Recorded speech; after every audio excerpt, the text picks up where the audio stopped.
I am fine. I'm just in darkness right now. They'll be like, huh! I'm sorry, Carl. Leftist, like Lefty Joe Dirt. What does that mean? What you talking about, Willis? Direct your eyes to the screen. Are you looking? Are you looking? Are you looking? Behold. Behold, and don't you look away. Don't you look away. Don't you dare close your eyes.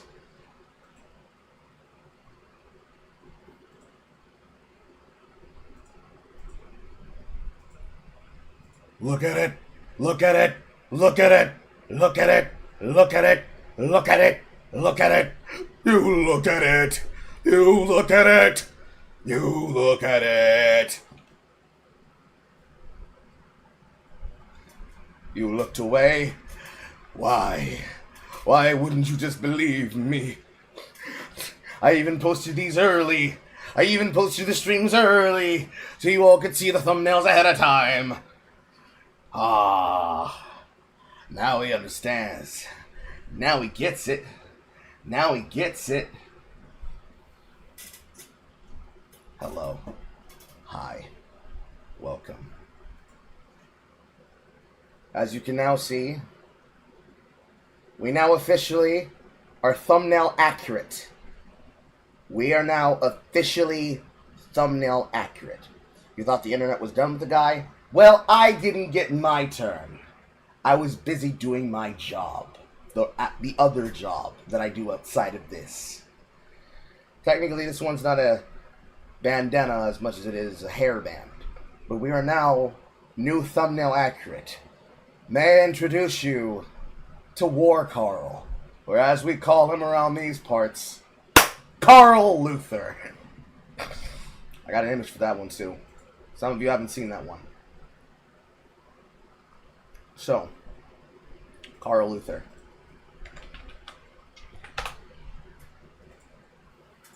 This is where we're at right now. I've gotten sick and tired of being sick and tired. I'm not biting my tongue on some shit anymore. I'm telling people what... Not Carl Luther King. No, Carl Luther. The guy that put the shit against the church doors. Different Luther. I'm no longer holding back things. I'm saying what is on my mind. And I am doing it even if it offends people. Especially if it's important, and it would offend people. Which means, since I am now in this era of my existence, that now means that we are thumbnail accurate to this image. Splitting image. Is it not? Is it not? Is it not? Is it not a splitting image? Honestly, I'd have to say that this is the best that Will he's done. It ain't tied off at the end like it is on the image, but hey, it is what it is. It is what it is. And what it is another episode of the Yap-In with Carl. Welcome to episode number 49. I am coming to you an hour and 23 minutes after I would have wanted to, but I have a good reason, and the reason is because there was a nursing home. I was learning things that was necessary for my job. And just to make clear, the shit that we're going to have to talk about today, most of this shit ain't going to be monetizable. Not by ad view. So I can just go ahead and let you know on the top at the end. If you support anything I do and you'd like to support today's content, please consider putting your dollars in the hat. Consider putting your dollars in my hand. And consider putting your dollars in my mouth via Super Chat, donations, and or contributions to the United Negro Carl Fund. Because the Carl is a terrible thing to waste. And we don't want me to get more finger and paper cuts as I start making oxtail bone stew. With that out of the way, and all other contributions done, before we get to today's main platter, let's catch everybody up on what we are doing. Right? So, last time on Single Player Carl,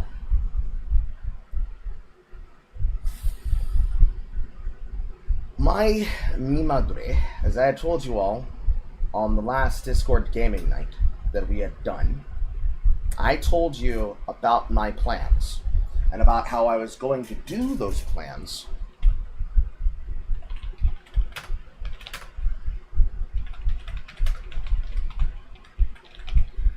when I got back from doing my main focus at the hospital. I had showed you, and I had explained to you guys, that I had a course of action for what I wanted to do with the things that I've been on top of. So, in the order of things, in the order of magnitude that occurred, the other day, I obviously went over the updates about the Klein lawsuits. Casey Tron obviously dropped out, Denham's obviously is the only one left, and Frogan defaulted. Well, now enters a fourth person into the mix. Ladies and gentlemen, I present to you the original phenotype of the Lefty, Joe Dirt, Noah Samson.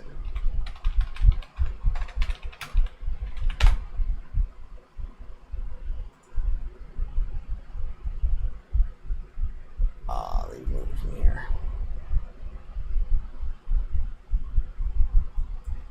Good.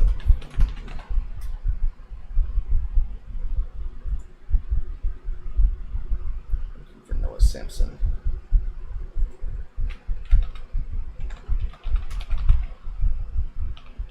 There it is. I present to you Noah Samson.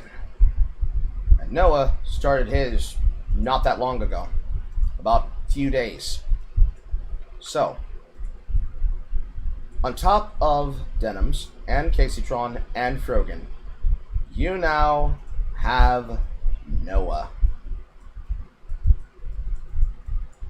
And something that you can immediately notice about the money that's coming out of Noah is that Noah has made a significant branch ahead of the girls compared to everybody else that has been trying to send money to him.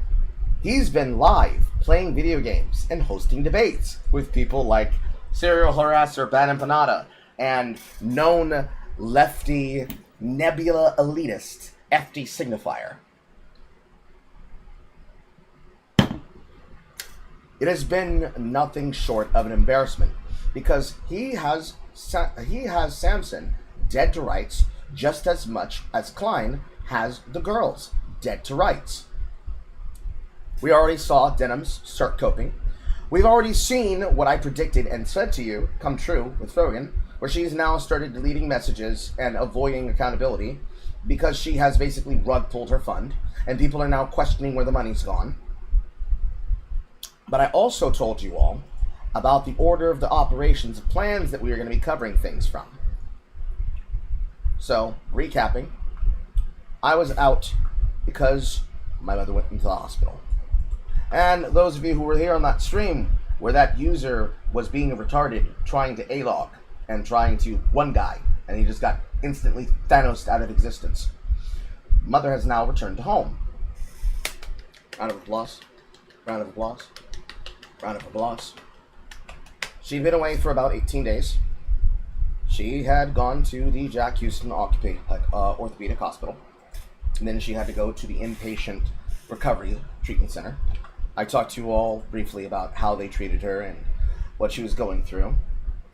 And she has now returned home safely. She's been back home for the last 4 days. And what I want you all to do is I want you all to say the following. Get your fingers ready in chat. Get your fingers ready in chat. What I want you all to say on behalf of my dear madre is the following. Get well soon, Mother Coral. From all of us here in the Negrohood, and hello to the members. Where's my Sixers DM? And hello to the members that belong to the Astral Sea. That's my sister's audience. Y'all haven't met my sister, but the two of us are a unit when it comes to taking care of her. So, we're going to show an example of exactly how much support we have here for everyone in the family.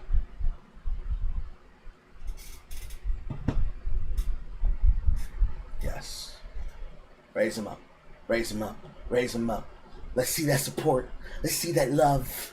Let's see that love. While you do that, I also walked you through the order of operations of content that we were going to cover. So, Zamnis Consortium, I believe that one's locked in for Monday. June the King, I believe I'm going to be doing that on the day that I'm also going to be doing the Versus Chat, going over the Log How Grindhouse double feature of Hambley's Angels and the Suffering concerning our friend the Quarter Pounder and his 2 decades of grifting. This is going to be in the morning, and that's going to be in the evening. We've already done the broadcast on episode 48, covering Otto Lunoa and Anthony Gramuglia, and the messages that came from the Birdman 15 with Kinoflex. Kinoflex had to leave in the middle of the broadcast because he was having internet issues, which then brings us to today, where our main topic is going to be going over Crimes New Roman, the drama slot to school shooter pipeline. And then after that, I explained to you all that you were going to be seeing short form takes as we started gearing up for 529, which is going to be at the end of next week as we go into Path of Exile 0.5 as they then go into 0.1. So those of you in my audience that have been here watching the generational levels of content, I want you guys to understand and know this is where it's going to get really hectic, because I'm going to start pumping things out. Because I've had nothing but time, okay? I've had nothing but time but recording short form content that I've been stockpiling that I'm going to start releasing in batch. I've had nothing but time but to edit, to release other content in batch. Both think pieces and video topics and live stream presentations to go alongside Discord night content, movie nights and game nights, as well as projects that I've been working on for months at this point that I've written and rewritten because I didn't like the way I wrote them in the first place that I'm going to be releasing again. And then, as we move from there, all the shit that happens to deal with drama that comes up with the main broadcast. Because I think at this point, as we slowly begin approaching episode number 52, I believe it is the point now where we can retire the name Yap-In and just simply fold this entire programming block and everything it has to do with into a regular release schedule of the Fried Chicanery podcast. That's right, you heard me. We're going to be bringing back the Fried Chicanery podcast, and this time it's not going to have a co-host, not necessarily. It's going to be a solo show ran by me and myself. Just as it's been so far, topics are going to be set not just by my interest in what's happening in the news, but also what you bring to me, what you ask me to do. Being called out of the room. 1 second. With the podcast coming back, it's mainly because, number one, I don't like the name Yap-In. It was necessary at the time in which I thought it up on the spot to get the ball rolling, but since I've now gotten comfortable with doing solo shows, there's no reason for me to do it the way that I'm doing it. And it's time to bring it back to the old format, possibly with a new updated opening. Number two, the main reason why is because consistency. I want my channel to grow. In order for it to grow, consistent content releases is necessary. We all know that I do live streams. It is also known that I do short form. But the release of video content is maybe the one thing that I lack on. But I don't like doing the kind of segment cuts that I do for daily topical streams. So what's going to happen is that the things that usually would get covered in that format, if it's not something that I specifically cover as drama during that week on a regular broadcast for Carl at Home, it's going to be folded and probably put on presentation as a part of Fried Chicanery. And then that will be where the highlight cut clips come from. Because it'll be simpler, it'll be easier, it'll be better formatted for digestion, and assuming that there are people that care about that, they will be able to watch that at their own leisure. Still have the benefit of having the original broadcast, still have the benefit of having the highlights. But it will make it easier for those of you that are only interested in a single topic and a single subject to interface with that content in that format. Everybody get that? Everybody accepts that? Everybody loves it? Yes, no, maybe so, eeny, meeny, miny, mo. Catch a nigga by his toe. If he holla, he a hoe. I hope so, because that's what we're going to do. And at the same time, just in the case that anyone is interested in attempting to do what is applicable for the ability to address what you would like to get into for the rules and roles. If it is the case that you want to be able to attempt to become a mod, I will be opening the opportunity for community mod roles to be up for grab within the next month. Because with the desire to grow the audience for the YouTube, and by extension all the other platforms, the Twitch, the Kick, the TikTok, the X platform, it is going to be the interest of upkeep for making possible those of you to be able to apply with the moderator form. So, should you not know, we use a moderator form. I'll post it in chat. We use a moderator form for people who would like to show the interest of being a moderator for the Discord, which then applies across the responsibility of moderating the chat rooms. Alongside the responsibility comes privileges, namely the privilege of being able to help with the ongoings. The main reason why I say community mod rather than regular general mod is that of the staff that we have since the departure of Horror and Hellfire, I haven't had a real need to necessarily have a moderator that specifically focuses on disciplinary action. Because most of you guys, now that we've gotten rid of most of the people who have been nothing but fucking cancer, that have done everything in their power, not just to antagonize myself and to antagonize other people that I have crossover with, like Amy, with them realizing that a lot of those users that we have rejected, that have decided to break rules, bend rules, and then expect for forgiveness instead of asking for permission first, we're not at the point where you guys can pretty much self-manage yourselves. And what I actually need help with is organizing events, getting balls rolling. Because as I've told you guys, you don't necessarily need me in the room in order to come together to do shit as a community.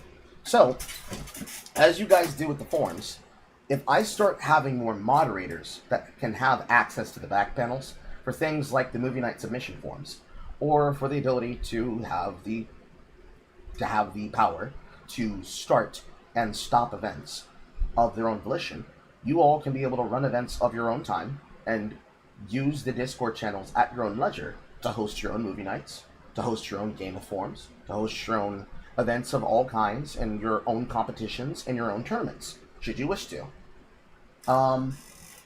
We've already had the running of the hands, the first annual running of the hands for the game Eternal Return.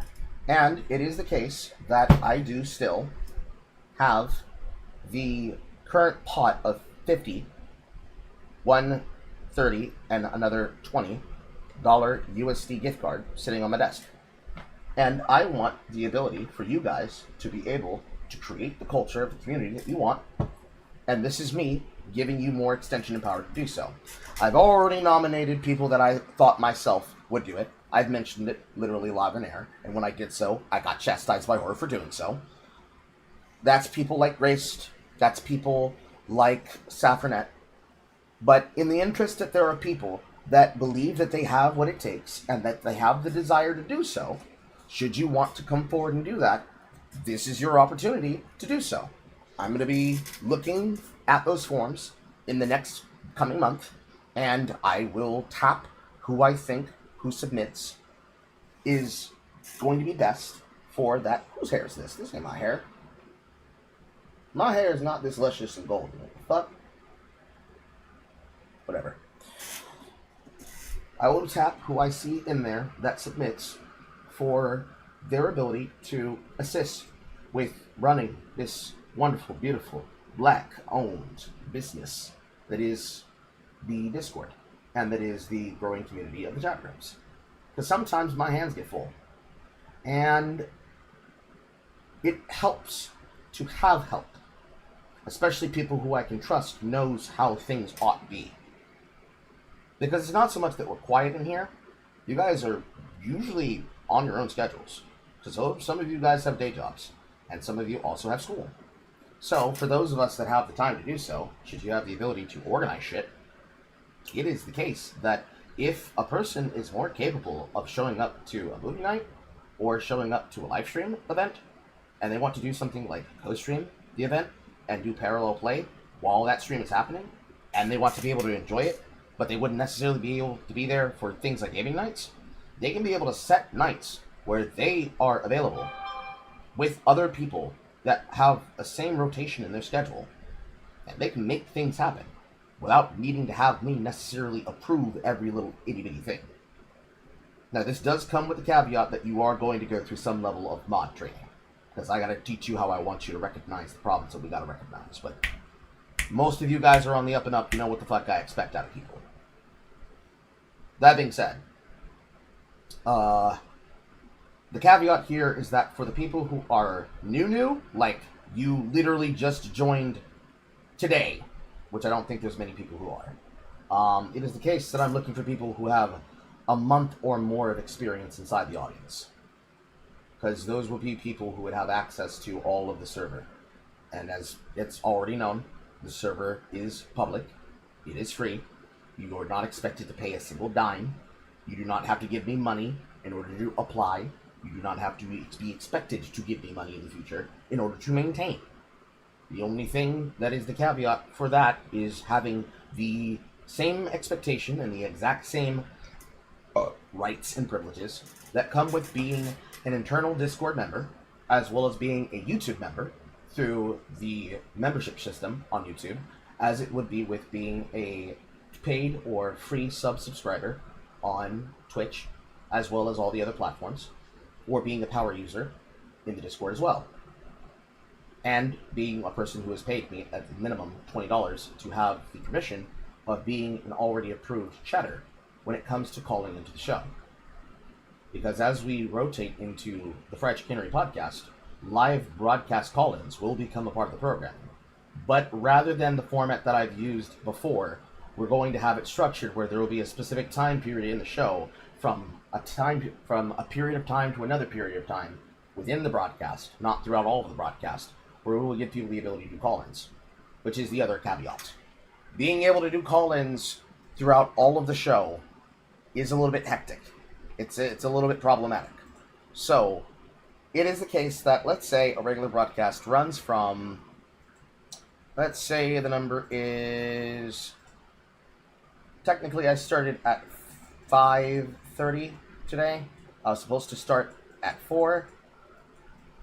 Let's say if the broadcast is supposed to run from something like 4 to 8, that after we manage the main broadcast, somewhere within the time period of, say, 7 to 8 would be call-ins. And then as long as I have call-ins, before we get to the moment of Zen, we run through the entire time schedule of that. If it's the case that we are starting late, sometime at like 6 p.m., to something like, say, the latest I think I'll go is midnight. Because unlike Jay, I don't like starting and stopping all that time, because it's one of those things. Let me exit you. But if it's the case that we end up starting at a time at like 6, because I believe the original cutoff time that I have posted for most of our content is like a hard stop at like 10 or 11, because the gaming nights can go up to 10, and I believe for content, it can go up to 11, such as that versus chat.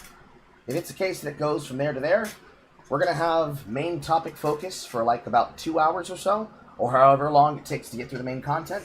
And when we get through the majority of the auxiliary content and the main content, all of the time afterwards is going to be time for call-ins. So, mark that down, treat it as you will, and that is what we're going to do moving forward.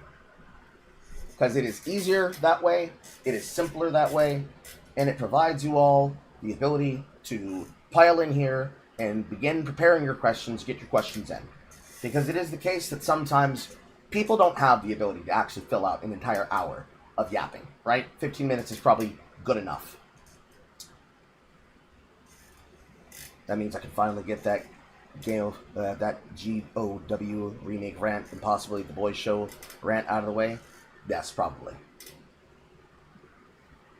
So, that being said, I will be back in a short second. Right after these recorded messages, I will be right back. I need to step out of the room, but I leave you with Radio Carl.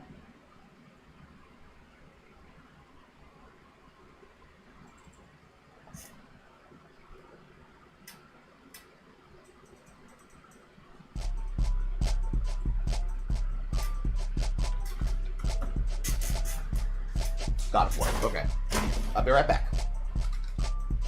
And when I come back, we will continue with the show.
when you come to a single-player Carl stream, you're not expecting this man to make fucking sense. This man is completely fucking ignorant. Insane. Crazy. One could say that somebody let an insane asylum victim out and just simply start talking on the microphone. But you stay anyways. Why? Because you are enter-fucking-tained. There's not a single moment where you don't feel something that might be finger-licking good. Just don't let him find out what your mama's first name is. He will try to fuck her. Single player Carl's, home of the nappiest. This motherfucker crazy. Yes, that motherfucker is crazy indeed. I should know, because I'm him! Anyways, alright. So, like always, before we can get to the main topic, we need to get through our vegetables. Fortunately, we don't have to constantly talk about Marathon. The only fucking news that exists is, unfortunately for those of you, it's not a Marathon problem. So Sony is now the owners of Bungie. And as the owners of Bungie, they have killed the product Destiny 2 in order to focus on the development of Marathon.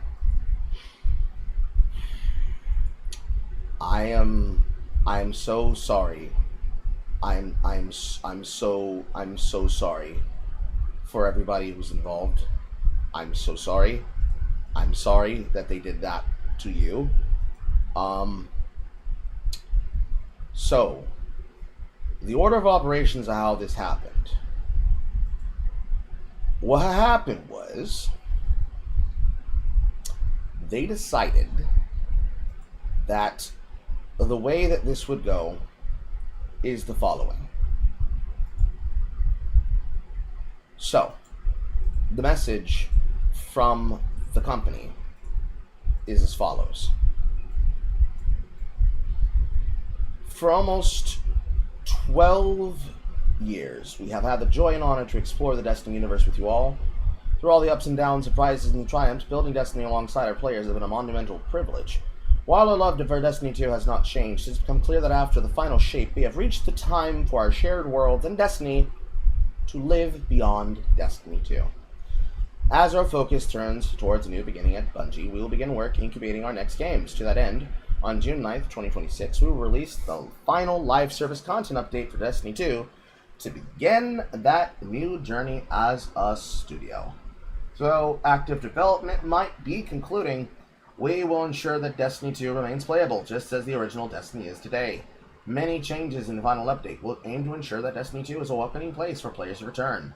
We're proud of Destiny 2, the places it took us, and the legacy it has created. Because of all of you, our universe is vast. Built on years of shared stories, adventures, and victories.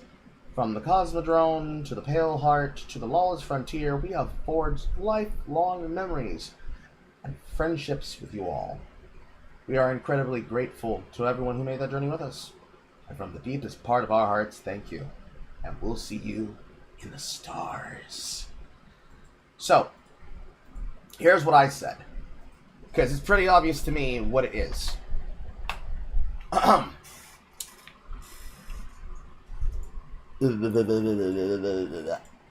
Smothering Destiny 2 so that Marathon can continue bleeding out. That's certainly a strategy. Now everyone can experience the same toxic environment that brought you not hard banning, exploiting cheaters. It's certainly a choice. It's certainly a choice. However, with my opinion, here's what I think. Okay? I think Destiny 2 had long since overstayed its welcome. The final shape, for everything it's worth, was the final hurrah. Much like how the MCU should have ended at Phase 3 and not continued slopping itself forward into Phase 6 and Secret Wars, and now Doomsday. The final shape should have been the last update, or at least the main last update. They clearly had no steam, and importantly, the Bungie that created these video games is not the Bungie that is now under operational control of Sony as a proprietary company. Because all of that, we are in a deficit and a lost leader, but we're going to put our energy into marathon type shit. The problem is very clear, and you joke about it, but if it was such a good fucking game, why isn't there a Destiny 3? It's because they want to put their energy into Marathon. And we've talked about what Marathon is, and we've talked about what kind of players want to play Marathon, including those Destiny 2 players who just want to revel in a baby-kicking simulator, where they harass people in an entirely new genre, and the people who they don't like in that genre. But the fact of the matter is that you have to cut your fucking losses. You gotta cut your losses. The people who play these genres are very niche. Because they're a niche group of people that play in these genres, it means you have a very small window where they have the ability to do anything at all. They've played all the content they can to the edge. They've played all of the energy of both games to filth. Just like these people who are addicted to Borderlands and chose to buy Borderlands 4, and now they're about to commit to the same hunt that they redo every year to raise money for St. Jude. There's nothing more you can do. It's done. It's a wrap. Put it up. Do something else. And certainly, Marathon is something else, but it's a loss leader. So, as a loss leader, the problem here is an argument. Alright? There is an argument. And the argument that people are presenting is a very interesting diatribe. Which is, if you care so much about wanting to see a Destiny 3, you should be wanting to support Marathon. Actually, because if you go and you look, there is actually a very big push for there to be a Destiny 3 petition that is made for them to announce something about the game. There are multiple places that are argumentatively saying that they never are going to start work on Destiny 3 because the project costs too much, coming from the mouth of the devil himself, Jason Schreier. And then there are people that are claiming that if you care about Destiny 3 so much, you should not support it. And of course, it's coming from the likelihoods of what it can come from, which happens to be the likes of people like Jay Viper, who is the right-hand man of chat, like of Smash GPT, and from journalists like Paul Tassi, which we happen to have right here. So, here's the opinion. No, Paul, there's no reason to root for Marathon, because that would be rooting for Bungie. They've already proven that they're fine with rug-pulling their customers. Now Bungie's getting rug-pulled. They released Marathon, and people just watched instead of buying it. This is how we fix gaming. People are starting to get it. Well, except for the industry shills. And I wrote a rebuttal to this. And I'll pull up that rebuttal, because I posted it to the server. I'm considering whether or not I need to make a Carl Post Twitter version of the things that I post to the server to post them automatically, because I think it might be necessary. But the problem here is multifold. So I'll read it from what I wrote. I wrote this, 2 nights ago? No, last night. And I said the following. Actually, no, Jay Viper. Paul Tassi's right. You're wrong. You would want the radical product that the company is claiming to put on the weight behind what when every naysayer says Destiny and Marathon can coexist, got blown the fuck out of the water, straight up. It's a 95% loss leader. Because at this current time, if we look at the numbers that are associated to the game, these numbers are about to fucking depress you. Girdle your loins, kids. We're gonna commit the sin. We're gonna do the sin right now. Are you ready? Are you ready? Are you ready? Alright, here we go. Let's put this up on the inside screen so everybody inside of the Discord can see it too. Especially for those who are playing the home game. Are you ready? Look at it! Look at it! Look at it! Look at it! Look at it! Look at it! Look at it! Does that look like health to you? Does that look like health to you, chat? Does it look like health? Does it look like vitality? Does it look like the kind of product that you should say is a killer app that's definitely better than killing Destiny 2? Is it?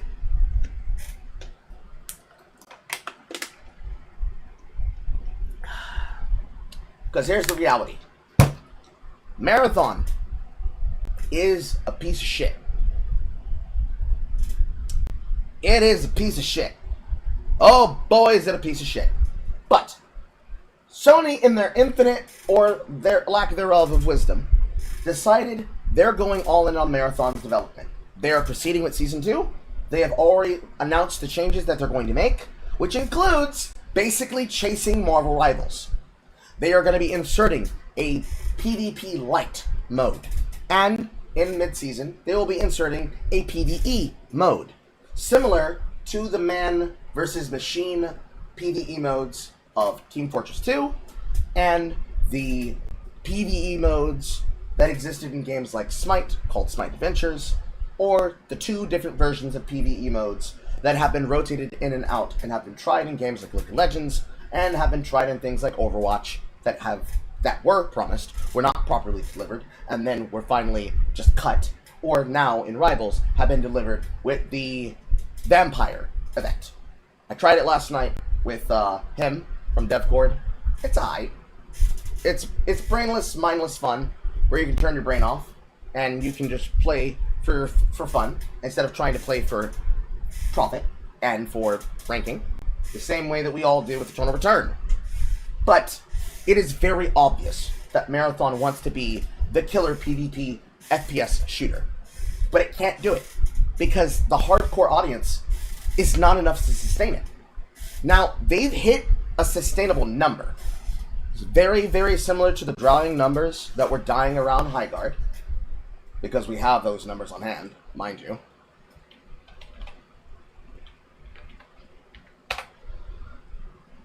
I don't know how there's 2 players on right now, but the same way that in the static loss of numbers, that was the death of Highguard, they somehow maintained a minimum 20 to 10% player base that is currently hovering around 10k. Certainly they lost a very significant number, but of that 80% loss that they sustained enough people that they're willing to go through this and play this shit because they are addicted. The same way other people are addicted to other forever fucking games. So, the numbers that exist here for Marathon, these numbers stem as a testament of how many people are actually willing to do it.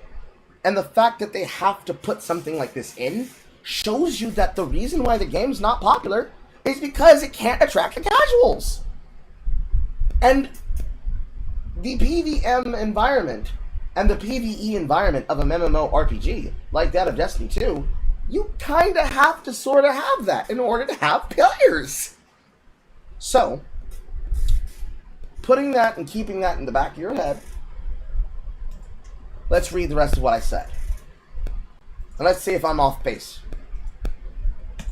It's a 95% loss leader, just like every other poorly selling killer app before it, including the standard of Highguard, suffering those that came before drastic issues in a highly toxic Mordhau loop, where they won't ban cheaters, won't permanently ban exploiters, and the community is too busy whining on Twitter to show up on primetime to play the fucking game. That being said, you're not saving and fixing gaming by stoking a culture war. And it's not going to be how Marathon lives, by continuing the nobody can say anything bad about X that isn't Y tactic that you've got going on here.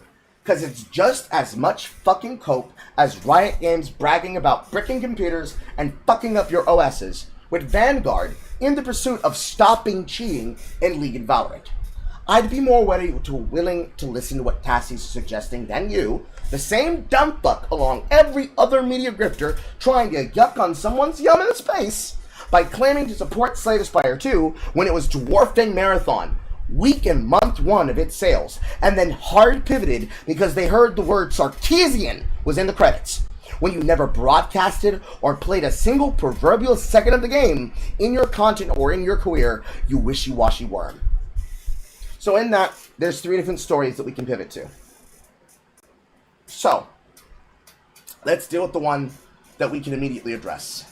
And for that, we go live to my homie Decembro, friend of the channel, and elite ball knowledge haver, who has actually written a video describing and defining this in detail.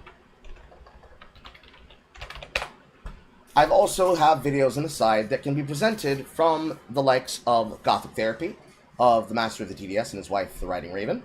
But for this, alongside the same grift story about mixtape, but I'm going to skip the mixtape dumb shit, because it's not worth going over. We're going to get into this. So, here we go!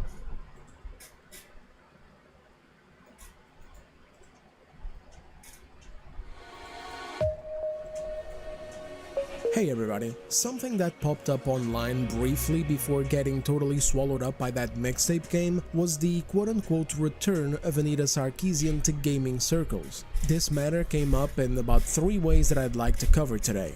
Number 1, a bit of history on the things that she has done, the ways that she has impacted the industry, and her actual motivations behind all of the fake gaming narratives. Number 2, her involvement in Slay the Spire 2 and other games that have invited her in, and how that's already a visible problem right now. And number 3, the response from prominent people to the review bombing of Slay the Spire 2, including people who are usually against politics in video games, you know, channels kind of like mine. We already know who all these people are. We don't even have to think of the names. Imagine the faces of their profile picture right now on the platform. Just go ahead and imagine it. Go ahead and imagine it. Just you know which ones. You know who. Left, right, dead center, apolitical, anarcho-primitivist, accelerationist. Picture them in your mind. Picture them in your mind. Do not pull a Dave Paul Rivera / airbag, and do not imagine hitting one of them with a pair of hammers. Keep going. Who were defending her presence in the game. Hello Amy, how are you doing? That'll be timestamps in the top comment if you guys want to jump around between chapters, but just be warned that the way that I structured the video is the context that I'm going to put mostly on the first chapter isn't just old stuff, it's mixed and plays into points that'll be made in later chapters, okay? So, alright, that's it, let's get in there. So, who is Anita Sarkeesian and why should you care? Well, we could skip this entire section and I could just bloviate this for myself. But for the purposes of the video, we're going to play along with it. And I'm going to pause and yap when I have something I have to add. Well, the short version is she's an activist that founded an organization named Feminist Frequency. During its time running, she formed a very successful and impactful movement against the gaming space. And one of the people that were central to that, because Anita lied about being a fan of games. She was never a fan of gaming. She was never a fan of games. She was a person who explicitly wanted to inject her politics and her methodology of how everything is problematic and everything is an issue and you need to point it all out.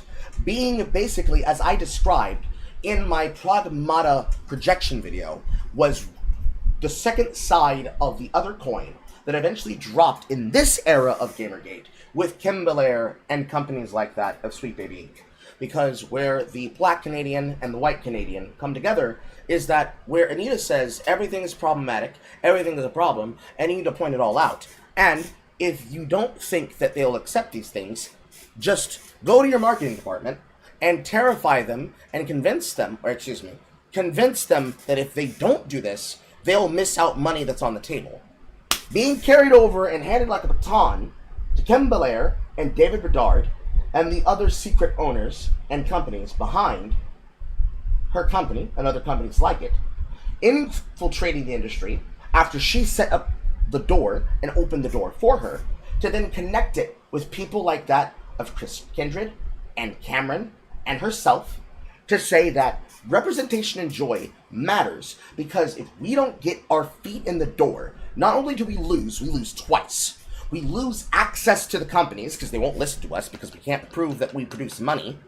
And number 2, the shitty, pissy, cry babies, the picky babies that are the, quote, straight white male gamers that the industry would rather pander to. Pander meaning make money and make business and make bread off of, as the customers and consumers buying what they want would go and get everything they want, because the industry would begin to cater to them again and only give them the things that they know the consumers actually want to buy, instead of offering a wider reach and a wider range of products.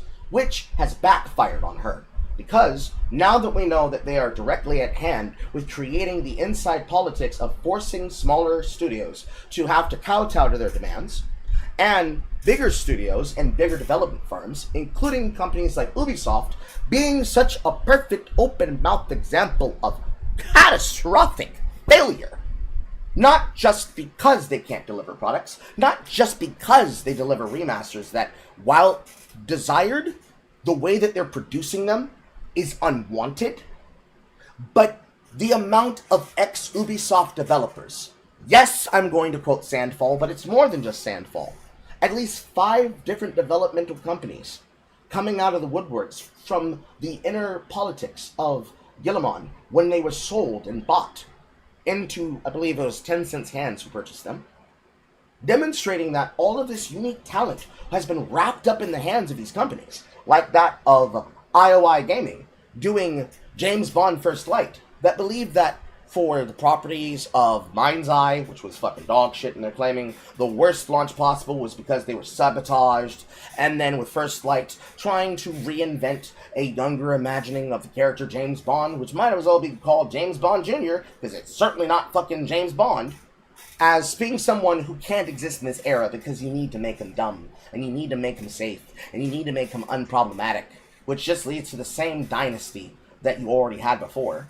And with the likes of the World of Assassins being AAA slop, producing the same kind of crap that they're expecting that we're going to buy lock, stock, and barrel with our eyes closed when Witcher 4 comes and when GTA 6 comes. All these things tie together as a nice neat bow as one side of the business handing over to the other side of the business. Because first, it was an activist painting herself as someone who should be a consultant, and then a consultant paying herself and hiding the fact that her company is actually a script doctoring company, not a consultancy firm. They're writers by design and trade. When dumbasses, such as Mr. Orange Shirt, as I described him from 8-Bit Closed Fist, when people like Nani tell you they don't know what's going on in the games, you can't tell you because they don't know. We don't know. And thus they've hidden what they're involved in, because it's not just their company. It's every company. Every company's doing it. Some of the indies are doing it, and they're presenting themselves as indie because they're being backed by corporate money. That was Wild Light Studios and Highguard. When they were revealed and they were exposed and Highguard's money was pulled by Tencent, they started whining saying it was us that destroyed them. But it wasn't. It was the internal toxic positive culture that created it. And we laughed at them, and they dried upon the vine, and it became a 45 days of Conquer 2 happening again. And the same thing was happening and is still happening to Marathon as it happened before to Concord. And it will again to all the other video games that were blown out of the water during that time period. So things like Relooted, blown out the water by Mugenics. Things like Marathon, blown out of the water by Slate Spire 2. Things such as the newest updates of some of these video games being given forever patches, like that of Tactical Breach and Apex Legends, getting blown out of the water by updates for Path of Exile 1 and upcoming Path of Exile 2, seemingly almost certainly because they want to compare against them on their opening weekend. Don't know why that is. But also getting blown out the water, ironically, by fucking Blizzard products, like Diablo 2 Resurrected, Reign of the Warlock, or Diablo 4, whatever the fucking name of the expansion that added Mephisto is in.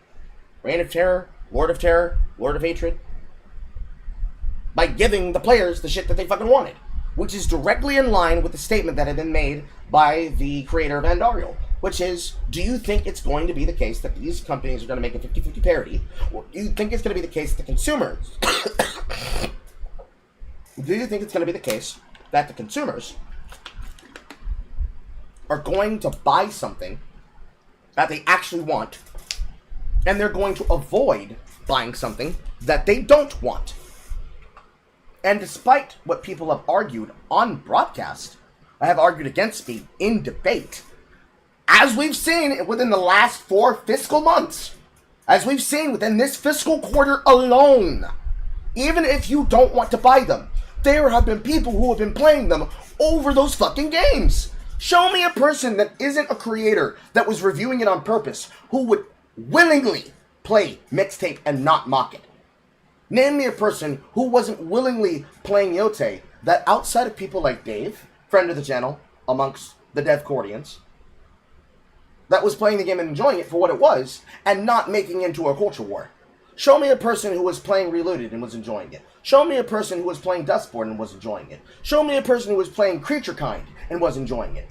Show me any of the games that we've reviewed on air that was brought to some of you as content that we consumed, just like South of Midnight, with our collective money, that wasn't this open shut case of this was made to treat people together and meant to bring them in. And you saw everybody say, yeah, this is good. Yeah, man, this is worth the money. Yeah, this is worth the money. 9 out of 10. 10 out of 10.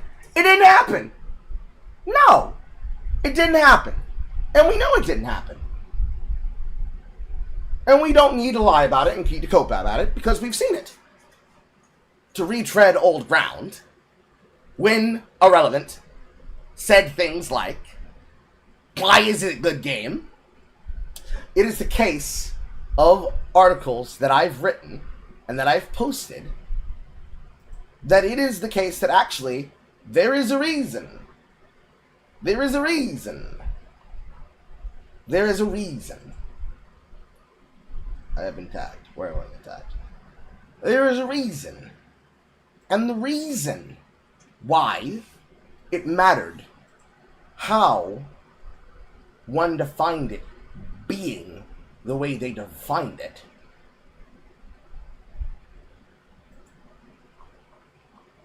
The reason why it matters is for the same reason why people would care. Just like you can have people complain about the type of content a person can produce, or the type of argument a person can make, or the kind of content that they could consume,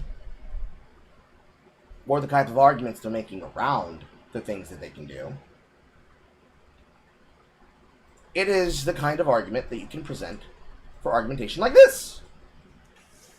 Reality check for Destiny fans. Hating on Marathon doesn't help. It's a good game. Secondly, actively rooting against Bungie's success and revenues will result in less future investment in the IP you claim to love. A rising tide carries all ships. Wake up! I stated and I explained that this post that came from a creator that was describing how he felt with Heroes of the Storm ending was describing something that was very, very necessary. Like how I described, I was disappointed about, yes, I published articles. I've basically written these things as tweets. Sometimes I put them in the form of Carl Yaps. I have a whatchamacallit? I have a Substack, but the Substack is not going to become larger until the channel becomes larger. But the same way that I wrote about Phantasy Star Online 2 getting corrupted and dying is the same way people could write about Heroes of the Storm and Destiny 2 dying. When Heroes of the Storm ended development, I was sad because I loved that game. People kept saying, play League or Dota, and people were trying to be helpful, but they were just being annoying. I was sad that the game that I liked was ending and didn't need people telling me about how their game was better. This was a subtle nod at the fact that actually, this is a post about people bloviating that Marathon survived the purge and trying to shove that down the throat of Destiny 1 and 2 players that, for what it's worth, are grieving their time with the game that got shot in the streets while the saxophones were still blaring out the top of their lungs. While people then say, you can't play my game, you can't play my game. Not a single one of you can give me a reason why you can play my game. And I wrote articles about that too, and it was very simple. It was a very simple follow-through for those articles. The follow-through was as followed. The game didn't ban people who were cheating when they needed to prove that they were cheating. It was that simple. Every single time a post came around, it was the exact same argument. Every single time. I noticed that there's never any criticism about the game. And it's just bad because it's bad. I don't like it. Or it's bad because the numbers are low. And individuals like myself can just see this and just make the argument on the case, even if it goes unseen by the person or they don't acknowledge it, where we then say the same thing again, because they all made the same post every single fucking time. Every single time they made the same take. The game is bad because people cheat. The game is bad because people do not engage in it seriously with competitive valor. The game is bad because people claim they want to play it, and just like those people who started playing eugenics, and then made it political by saying, hey, actually, you have problematic users that are making voice acting for the game. Who's doing the meows? You need to tell me, Ed McMullen. We need to know. And now, did the same thing with Slay the Spire 2. Hey, I know we were playing hours on end, and we said it's based that you guys were against our enemies, but how could you platform Anita Sarkeesian? It is the case that if you like playing these games, such as this, or, just to put it on screen for a second, before we go back to the video, any of the titles that have come out in the fiscal quarter that I've enjoyed, and that I've made power hour videos of, and that I've played, in the time in which I'm waiting for the new league to start, if it is the case that they have not come to enjoy, and cannot bring themselves to enjoy following, things like Slay the Spire, Recoin, Marvel Rivals, DST and its updates, things like Marvel's Midnight Sun, things like Eternal Return, Sol Sesto, Vampire Crawlers, Diablo 2 Resurrected, Voidbreaker, things that we've done in the past before, like Clover Pit, The Deadly Path, Golf with Your Friends, Deadlocked, Haste, Eternal Return, Insider Trading, The Door of Trithias, Wizard with a Gun, He Is Coming, Megabonk, Slots and Daggers, Balatro. If it's the case that somehow, for all these games that still exist, are out there, or you don't know exist because you haven't tried them, including things that recently came, like Ball Pit, or things that you might have never seen, but if you look at my numbers, you were to try it, such as Atomic Crops or Balling Air, how is it, out of things like Wild Bastards and Date Everything and Worship, or Nubby's Number Factory, or Hell Slave, or Rainbreaker, or Undermine, or Journey to Intermentaria, or Ampersand, or Section 13, or whatever else on this list may have you, from whatever developer they can come from, how is it that none of these people have heard of these people? How is it that none of these creators and none of these games have reached the ears of individuals? Well, we already know the answer. There's a reason why some of you have not heard of these games. There's a reason. There's a reason why you might not have heard of them. There's a reason why you might not have been playing them. There's a reason why people might have been avoiding them. It's because they played them once, they tried it, they got bored, they fucked off, and then they said, there's no games! I can't find anything else to play! I'm gonna be forced to play the same content over and over again in my forever game.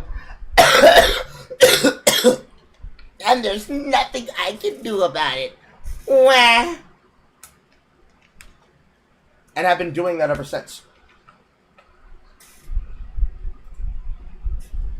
It is the case that all of the people who are whining like these users are whining, they don't want to find new things. They're all grifting. Oh, what's the Eldritch game about? It's very similar. It's very similar to Baroni. It is a run-based dungeon delver in a 3D pixelated form.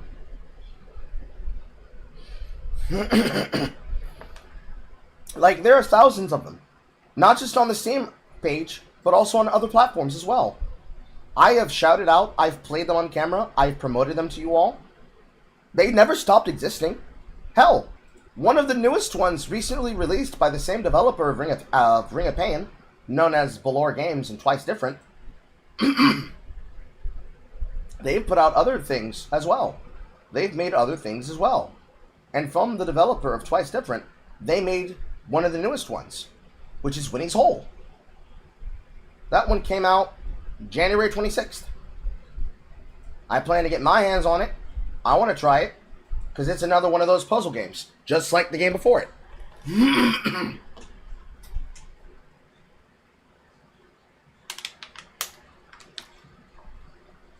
These games never stopped existing.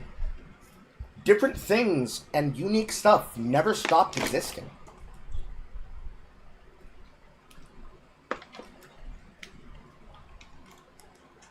They never went away. They never became irrelevant. It is the case every single time that the grift, both from the left and the right, has been going on. And it's like many people have said, it's like I've said, it's like the almighty Lolly has said, it doesn't serve any purpose. All it does is fuels the coffers in the pockets of both the people who are profiteering from it. It doesn't help anything. Nobody's enjoying playing content.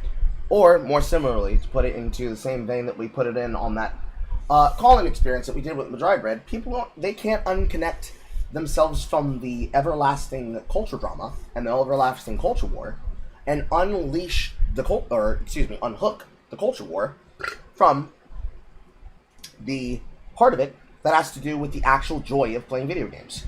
Because if you're a real gamer, not a person who plays games, if you are a gamer, you can naturally just play the fucking game.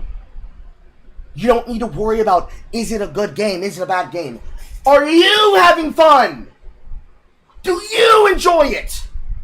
If you do, who fucking cares? Who cares? If you're having fun in the First Descendant, even if I don't like it, nigga, have fun. Even as I enjoyed on the side, Arc Knight's Enfield, I kind of took a pause on playing it and re-upping and renewing on it for a bit because it was getting stale. I tried it. I can tolerate it, but to sate my boredom, I eventually wanted something else, and so I played something different that decided to hold my attention as I rotate my video games to find enjoyment. And if that's the case, to the people who are playing that, just like they say playing Utsume, more power to you. No one can stop you. No one can stop you. Nobody can stop you. No one can shame you out of playing the games you want. Only you can. And if you just do it, do it, do it, just do it, just do it, just enjoy it, just play it, consume it, they can't prevent you from having the fun. Some of these things are not going to be for everybody, but they can be for anybody who's willing to give them a try. And if you are telling me that you're being stopped by fucking Dave on the platform, getting banned yet again behind another fucking parody account, pretending that he's not ban evading, I don't know what to tell you. I don't know what to tell you. With that being said, moving forward.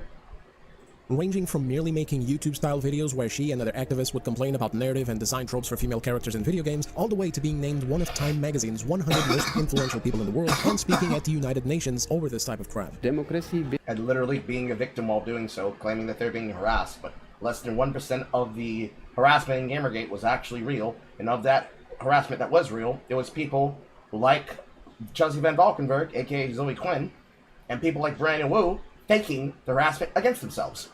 basically means government by the people, of the people, for the people. But the people are retarded. And the reason why I call it crap is twofold. First of all, it wasn't even real, as I will be showing you guys in a little bit, but many a times, it wasn't even true criticisms or valid points. Like, they would just make things up where they could, and when they couldn't make things up, they'd take things out of context to farm outrage and uplift their movement. Or just fucking lie, and then after the lie was proven, keep saying, oh, I can't believe, I can't believe, I can't believe, which we now call Jenny Nicholsoning.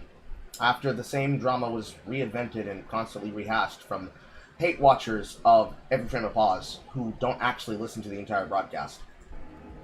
When making a series that is going to be extremely critical of video games that have a loyal fan base, you really have to make sure that you have all your information double-checked. And this is even more the case with Anita Sarkeesian, who was given over $150,000 to hopefully create a factual series, but she unfortunately failed on a few occasions. Probably the worst case of this is when the YouTube series covered the video game Hitman Absolution, where she claims that in one of the game's levels you were encouraged to kill 2 female dancers, then toss them around as if they were simply objects. The problem is that the game actually docks you points for killing them, and rather you're supposed to sneak around without being seen. While many can argue that having the ability at all to kill them is twisted, you have to wonder what is to be expected from a video game called Hitman.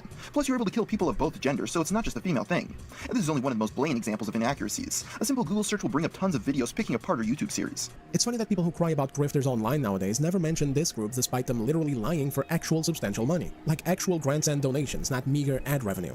And the reason for that is because they're along for it. So, remember the Carter Dell, the black guy who got burned not once but twice by the games industry because he was actively trying to claim things that wasn't true and kept being retarded while he was doing it? Remember him? Well... well...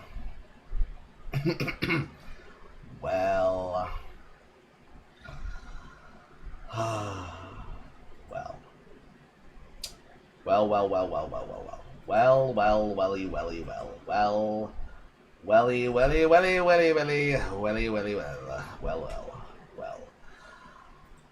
It is the case that he's back at it again. So, for Dell, he decided that he wanted to shill for Alicia Mercante. For anybody who wants to try to understand the context of this rewrite, please read the final line before replying.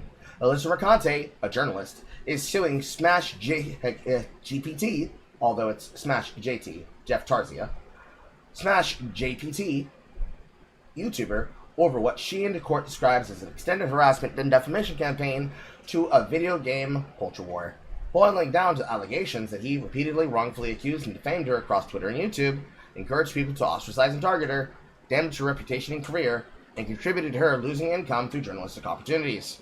The big issue for him being that he just kept doing, publicly, constantly. Never stopped being a horrible person at any time, even though he could. Even after the lawsuit was filed, he never stopped tweeting and streaming and talking about it. And there are tons of screenshots, tweets, clips, and YouTube videos documenting it. Now, from what we're seeing, he's losing major parts of the case. It is reported that he's closing in on a $80K plus case of legal debt, and will potentially end up paying punitive damage on top of it. All because he seemingly refused to stop posting about her online, disparaging her reputation, and making false accusatory statements and tweets. She just wanted to not be falsely accused instead of weird things and being harassed constantly, and Smash GPT didn't want to stop attacking, and now he's facing consequences of his actions. No winners here, not because Alyssa isn't going to win, but because she deserves more money than whatever he can pay for what he put her through. And that's the reason we keep ending up here. He can get burnt, he can get fucked, he can get railed, he can get bemoaned, and he doesn't learn to stop going to bat for the people that ruin the shit. And what I said in response here was in order of importance. 1. You are literally platforming Dave Paul Riviera, the direct harassment AIDS pig, and a known Antifa member and doxer and harasser in his own right. Look at it! Look at it! Look at it! Look at it! Look at it! Look at it! Look at it! This is the face of Dave Paul Riviera, aka Airbag, aka Kate Bush's husband. This is the heterosexually challenged Antifa super soldier who has done malicious injury to personal property and has been arrested multiple times in his life. He has been trying desperately to make money off of Smash GT, the same way he has been trying to be a part of the culture war for the left wing against people like Mark Kern. In fact, he has a hate boner for Mark Kern and likes to try to bash his head in with a pile of hammers because he's a very unstable person who lies for attention because he cannot live without it. Even in the instances where they could stop, they choose to platform these people and choose to cover for them. And it's fucking ridiculous. Continuing.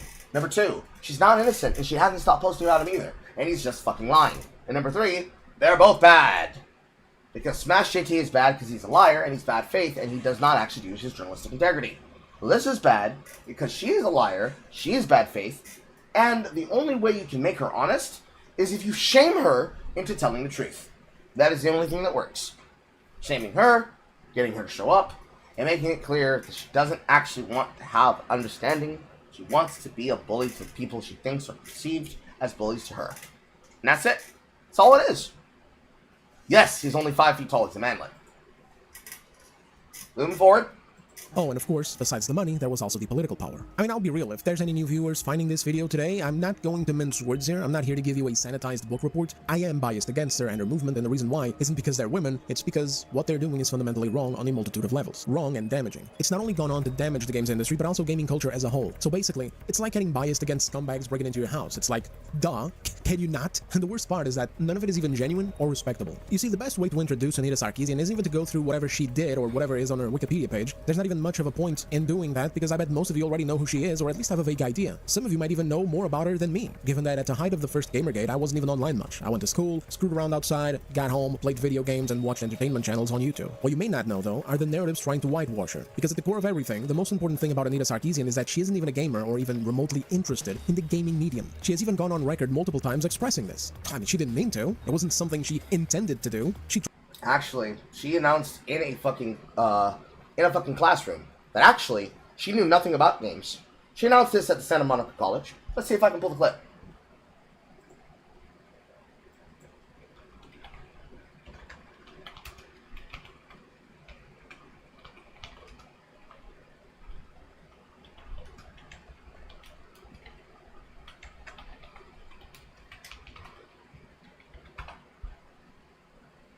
Here we go. It's a soundtrack of one song, except I'm doing video games. So it's not exactly a fandom. I'm not a fan of video games. I actually had to learn a lot about video games in the process of making this. And also video games, like I would love to play video games, but I don't want to go around shooting people and ripping out their heads. It's just gross. So hence this is my response to that. So that was a clip from Anita Sarkeesian being at her own lecture at Santa Monica College, where she presented and said that actually she does not enjoy video games because she doesn't believe that video games are fun because the majority propensity amount of video games that she perceives are important, which at the time would have been slash 'em ups and beat 'em ups and shit 'em ups, like Beautiful Joe, alongside narrative experiences like that of The Walking Dead, Season 2. All you really need to be able to inoculate them and be able to provide them opportunity is just not claiming things we know aren't true. And it's just, why lie? You're on tape doing it. There's various angles of it. Here's another one. In short, I've been playing games for most of my life. I'm not a fan of video games. The reality of this lifelong involvement with video games isn't convenient for my detractors, so they try to construct a different narrative using whatever fabrications they can muster. One particularly amusing conspiracy theory has to do with my original Kickstarter video. So, these screenshots were lifted from that video and are still passed around as proof that I'm a fraud. I actually had to learn a lot about video games in the process of making this. Because the light on the Xbox logo is not clearly visible, they have deduced that not only that I am a fake gamer who just pretends to play games, but also that I don't even know how to turn on a controller. The reality that LEDs don't show up very well on video when filming in a room with bright sunlight just didn't occur to them, I guess.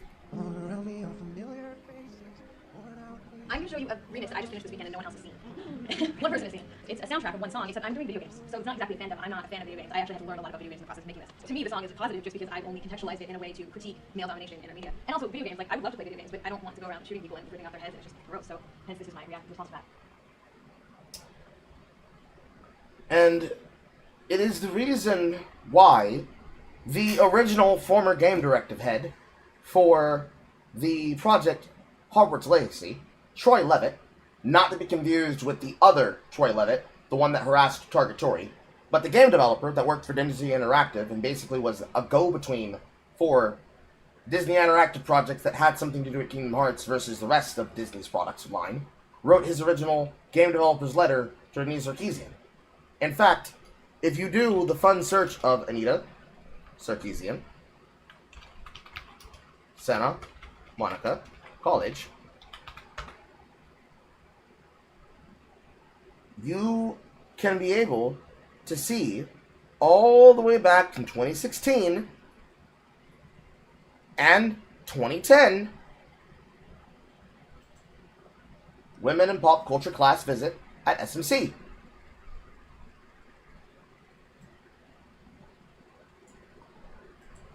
And then the author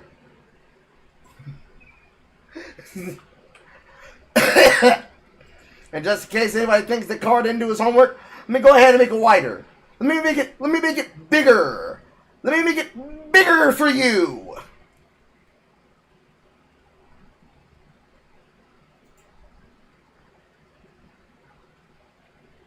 and reset the transformation. And then, over on the Corsair, the announcement, 2016, being a part of the new Trust and Safety Council, which is half the reason why Jack Dorsey Twitter was dog shit, but going there to be a part of the Women's Empowerment Month and hosting her own content, talking about her nostalgic trip, because she is an SMC alumna. So, ever since then, they've just been doing this lie. And it's like, just as we discovered with Kim Belair, like I did the research, like the Writing Raven and Master of the TDS did the research, literally within 2 years of each other, me first and then them, popularizing it in their own way, finding the same resources and us doing it differently. They've just been repeating these lies, even though you can easily find the shit out. It's just, why? Why lie? Why? Why lie? Tried skirting the line and her handlers tried to make her look like just another gamer, because of course it's much easier to accomplish their corrupt goals like that, but she did. However, some gaming and access media journalists keep trying to erase this and paint her as just a poor innocent flower, a victim even, as just a poor gamer girl who had some valid complaints about video games. Kinda just like you and me, fellas. But the big evil incels of the internet lost their minds and attacked her and her movement relentlessly for it. Now of course, you can draw examples of this kind of harassment, obviously. I think anybody who has a presence on the internet is going to experience this kind of thing. The major problem is that this narrative completely obscured everything else. It was like, oh, she's just a gamer, she's a victim, look at all these people attacking her, and that's the end of it. And meanwhile, the real discourse about things that she got wrong, things that she lied about, and things that she exposed about herself, merely using the gaming space to co-opt it into politics, got lost along the way. Nobody ever talked about that. And by the way, sorry, I'm using past tense here, but it's a present thing. In fact, it's even worse now than it was back then, when it comes to the games media. This is something the media pushed back then, kept pushing over the years, and is now making a comeback with a resurgence. Basically, enough time has gone by that they think that they can just revise history and get away with it. Too bad for them, there's no shortage of receipts out there to bring forward and tell the actual truth of who she is, her disdain for gaming, and worse, something we can see now a little bit better but maybe wasn't as obvious before, how obvious of a plan she is to push and normalize broader radical agendas in our culture. You know, some do it in film, some do it in education, some do it in corporate. I'm sure you've heard of BlackRock by now, for example, but if not, well, that's an example of that. And people like Anita and the BlackRock, Vanguard, Bridge initiatives that have been the renaming of the DEI initiatives because you don't know what DEI is. You don't know what DEI stands for.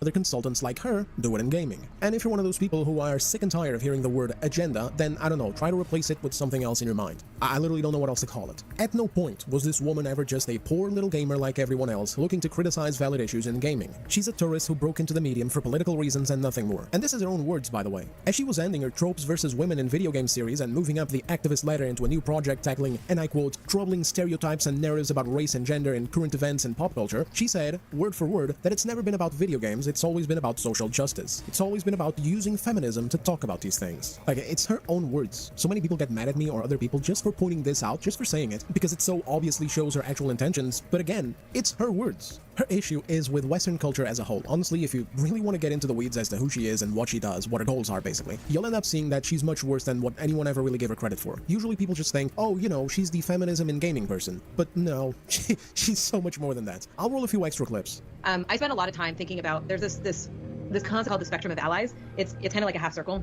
And over here you have your closest, most ardent allies that will always be on board. And over here you have the people that want you to die and hate you and think you're the worst ever. And in the middle you have the people on the fence. And I spent most of my career talking to these people, right? Because they're the people who could go one way or another, and that can create a larger sort of cultural shift, right? As we're talking about building a critical mass. And even in your workplace, right? You think about, like, if you're trying to make change, or like ERGs are trying to do stuff, like, you have to think about how you present your message and how you talk about stuff. And you also have to understand that people are going to find you when they're ready. And it's also what we're talking about is the systemic shift that has happened over the last decade, that, like, while we've had extremely regressive politics and extreme backlash to the progress, we have seen a progressive shift. Like, let me tell you, in the middle of 2020, when like the big Black Lives Matter protests were erupting, hearing mainstream people say the word white supremacy was a fucking shock. Because as like activists, we were using the word all the time, but we would not use it in like mixed company because people didn't understand that white supremacy wasn't just like Nazis, right?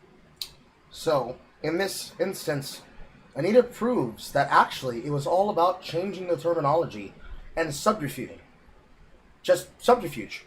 The entire time. She culture jammed. Granted, not just her alone, but her and oh my goody, oh my gosh, we are going on full Macintosh. Her and Jonathan McIntosh, who now is a part of his own organization, Pop Culture Detective, culture jamming the conversation for a cultural shift, a systemic shift, and actively creating this gargle of word salad to trick people into going along with it. That if back then, if she'd been a lot nicer and a lot more amenable and a lot more less aggressive and silent with her manipulation, they would have gone right ahead with it and they would have agreed with her and given her everything she wanted. Because they're fucking simps at the end of the day. And they don't live their standards. Right? And the fact that that is now mainstream and we're saying that word and we're talking about capitalism, like, it's not just the air we breathe, it is a system that could change potentially. Like, this shift is happening, right? And so remember, you're planting seeds. You know, and some people might be hearing this and they might be thinking, well, she wants change. What's the harm in that? What is inherently bad about someone wanting change from, for instance, the white supremacy issue and whatever else that she was talking about? Of course, I'm not going to touch on the capitalist side of things because it's just ridiculous. It's idiotic. But let's target the other one, right? So she wants change from things like white supremacy. Well, what is white supremacy exactly? What does she define by that? White supremacy is when there's a white character. That's it. That's all it is. Everything is sexist, everything is racist, everything is homophobic, and you have to point it all out. Oh, it's everything. Right. And that's precisely the problem with these people. The people are retarded. There are individuals on services like YouTube that have made a living off of abusing people like Anita and I, who monetize this, who see the mobs, who aren't anonymous, who raise their funds this way to continue attacking, stalking, and harassing us because it's a cottage industry at this point. Well, it is the case, Miss Valkenberg from the past. There have been leftists that have made money and continue to make money and will continue to try to make money. Even including Dave Paul Rivera under his account linked to the PASP on Twitch and places like it, trying to pilfer and reward themselves in the culture war by doing it for the left wing, the same way that people like ChatGPT choose to do it for the right wing. Same way that John Delaroz tried, and JF Trick tried, and Emily Matt tried, and is effectively becoming a kept woman by Jeremy. Keeps her ass in the house. Doesn't want her wearing her clothes. It's just exhaustive. Oh, it's just so exhaustive. And all of these things need to be taken into account and might be difficult to understand from the outside. So if there's one takeaway from all that I can push for is these involve people who are in tech doing this work already in every step of the way. It requires all of our, so many different prongs. The three-pronged approach is absolutely correct. By doing this work, I have been the target for 3 years nonstop of egregious online harassment in all levels. I think it's important to recognize that harassment is, as someone had mentioned, it's not just what is legal and illegal, right? Harassment is threats of violence, but it's also the day-to-day grind of you're a liar, you suck, you know, making all of these hate videos to attack us on a regular basis and the mobs that come from those hate videos, etc.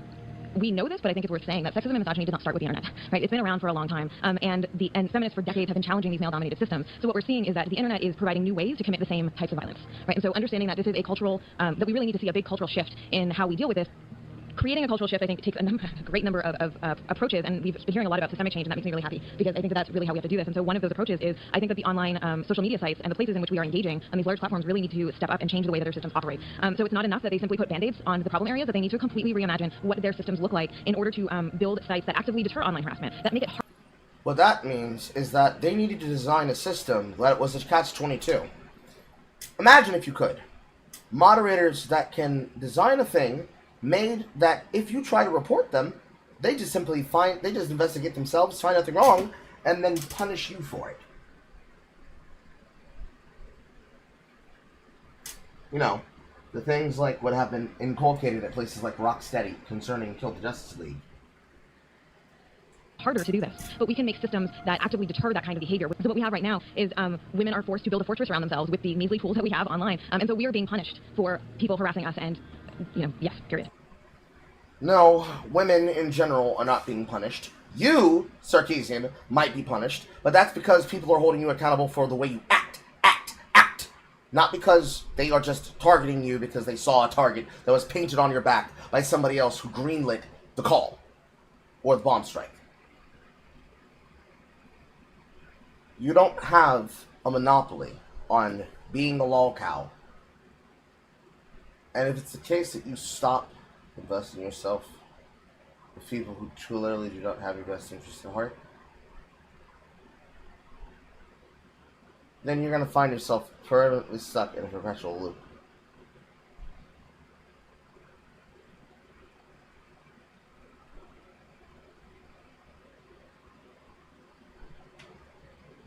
Constant of a character, and a character sucks. All I know, she sucks, I want to hold it.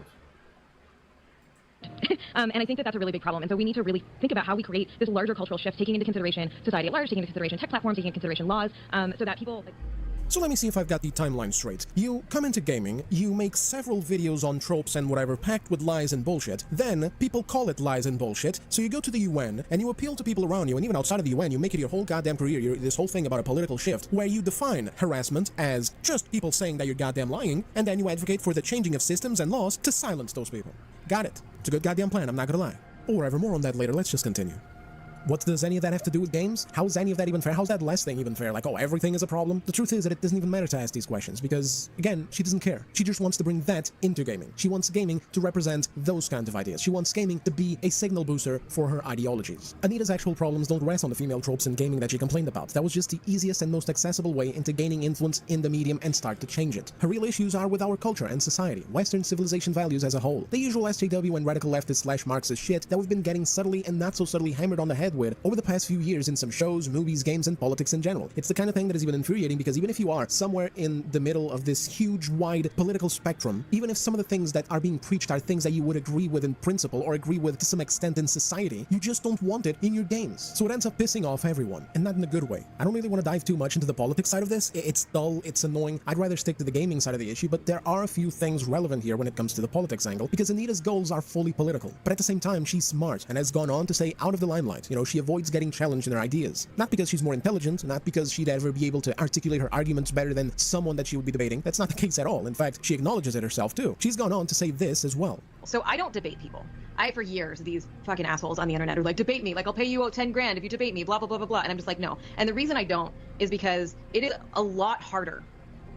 When you're perpetuating the status quo, you can use 2-3 words to get your point across. When you're challenging the status quo, you have to unpack the status quo and then provide a vision for the future and the alternative vision, right? So you are immediately in a losing position. She doesn't debate people because she knows it's pointless. Her ideas wouldn't survive scrutiny anyway. It's not because she has to deconstruct anything. It's not because the status quo is turned against her. In fact, that's a massive crock of shit. They are the status quo. They've been so for easily a decade, if not more. Conservatism and right-wing people and ideas have been demonized since even before the Orange Man's first term in 2016. This SJW culture has been dominant for a while now. I was under a lot of that programming in my teenage years as well, even in school. The reason why people like Anita Sarkeesian feel like they're still against the status quo is because all the quote-unquote progress that they have done so far isn't enough. There's always more things to deconstruct, more things to censor, more things to change, more character designs to nerf, more tropes to deem problematic, more diversity and inclusion that can be put into something else, more representation of this group and that group and this group and the other group and oh, this group is only 10% represented, we need to push that. That group is only 9% represented, we need to push that too. That group is 8%, 7%, 5%, 3%, 1%. We gotta get those numbers up, boys. There's always more pointless shit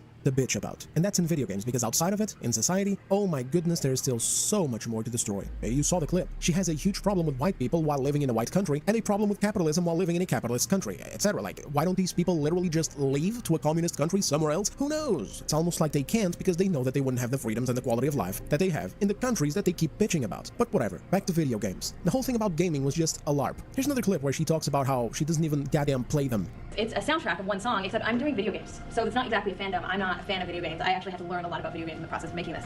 And also video games, like I would love to play video games, but I don't want to go around shooting people and ripping off their heads, and it's just gross. So hence this is my response to that. Not that it's any surprise, because if you listen to the things she brought up in her series, you could spot the blatant lies, the disingenuous framing, the baseless arguments that didn't even make sense, so on and so forth. Pictures like this one, where she posed as a gamer with stacks of video games that don't even belong to her, I bet, were just a PR move so she would look more favorable. Not to convince us, of course, we never mattered, but to convince executives in the industry to listen to her and work with her. It made it easier for journalists to defend her and demonize the living hell out of the Gamergate movement. It's even funny to go through the image and see games like Gears of War, Duke Nukem, Dead Space, Bulletstorm, Left 4 Dead, Mafia, The Saboteur, Fallout, Ninja Gaiden, Halo, Bioshock, etc. in there, when she very clearly showed disdain for these kinds of genres, let alone games. And that's because, again, you especially can take something like Gears of War. She would never have that shit in her collection. It represents everything she hates. It represents a time in the games industry where people were unashamed to just make a game like that. Just a group of dudes, big burly assholes, rough talking, rough looking, not an ounce of soy between them, no DEI either. Yeah, that one of them was black. Isn't that funny how that goes? How you could have diversity without the soy boy DEI bullshit that we get these days.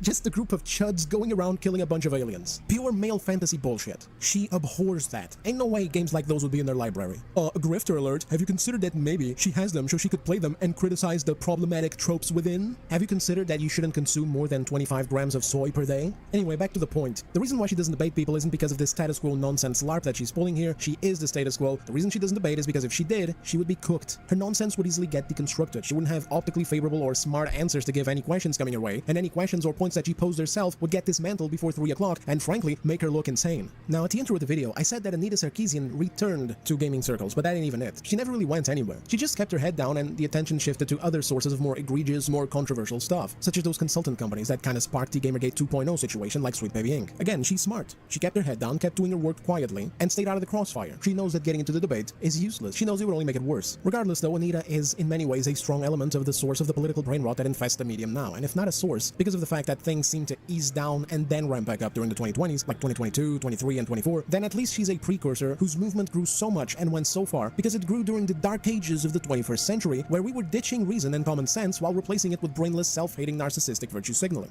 So instead of natural responses to Anita Sarkeesian like, hey dumbass, sorry, but if you don't like shooting guns or glory-killing monsters in sci-fi or fantasy with big buff dudes, then don't play shooters or action games with those big buff dudes. I don't know, go play fucking Minecraft instead. It's fun. You can farm stuff, collect garbage, and build your own little hag shack in the woods.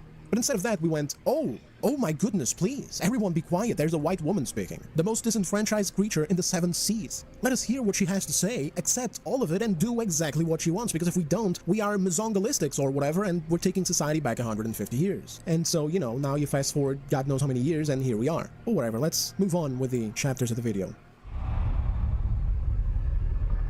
Okay, so after that really long section showing you some stuff about Anita Sarkeesian and ranting about the reality of her damage in the industry, let's talk about what happened. To put it as short as possible, someone found her name in the credits of Slay the Spire 2. More on that in just a bit. And this caused a wave of review bombing on Steam, which led to some infighting, even amongst some content creators that actively engage in the Gamergate 2.0 or whatever you want to call it. People who don't like politics or ideology influencing the content in their games, basically. But Days, that's still too subjective. Okay, how about this? People who don't like this right here. You see this? You see this picture? You see that little... you see that presenter up there? Oh, gaming is political, everything's political, blah, blah, blah. That's what I'm talking about. People who don't like this garbage influencing the games industry. This is at GDC, by the way, the Game Developers Conference. What a lovely place. Holy Jesus. What the fuck is that? And of course, it's not like infighting doesn't happen already other times, okay? I mean, it's not like we are a hive mind, all who follow the same fucking thing, you know? That's not the case at all. It's not the case at all with most channels who do this, in fact. I mean, just look at the Gamergate fiasco as an example. But anyway, we're not going to go down that road right now. The point is that, in this case here, with Slay the Spire 2, it felt different. It felt like some creators in question forgot who Anita Sarkeesian was and the extent of her damage in gaming, to the point where the act of review bombing Slay the Spire 2 in protest was something wrong for people to do, or lame, or just outright something to be mocked, like what XQC did in this clip going through the negative reviews. Not much content, and then the credits. They played for 20 hours, they enjoyed it. I mean, chat, think about it. These guys enjoyed the game for 30 hours, 50 hours. They enjoyed it for 100 hours, and they go, wait, hold on, somebody that's associated with feminism is in the credits? I actually hate this, actually. I played for 100 hours, but it's actually dog shit. It's actually dog trash. Let's put that away for now, I'll address it later. So I really wanted to dive into this. There was an aspect to this whole Slay the Spire 2 situation that came as a shock to people, and this both created this very fast effect of like, oh, what the fuck is going on? Anita Sarkeesian is back? That's the witch. I thought she had been defeated like 3,000 years ago. Burn the witch! Burn her again! You know what I mean? But in truth, she had actually not really gone away. As I said earlier, she just went quiet and let Sweet Baby Inc. take the heat for a while. But she's actually been doing consultant work here and there, not just for Slay the Spire 2, which kind of presents a perfect opportunity for us to go through some of these examples and show exactly why she doesn't debate and exactly how ridiculous this concept of gaming consultants focused on this specific thing to do with politics and ideology are so goddamn useless. Because that's another thing. You say, oh, gaming consultants bad, and then people come in like, actually, gaming consultants are great. Take, for example, the history consultants that games set in historical times require. It's like, duh, but we're not talking about those consultants. We're talking about these consultants. Video games don't need... They're less consultants, and they're more like... Activist is not a quite good word for what they are. There's activists that do play the games. Then there's people who choose to commit themselves to the cause that are more in line with people such as... Pull up the account. KMed. Those of you who've been on the platform to see it, that'd be this user right here. And where they spend all this time just, well, I'll let it scroll for you. Ow. Fuck.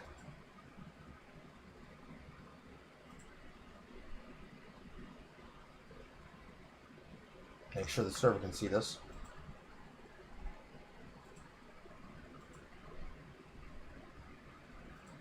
There we go.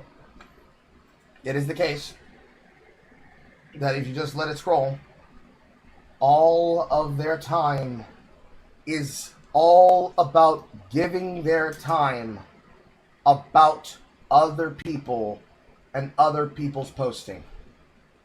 That is the case that their accounts are designed to be fun police. Occasionally, they do in fact cover things, and they do talk about things, and blah blah blah blah blah, and they do give their cases, and they do talk about other shit, but all of their posting is all about them antagonizing other people and talking about other people and being the kind of person nobody wants to be. All of the time, all of the time, all of the time, all of the time. Because they don't have anything to say. Not of their own words, not of their own volition, not of their own existency, not of their own agnosticy. They are people that don't have the ability to cover the news. They retweet other people talking about the news. And they sit there and have nothing of fucking value that they can tell you. Or, the better way to say it, these people can't tell you shit about something that you can find out better yourself. It is the case that amongst people like myself, Christina Tasty, and all the people who came from old Twitter to new Twitter, as we transferred from Dorsey to Elon, and all of the call posting accounts, like that, such as Shitpost Rock and Pirate Nation, they spend so much time bitching and bitching and bitching and bitching and bitching and bitching and bitching and bitching and bitching. K-Med does it.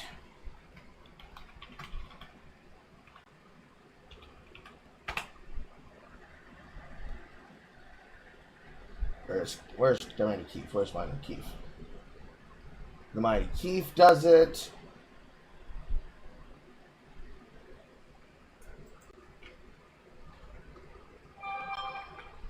There it is.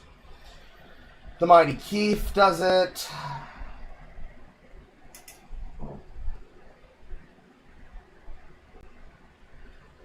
And obviously 8-Bit Closed Fist.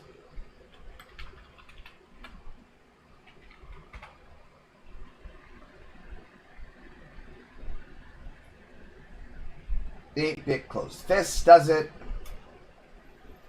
And it's all about being an individual who represents the shill that exists inside the industry. Because that is who they are. You don't know who these people are because they don't make things on these platforms. They live on other platforms. Or they're taking shit from other people and you don't hear shit about them. This montage is from 2024. Certainly, these are the individuals who are getting invited to showcases and getting invited to talking platforms because they're willing to be shills for the industry. They are the open market shills that have made themselves into these talking figures, these talking heads. They don't engage with real gamers.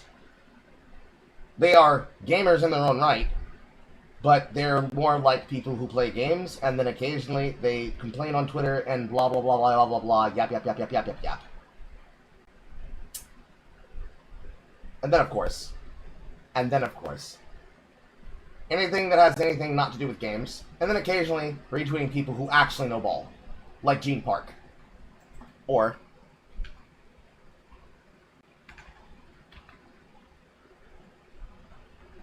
I don't remember how his name's spelled.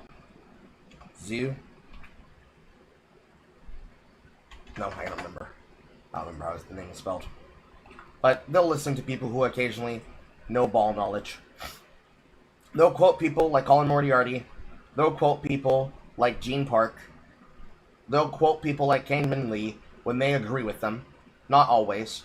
And whenever they post content of their own volition, they always act like they are in the know by doing the regular shit. But notice how low views they get on their shit. But if you were to go find them on TikTok,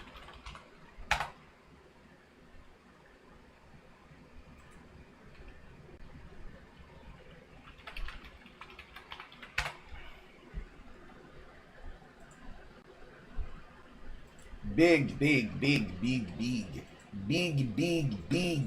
numbers, big massive shill. And that's because they exist to do this. They exist in this format. So they haven't really promulgated themselves onto YouTube. They are fighting for a foothold on Twitter, but they're not popular. Not to the degree that people are retweeting their shit frequently, only when they are HUD boxing. And with all these events having gone the way of the dodo, there aren't physical events for him to go be a shill at anymore. He stays inside, and he's an inside boy. Hi, Tusky. Need sensitivity or political or ideological consultants. All they do is make the games worse. They can't leave anything alone. They can't even leave cozy games alone anymore. I covered this situation here last year, where there's a group now targeting cozy games, sort of like Stardew Valley, because they are too... It's brain rot. I can't even phrase it. It's brain rot, guys. They are too... They're targeting the cozy games because the cozy games allegedly are colonized by the chuds. From the image on the screen, what's cozy about doing chores when you're at the center of the universe? Tristan J. Tarwater will delve into cozy games and how they uphold values of colonialism in their mechanics and narrative. More than just being about vibes, cozy games project an idea of what is safe and rewarding for players and often promote values of capitalism by rewarding individualism and consumption. What makes them satisfying for many also makes them uncomfortable for marginalized people. By exploring and questioning the definitions and values of cozy games and colonialism, we can make cozy games even more cozy. These niggas are saying if you have fun and satisfactory, you are shilling for capitalism, and that makes it bad. So you need to have more troon shine. You need to have the troon shine in things like Unbeatable to put your ass to fucking sleep instead of enjoying the shit like you could in something like Goody Two Shoes or Winter Burrow or Me-Side. Because if it's not the way they want it, it's bad. Keep in mind, we've played some of them on air. We've played things like Future Kind. We've tried playing things like Unbeatable. I'll attempt to try and finish it, but no fucking promises. And yet, meanwhile, that looked like a bigger fly than usual. And yet, meanwhile, you don't hear anybody complaining across the pond about Stardew Valley. Not amongst the chuds, not from the transgenders, not from the uwu Hello Kitty soft girls, and not from the goth girl, but still on the inside, uwu kitty, Hello Kitty soft girl, e-girls. And yet they tell you that you're crazy if you quote it to them.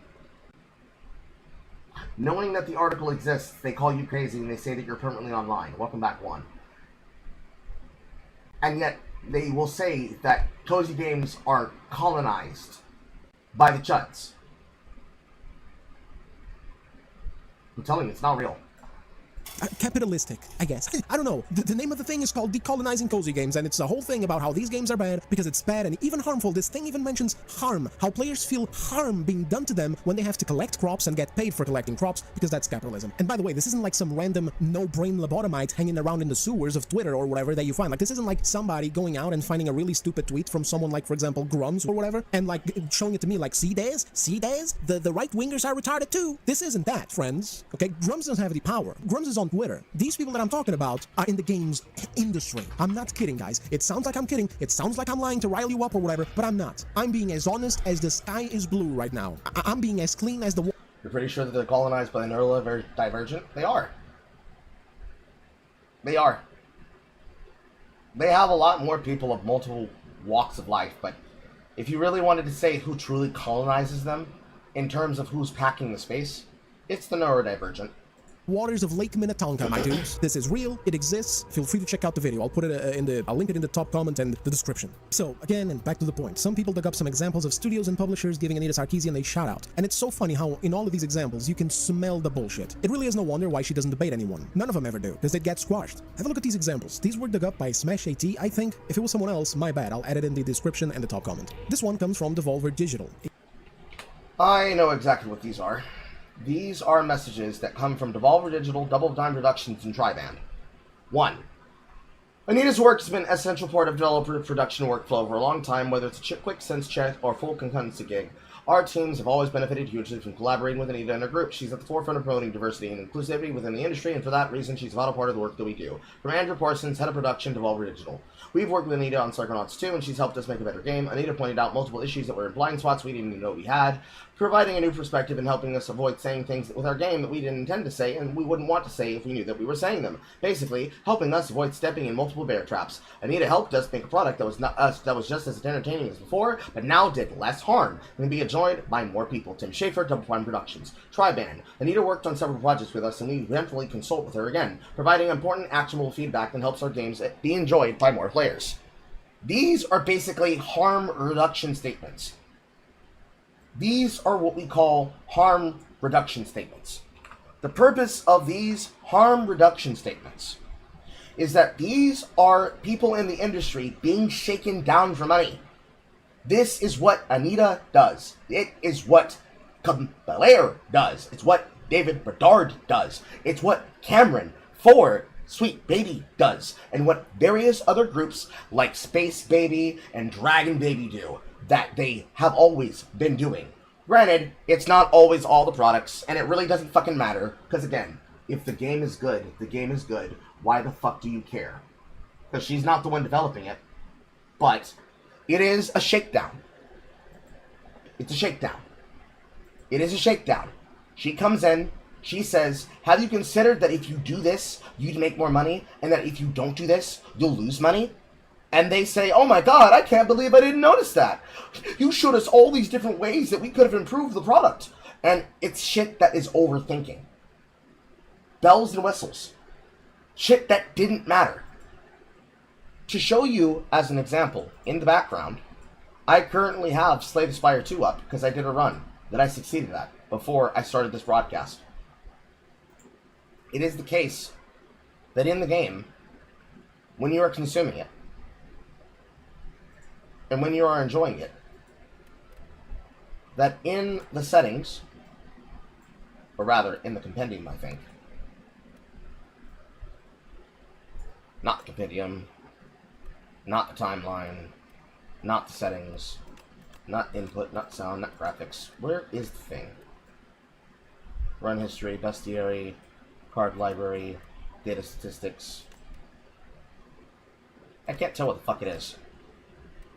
I can't remember where it is. But somewhere in this product where it shows them giving her credit on the credits,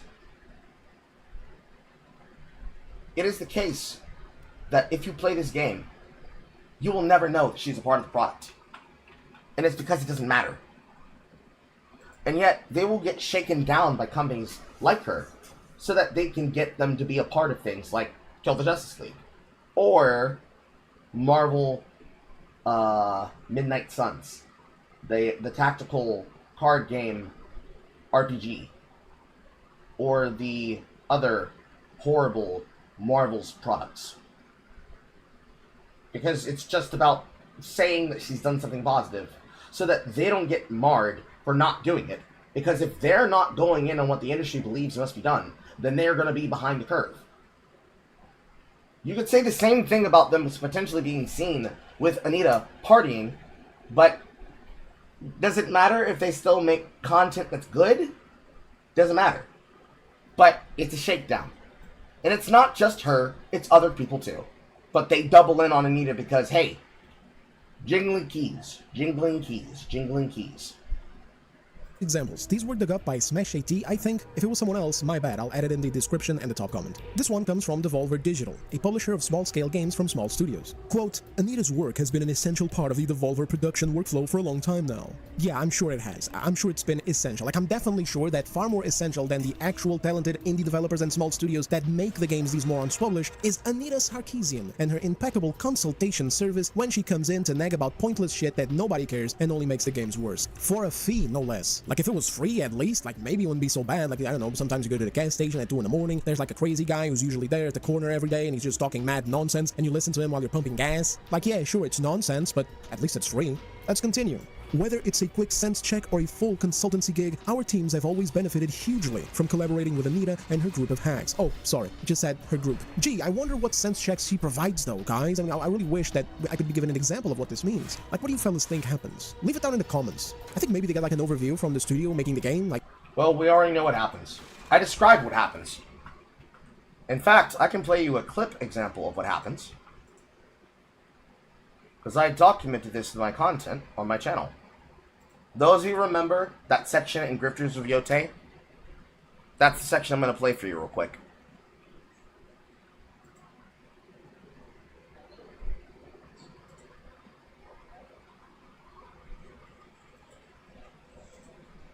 Still got the boog.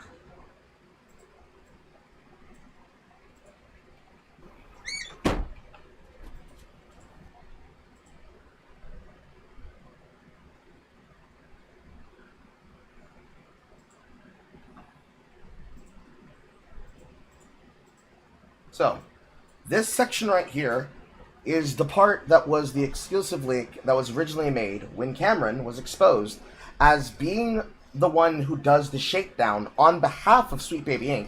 when they go to a developer that has a concept that they can have more power over because it hasn't been fully developed, that they can bully them into doing what they think is best for the product and acting on the fact that they don't need to be as emotional so they can get on through doing it.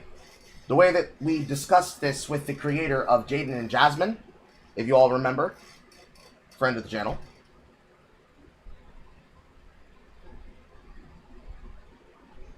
And then, the same thing that I revealed myself with my own reporting. Just to play the clip in here. They didn't collaborate. They didn't find middle ground. The studio just surrendered. They even said the first response was less than optimal. So instead of respecting that, they went harder. And when pushing didn't work fast enough, they got emotional. Not to connect, but to guilt, to manipulate. Then Cameron said, I wish I had been less vulnerable. Not because they went too far, but because they resent needing to. They didn't want dialogue. They wanted obedience. And they were pissed it took effort to get it. And then came the kicker. People need to be willing to let things go. But they weren't talking about themselves. They were talking about the devs. And then, with my own reporting from when I did that a year before them, here's Anita literally describing how she prefers to take content when she was working at the first end on her own for the company, being the main writer that was going on to things like Valhalla and Syndicate, which is how she got her feet in the door on things like Ragnarok. Time stage, okay, or no, you can pick characters already answered. So for me, I had to waste my form of assessing resistance and what we do on building the narrative. Because there are two times we kind of work, and one of them is that we're going to do some story in there, and kind of drop stuff like, hey, this idea of this character feels, authentic to the identity of the person or this, this plot point is a trope with, negotiations with a given kind of identity. And that's one kind of work. And that's at 1.5 speed. That's how fast she talks. I used to do a lot more, and I try to do less now. When I do that kind of thing now, I prefer to try to spread that work among a team of experts who consult backgrounds who can address my own life thoughts and kind of create a panel on that. Because that's an area where there's not a lot of creative input necessarily going to allow us to give, because there's so a lot of time that kind of results in cuts of certain things or slight changes. That's essentially what Sweet Baby Inc. does. That is in no way, shape, form, or fashion an issue with gaming. You see, the perpetual problem that actually, I think this part is relevant when you play this out. Exists with accounts and creators and individuals and influencers like 8-Bit Closed Fist and the rest of them is that they are on platforms that all of you may not already be engaging in, right? So, Instagram, Facebook, TikTok, other places and spaces where they will explicitly be ignoring and blocking you on places like Twitter/X now, but also Blue Sky, Reset Era, comment boards on places like LinkedIn.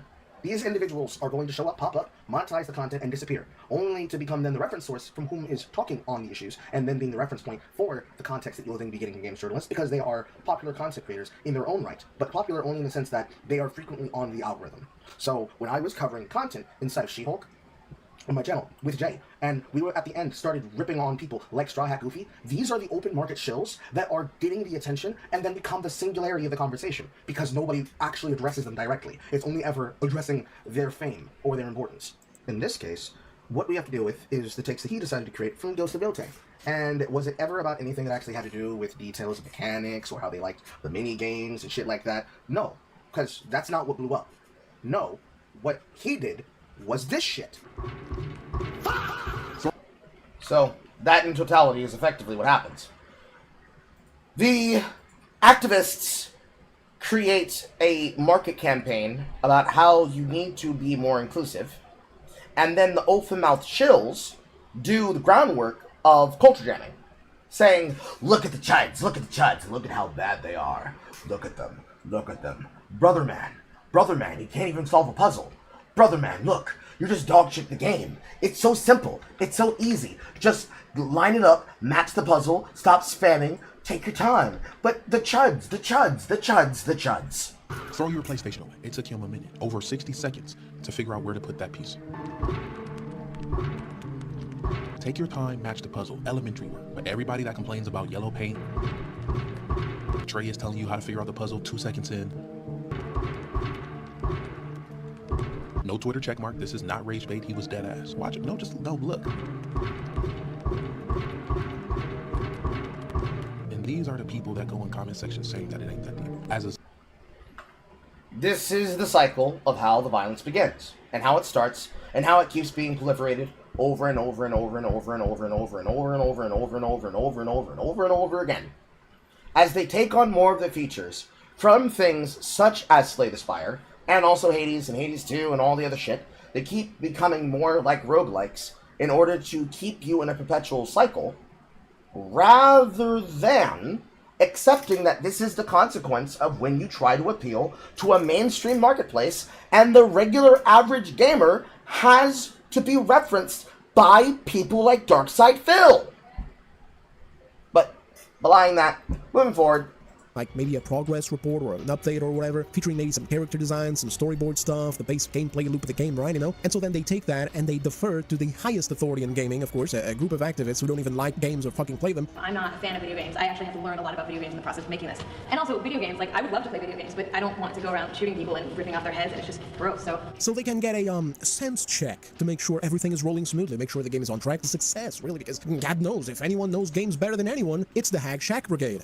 They continue. She is at the forefront of promoting diversity and inclusivity within our studio, and for that reason, she's a vital part of the work that we do. There it is, the magic words, diversity and inclusivity, the most useless set of words that you'll hear for 3 main reasons. Number 1, diversity has always existed in gaming. Anyone can go back and look through game catalogs to be able to see that. Really, the only thing diversity and inclusivity has ever done for gaming is make stories worse and make characters look like shit for no reason. Like, hey, here's a diverse character from 2013. Her name is Nilin from the video game Remember Me. I recommend it, by the way. If you have like a degree of tolerance for older game design, check it out. Now, here's a diverse character from 2026 from the exact same studio. Bruh, look at this dude. Wait till you see the. No.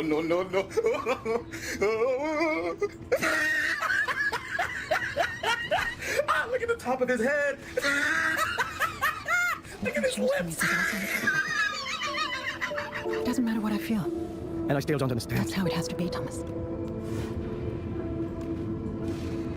Yep, and I'm not kidding. Same exact studio made these 2 characters. Only difference between them is one was made 13 years ago when the studio and the industry as a whole weren't fucking cursed by this ideological bullshit, and the other was made now, 13 years later, after diversity and inclusion became the most important words at the forefront of AAA game development projects in an inherently dishonest and broken way. Because again, there's nothing wrong with characters like Nilin. Well, back then there wasn't, and they are diverse, they are inclusive, but that's only if you look at those words and you take them in a literal sense. They don't actually mean that. It's just a buzzword to cover for all the other garbage that it includes, such as having to make characters ugly for no good reason at all. This is why these words have such— Well, it's more about the idea of trying to fight against an appeal system, and the appeal system on which they're trying to fight against is, well, women don't look like that, so you need to stop expecting them to be perfect bimbo dolls for you to have sex with.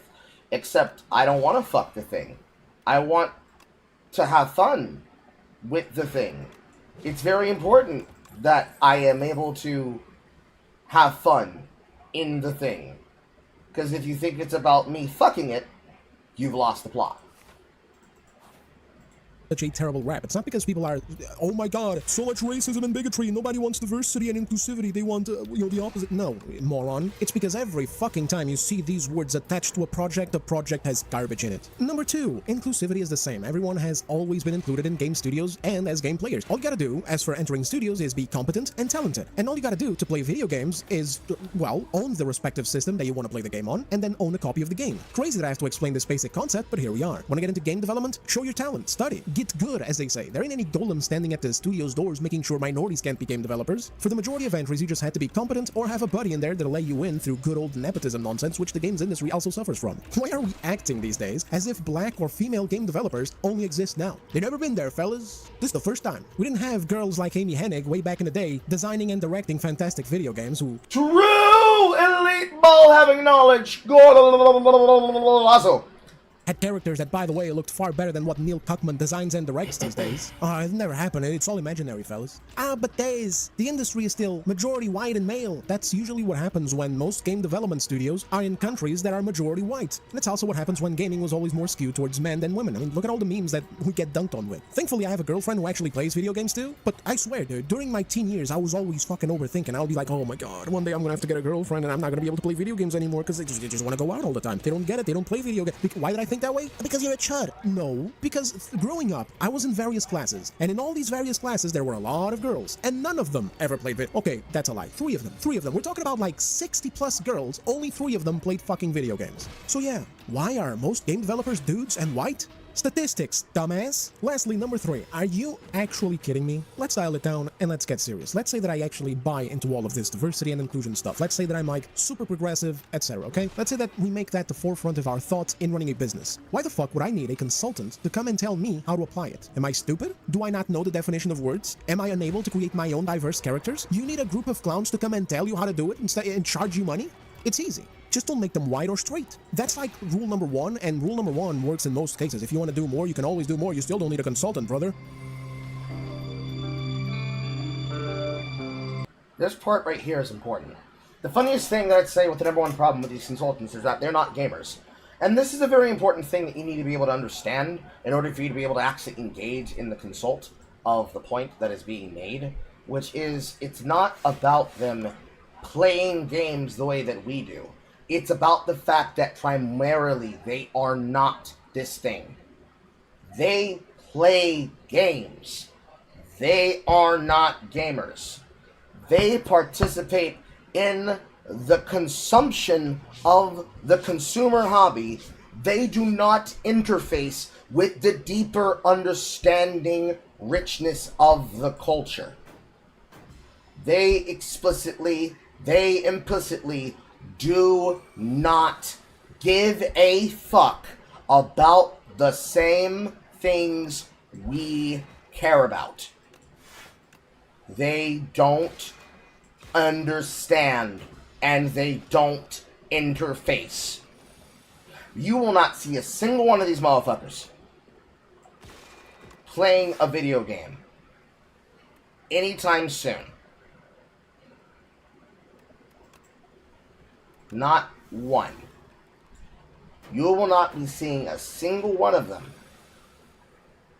playing any of the video games soon that will be releasing within the next 10 days that are amongst the most expected ones being looked forward to by the quote chuds. And the reason why you're not going to see it is because they do not subscribe to the same shit we do. Do not.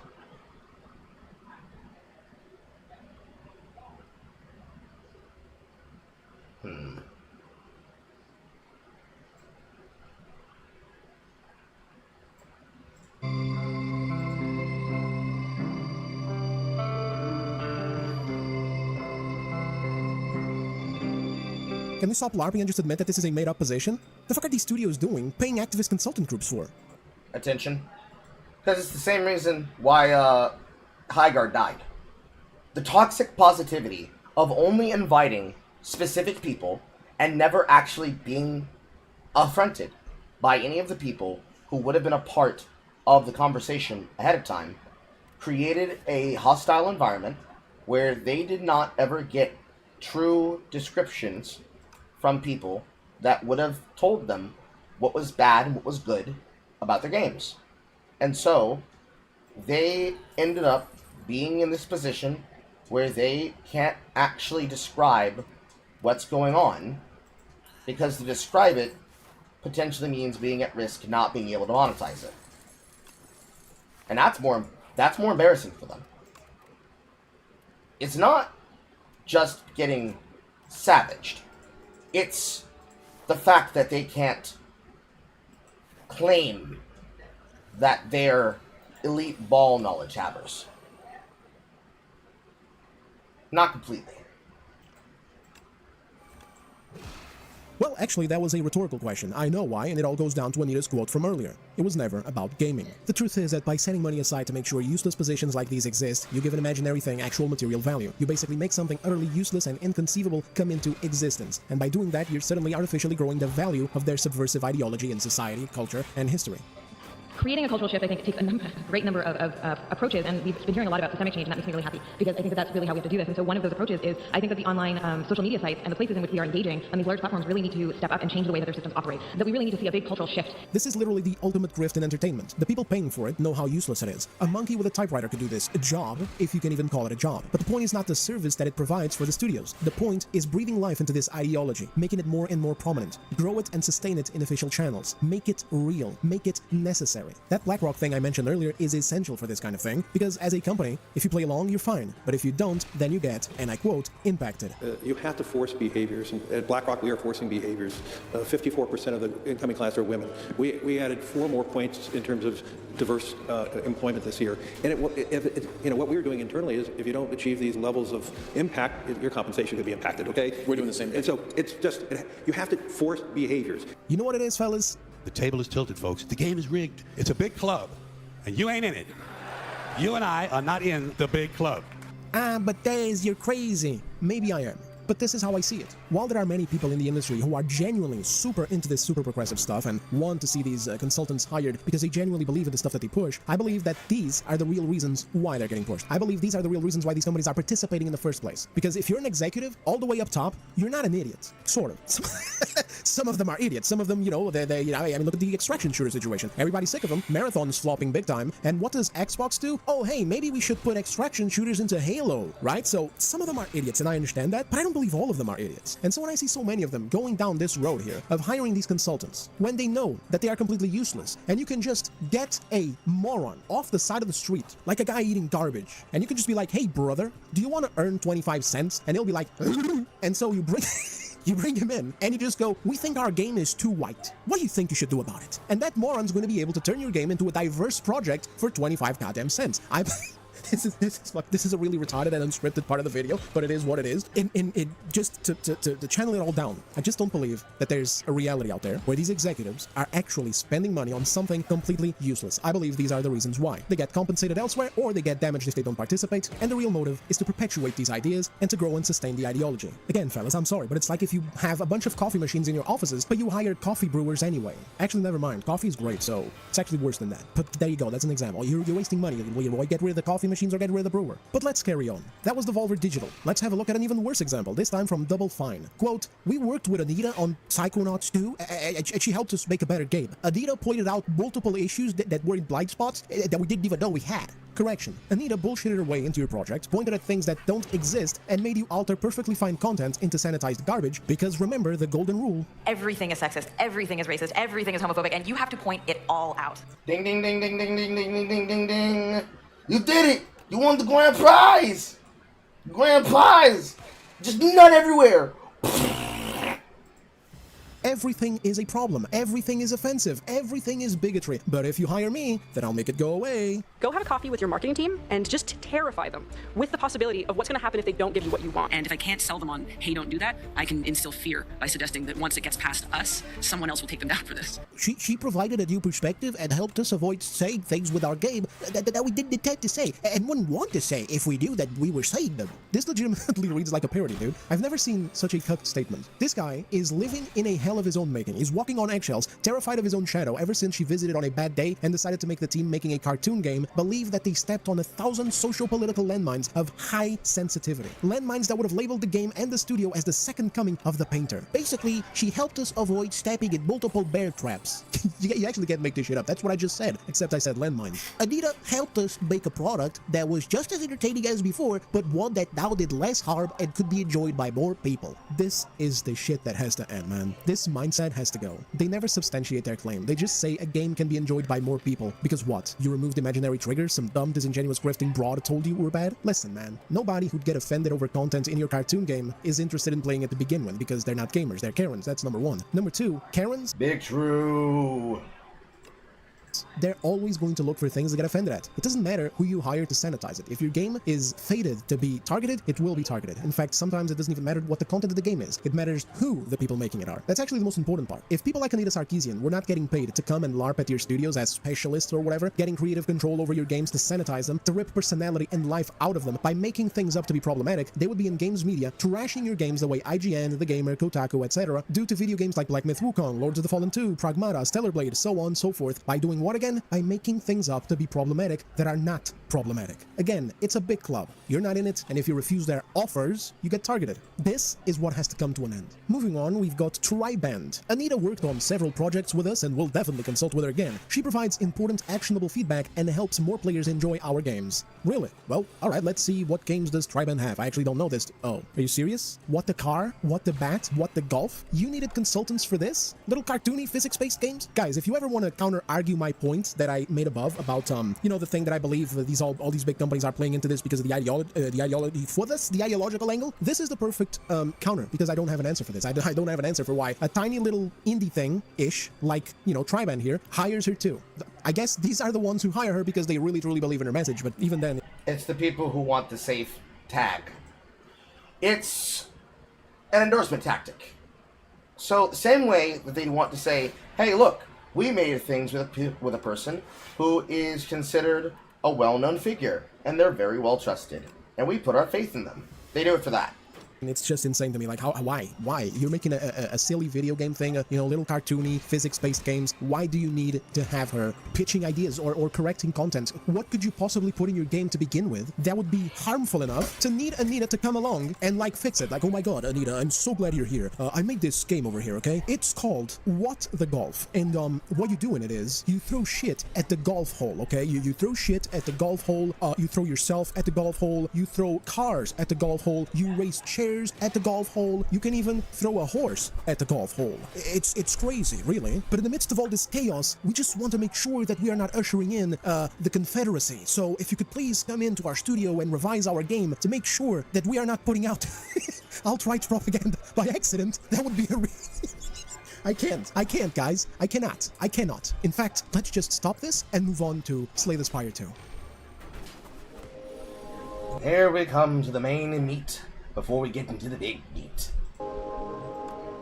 And so with these segments out of the way, going through her history, going through her consultant work, and also deconstructing consultant work in general, let's get on to Slay the Spire situation. First of all, the main reason for it being a big thing now isn't even because Slay the Spire 2 is like a woke game or anything. The game was fine. It's actually a very popular game this year. If you're not aware of it, it's a deck builder, and it released around March, I believe, and it sold like hotcakes, at least on Steam. It even managed to climb upwards of 400,000 concurrent players at some point. Small game, small price, and it flew off the digital shelves. It mocked games like Marathon, which even had people dunking on it for that reason, and other people taking it as a curious development in the games industry. No, not because Anita Sarkeesian fumbled around with content in it, but because of what it meant for big publishers. Basically, they like to recycle the same ideas and even overly invest into moronic ventures like live services or extraction shooters, such as what we see with Sony's Marathon and now the rumors of Xbox also wanting to bring extractions into Halo. And so the key lesson is, hey, stop doing the same things over and over again. Widen your horizons a bit. Experiment with new things, new genres, stop overspending on risky ventures, and give smaller productions a try. Now let's get on to more reactions to this situation, which are the things that surprised me the most in all of this. Basically, fellas, with the review bombing, a lot of people got mad. And there's some sides of this story that I'm not even going to cover, otherwise we'd just be here going over cringe for half an hour. So never mind all these morons. Instead, I want to talk to my homies. Sort of. I don't actually know any of them. I just recognize, like I said earlier in the video, that there are people who share similar mindsets when it comes to the games industry and entertainment in general that I do, and who were, in my view, taking this issue and underplaying it. Some of whom were even expressing disdain for the active review bombing. This one is from Epic Mike, someone I have absolutely no issue with whatsoever, but did disagree with the position of. Quote, I mean, she is the absolute worst, but Slay the Spire 2 is a great game, and I haven't seen a single thing that gave me pause in the content. If you are unaware of who Epic Mike is, I'm not going to do a book report here either, okay? He's basically a content creator in this similar field. He's part of Geeks and Gamers, criticizes ideological bullshit in media, entertainment, etc. Bada bing, bada boom. His statement wasn't unique either. In fact, when I saved it as sort of an example of a broader situation that I was seeing where a lot of people were saying that, hey, if nothing popped out in the game, then there's no problem with it. And even though, and I quote, she's the worst, there isn't a big enough issue with her involvement that would justify the review bombing. This other response of his was something more annoying though. Some dude who I don't even know made a whole post that even went against part of his own follower base, giving his take as to why he believes review bombing the game was fine, and Anita Sarkeesian is indeed that much of a problem. The username is Kooks12, in case you guys want to find it and read the whole thing yourselves. Epic Mike responded to that with, so guilty by association is the defense here? Someone has to make this make sense. And this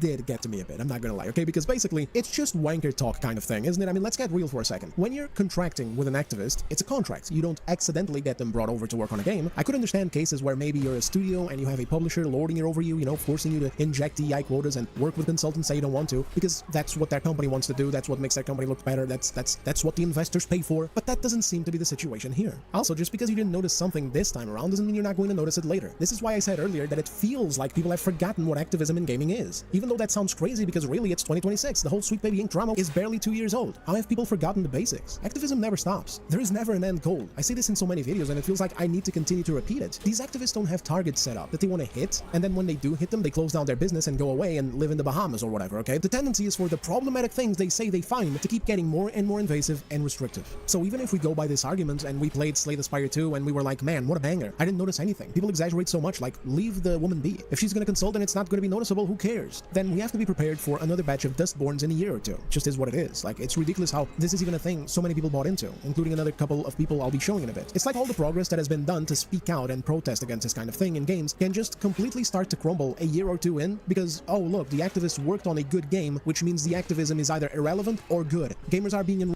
Ah, yes. Arriving at the irrelevant argument. They worked on the good... Well, actually, no, this isn't a relevant argument. I misspoke. This is Ronnie's argument. You can't tell what they did. You don't know. But I do, Ronnie. I do know what they did. You know how I know? Because I'm not stupid. Reasonable to do guilt by association and boycott or review bomb a game. Like, no, let people do what they want to do. If they want to boycott it, let them boycott it. If they want to review bomb it, let them review bomb it. There's actually a real valid cause when it comes to this situation. Then there was this Adam Cringler dude. Adam Krigler. Krigler? I don't know. I don't even know this dude, but my mutuals on X seem to like him. Personally, this is the second time I've seen him post nonsense though, so I don't know. Regardless, here's his awful take. Slay the Spire 2 is awesome. Never saw a single thing that took me out of gaming to think about modern anything. This backlash is lame. It's actual cancel culture. What are you, fucking stupid? Oh, really? This dude has over 200,000 followers, very clearly doesn't know what cancel culture is, and just put out a shit take to his entire base, misrepresenting the single solitary thing that we have available to us to make sure that our voices are heard in an industry that keeps trying to silence them. This is literally, by definition, not cancel culture. Since when is it cancel culture to negatively review a game? Since when does cancel culture come from the powerless denominator? You need power and influence over culture to cancel something. That's number one. We don't have that. We just got our wallets and our voice. Number two, if we had any goddamn power whatsoever, the games industry would look vastly different, and people like the ones who wrote those statements, glazing Anita Sarkeesian, and the supposed consultation work that she done on their games wouldn't even be at these companies. Never forget how easy it was to get cancelled in entertainment. All you had to do was smell like you were right-wing, and the internet would do its thing. They didn't even need to review anything. Just moan online, and then companies like Disney did the rest. Like when they got rid of Gina Carano. For what? For being a conservative. I already talked a lot about cancel culture in previous videos, especially one of them which I think was mainly about cancel culture. So I'm not going to bother to develop further. Besides, do I even have to? This is ridiculous. We have AAA studios running programs to get young people into game development, and they openly state in those programs that men are excluded. No man allowed. Only women and non-binaries. Does that sound like gamers have any power whatsoever to moan about something online and get companies to bend over and do whatever we say? Were you stupid or something? We have... Only if it's an indie that actually cares about their player base. If it's not one of those, you're fucked.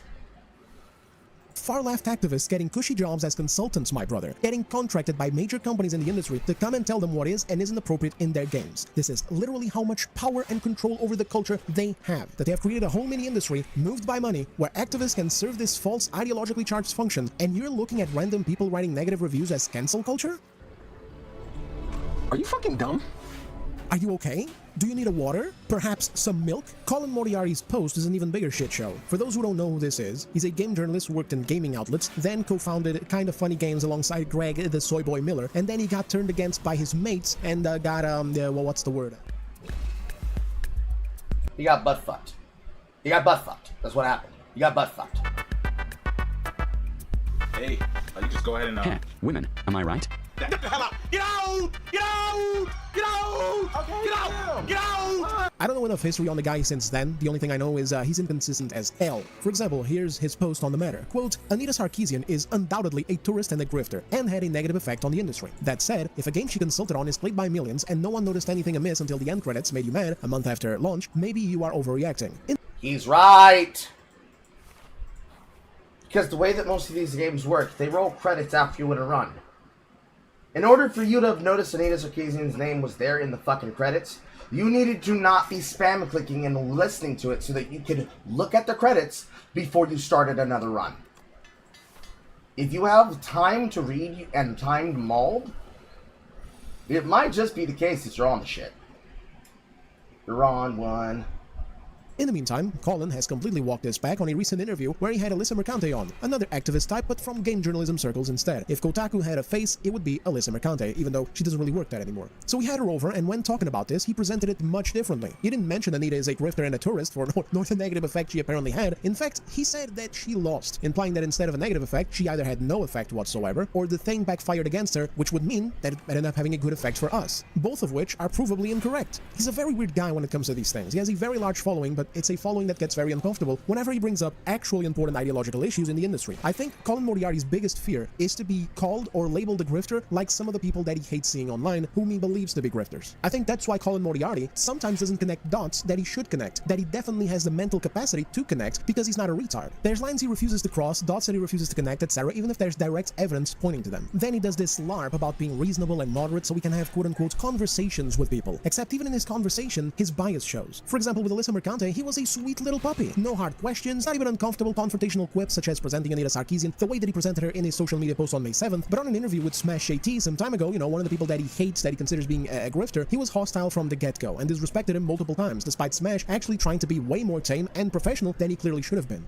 Actually, that I can disagree with. However, it's one of those things where I disagree with Dezembro because it is something that is characterized by the attitudes of the people involved. Colin is somebody who knows what he's doing.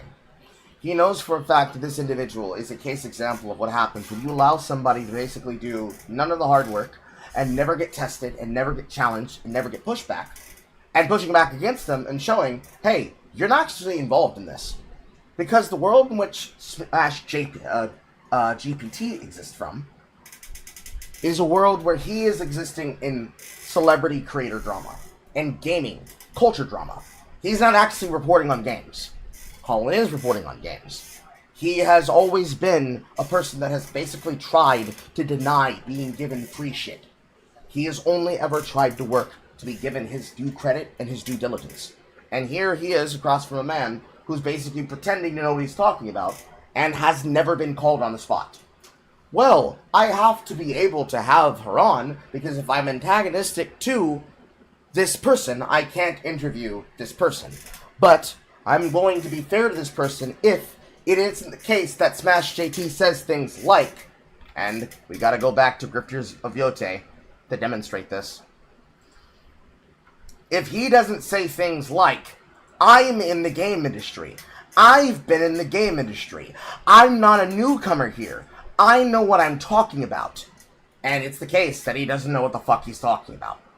And it has to be demonstrated that no, actually, Smash provoked him. He provoked him. And implicitly provoked him with the shit he decided to bring up out of nowhere. Doing this. I mean, use the thumbnail with shill in it. You're calling the person who doesn't get anything for free from anyone, who accepts no free games, no early access, no travel, no preview events, no listen hardware, to how you talk about no stuff. anything, and then saying I'm a shill, but you like for what? Listen to how you talk about Sarkana and defend it. It's just like it just seems like you. For those that do not remember, Sakana is the numbers that are used to dictate the actual sales record of the industry that are handled by the Sakana Group, who handles all types of data heuristics in the field of Aiden Paladin's work, where they are paying 5, 7, 8, 9, 10-figure numbers that if Sakana wasn't correct, nobody would buy into it. And the entire argument became Smash saying, I know what I'm talking about, I'm from the business of the industry, and I know what's going on. And then From there, when Colin heard him say that in the beginning of the conversation, is how they got to this. People work at Sony. I've been in the game industry myself. I'm not some random dude that just turned on a camera one day. So I've been in the game industry. I know how it works. I know what I'm talking about. Denying Sarkana. Denying Sarkana. Denying Sarkana. This is not new to me either. And that's not trying to big time. Wait, did you say you worked at Sony? Sony Online Entertainment. I don't get anything. That was the other thing I really. So, person who works in the business, who should know who Colin is, says, I'm not trying to big time you. I'm something of a gamer myself who works in the business, but he's just a fucking playtester. Not even the head lead playtester. Just a fucking playtester. A hobbyist says to a journalist, I know how the business works. Doesn't know how the numbers of the business works. And then, when it gets pushed by him on his content, we get to here. And I'm just telling you, not everything is a conspiracy. Not everyone's out to get you. There's literally nothing. There's nothing in it for them to misrepresent the data, because if the data is wrong, then they don't have jobs anymore. It is what it is, right? Like, yeah, I don't want to dispute VG charts data, or you want to dispute Alinea data or whatever. That's different. But you're disputing data from the horse's mouth. Last videos, breaking, massive layoffs at Ubisoft. Next video, Yote flops. Next video, the gamers' woke revolution crashes. The next gamer, Microsoft has no clue what gamers want. The next one, man wins women's only Fortnite tournament. The next one, now they're saying Twitch CEO Dan Clancy did nothing wrong. The next one, TwitchCon streamers PC infected by massive virus. Like, where is the game? I'm not seeing anything here. There's no, like, I'm scrolling through your shit. Like, I see nothing about any games. There's nothing about a single, there's nothing about I'm calling you out here. There's nothing about a single fucking game on here that you've played. Like, where is the content about I'm also calling you out. Maybe you should watch them to find out. Hello. Here that you've played. Like, where is the content about I'm also calling you out. Maybe you should watch them to find out. Hello. But I broke it. I broke it. Fix. There you go. This like there's nothing through your shit. Like, I see nothing about any games. There's nothing about a single. There's nothing about I'm calling you out here. There's nothing about a single fuck. I have to use a different window. 1 second.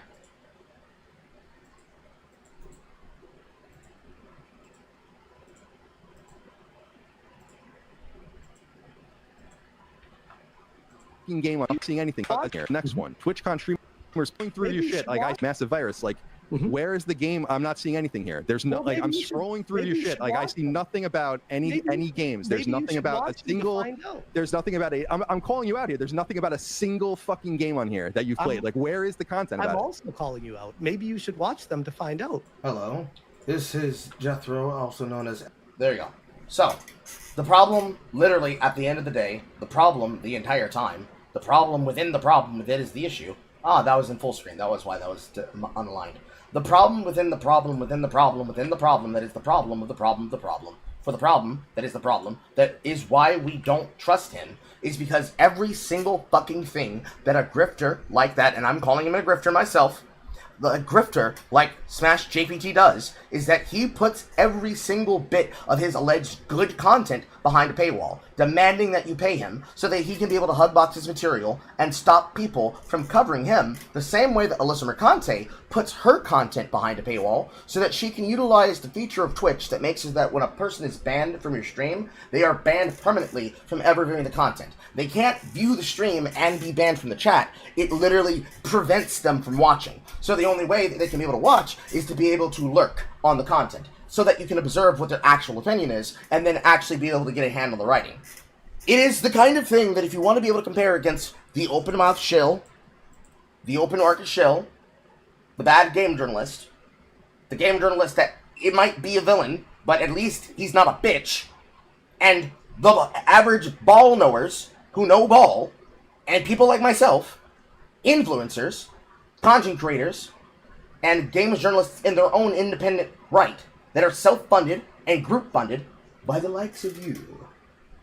All of you make it possible for me to pack in niggas like him because I will take the time to demonstrate the reason why I say I disagree with Decembro. And the thing about that is that he might not know, but I do!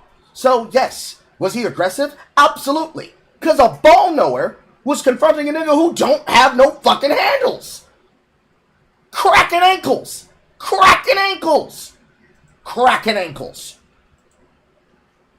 I need to make her hot dogs. Give me 5 minutes and I'll be right back. Give me 5 minutes. 5 minutes. Give me 5 minutes. I'll be right back.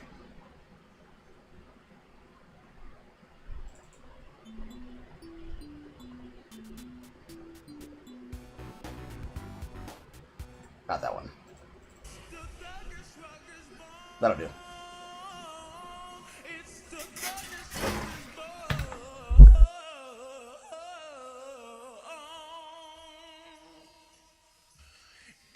the thuggish ruggers bone. We got lazy and crazy. It's the thuggish ruggers bone. It's the thuggish ruggers bone. It's the thuggish ruggers bone. It's the thuggish ruggers bone. You feeling the strength for the rough, step up, hit a bump, get a jump, that the dust is feel just be done and straight buzzing, loving your peoples, cause we so real, chill, better bring your weapon and step and bring on that ammunition, tripping, no sip, not to mention, never knew no competition, but I gotta get mine, so scream my mo and let me hear ya holler, not about that mighty dollar, roll with the bomb of thug, a baller, chain game remaining, flaming, flaming, my jack and drink, thinking about that hanging, clanking, clanking, through the truth. It's the thuggish bone. It's the thuggish bone. It's thuggish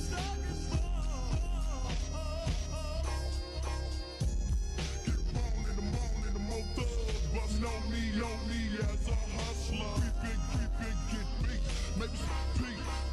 Gotta put your mother straight, jackets. Gotta make that money, dear to say nah. Feeling in my black trench, you gotta be down there. Come and get this teaching. Your soldiers, hot dusters, must stack. Me drinking me bro, Tim is good, right, big blue all the way back. It's the thuggish ruggers bone. It's the thuggish ruggers bone. It's the thuggish ruggers bone. Me follow me now, rough strolls. I'm deep in the land, but creep if you can. Take a little swig to the brain rolls. Smoking, instead of choking off that potent smoking. Running from the popos. Gotta get up with my gusters. Right turn to the double bluff. Pull to the curse, smoke with my hustler. Puff up to the brain shot. Lefty, deed and tweeted. Gotta get another case for my trunk. Oh, English really don't need it. But in case my juice when it gets drunk. They pop bombs, so leave them alone. You know all they get shut down. Stuck running the neck, and you better believe everyone in the store style. So what now? See the bone gun clay, drugs never gon' track some flavor. Sit back and just look at the same cut. Let the face on the people like came up. It's the thuggish ruggers bone. It's the thuggish ruggers bone. It's the thuggish ruggers bone. Gotta give it out now to the Glock. Pop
Fuck you, YouTube! If you're cool enough to watch a new streamer this week, you're a big enough Chad to watch Single Player Carl. Bad words, Carl's a breakdown. Memes! If you think you'll find a bread tuber at Single Player Carl's, you can kiss my aunt. It's our belief that if you're such a base mother lover, you watch this guy's stream. Guaranteed! If you don't find niggatry cool, you can shove it up your subscribe list. You heard us right. Shove it up your subscribe list. Bring your friends, bring your pets, bring your mom. We'll love your mom. That's right, we'll love your mom. At Single Player Carl's, you'll catch 6 ways a Sunday. Take a hike to Single Player Carl's, home of challenge laughing. That's right, challenge laughing. How does it work? If you can catch Carl being ignorant as fuck and not laugh once, you'll get nothing but shame. Don't wait, don't delay, don't fuck with us or you'll whip your weave off. Only at Single Player Carl's, the only stream that tells you to fuck off. What are you waiting for? Go to Single Player Carl's, New Orleans' snappiest, an exclusive home to the meanest sons of Cajuns in the state of Georgia. Guaranteed! Those innocent eyes,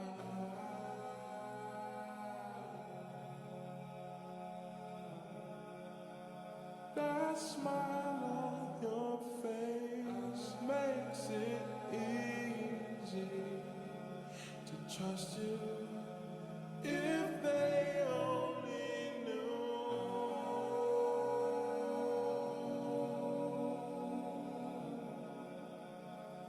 the girl with the tattoo, like I do.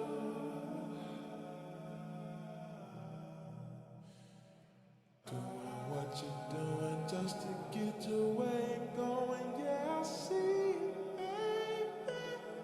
Just don't lose yourself along the way, no, 'cause you're doing what you're doing just to get to where you're going, and I see it, baby. Ain't too many of us go have to say I do, but I knew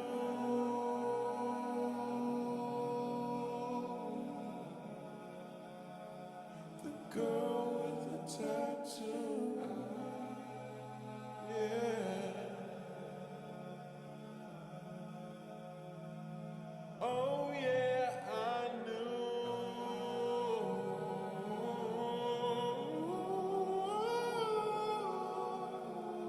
Girl with the tattoo.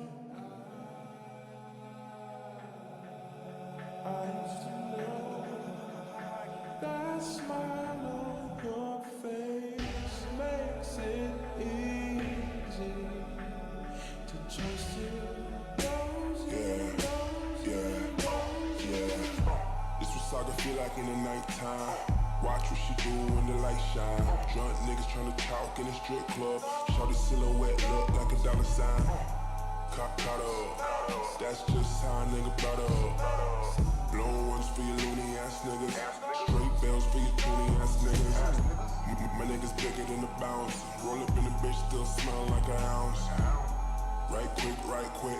Tight jeans on so she feel my shit. Tell me something good, baby. Tell me something good, shawty. Come bring it to the hood, baby. I'ma bring it back to the hood, shawty. We're almost done. We are almost done. You know, it's one thing you love about metal, you can't Anita Sarkeesian your way into it. The metal is intense, diverse, and decentralized. You can't infiltrate and LARP the same way. You can in golf. You can in golf. As I was saying, it is the case that in this instance, Colin is actually 1000% in the right. Because Smash JGT cannot actually keep up to speed. Because he's not one of us. He's not in it for the culture. Well, actually no, I don't even want to say that word. He's not in it for entertainment. He's not in it to inform. He's not in it to game. He's not in it to commiserate. He's not in it to for camaraderie. And he's not in it for community. He's in it for cash. Cash, money, and fame. Even if it's at the ask rate of infamy. So, as long as he's willing to say, why don't you just watch it and find out, and he knows for a damn fact he doesn't have anything covering content, you can simply just fact check it on the spot. In the same breath that I can click this button, and you can see him say, maybe you should just watch it and find out. Maybe you should just watch it and find out. Well, maybe you should just watch it. Everything's paywalled. Not a single one of my broadcasts you can be able to watch except the one that he got felted on and then ran immediately back into the hug box and has been there since. Especially when he got fucking blasted out the ass during High Guard. When he got blasted out the ass during Marathon. Got blasted out the ass during the next game and the next game and the next game and the next game. The same way he said it there. The same way he said it here. You can just fact check him. And you can see it hasn't changed. He is doing the same thing on the live. He is doing the same thing on his cross-community page. He is doing the same thing in the video as he's doing in the quote playthroughs. And then for the channel that's dedicated to quote smash JT gameplay, look at how few fucking people are watching him play it. He is not popular. And yet this is one of the voices people keep saying, alongside Grums, you need to be listening to them. You need to be following them. You need to be listening to them. You need to be following them. Because notice, of all the things that are available, these are movie games with AI generation of yourself. Ew. JRPGs that are menuables. The embarrassment that was his boomer-esque gameplay of the server slam, and that was his only investment and involvement. He did not get involved after launch. He did not stay involved and stay connected 1 month in, 2.5 months in, like I and others like Vara did. But yet, he was the one that set the pace that allowed them to get harassed. Same shit with Lunar Star Story, same shit with Crimson Desert, and then the same shit into Mouse PI for Hire. While still being a fucking boomer. You can just fact check it and just know that he's not a ball knower. What I think is true is that you wouldn't be able to do what you do if you actually talked about the games. Again, where are you getting that from? Looking at all of your videos, Okay, like all the titles of your videos. So I just want to understand: is within the confines of the video titled "Asmongold destroys Sony Pony Fanboy"? Is there like a deep analysis of Chronos: The New Dawn in there that I'm missing? Is there behind the video titled "Goonergate Returns: The Extreme Right"? Is there some sort of real deep dive into like what Xbox's strategy is? Probably not in that video. But you have to understand. That's where I think you and I agree, and that's where I think a good place to spread off from would be. Like, we come from different, I guess, political viewpoints and maybe creative viewpoints, but I feel like the status quo of what we call like the right wing of games coverage or whatever it might be is just so one note and annoying. And I feel like I talked to you about this a little bit in our email where I'm like, going after Forspoken, going after Tales of Kinsara, going after, it's like, I think it comes off a little racist to me. And yeah, just like, but I think it's too bad just in the sense that Jeff and I know David Daffy's an old friend of mine, we do a lot of stuff together. So, Forspoken is a dog shit game, and he is fine that he knows that Anita is bad. Criticizing people like her, doing the same, is a problem. Yes, it's a problem for the same reason that constantly bringing her up is a problem. By constantly talking about Alyssa Mercante, you justify the ability for her to play victim. Boom, done. If you stop bringing her up, she loses power. The more you treat her like she is a villain that must be defeated, the more effort gets put in to demonstrate how they will fuck you. That is what will happen.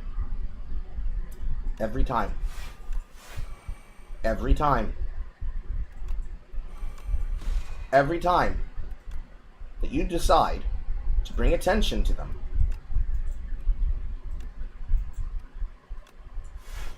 they will fuck you. Guaranteed. No matter what you do, they will fuck you. Because you give them the noose to hang us. To hang us, to hang yourself. And you can't say, well, I didn't know. Because, yeah, you actually should know. It's part of the job. You don't get to say, I didn't understand. That's the problem that everybody has on the right wing of the issue. That they're giving away the fucking game on. Just stop fucking using her as your objective. the more you use her as the justification of why things should be done, the worse it's gonna get.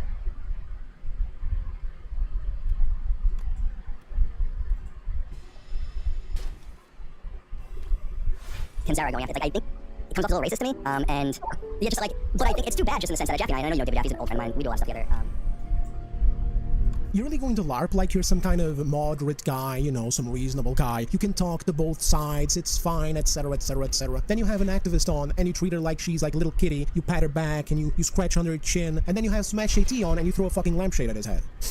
I don't know, man, I smell bullshit. But carrying on, their conversation was about analytics and numbers centered on some games from last year, including Assassin's Creed Shadows, which was proven to be nonsense. If you don't remember, let me quickly refresh your memories, and you can feel free to check out the original videos if you're interested. Long story short, Analytics Boys said that Shadows is one of the best-selling games of 2025. This was around launch. Then around summer, one of them even said that Shadows was the top-selling game of 2025 above every single other new game released that year. Then, later, the Analytics Boys were doing the roundup for Ghost of Yotai around October, showing how successful that game was too, just 3 days after launch, for being number 18 on this list of the top 20 best-selling games of the year. 3 days in, top 18 already. Not bad. Somehow, however, they forgot to include Assassin's Creed Shadows, one of Ubisoft's strongest launches in the 3 weeks after release, the best-selling game of 2025 during the summer. But then in October, it's just gone, completely missing from a top 20 best-selling games of the year. Man, I don't know what it is. I don't know who shot it or something, but something sure smells like bullshit around here. And it was a matter that is similar to what's going on right now. You know, right now you're not supposed to review bomb a game even if it's your only avenue of having a voice. And what he was talking about is, oh, we're not supposed to doubt the analytics that come out. We're not supposed to question it because, oh, they're the industry standard. Well, what are we supposed to do? It's not that you can't question them because they're the industry standard. It's that if you keep saying that you know what's going on, and you demonstrate that you don't respect the Circana numbers that exist because that's how much money they pumped into it, you are kind of demonstrating how little, little of a lot of things you are representing. You don't get to claim that actually it doesn't matter, because it does matter. It matters a lot.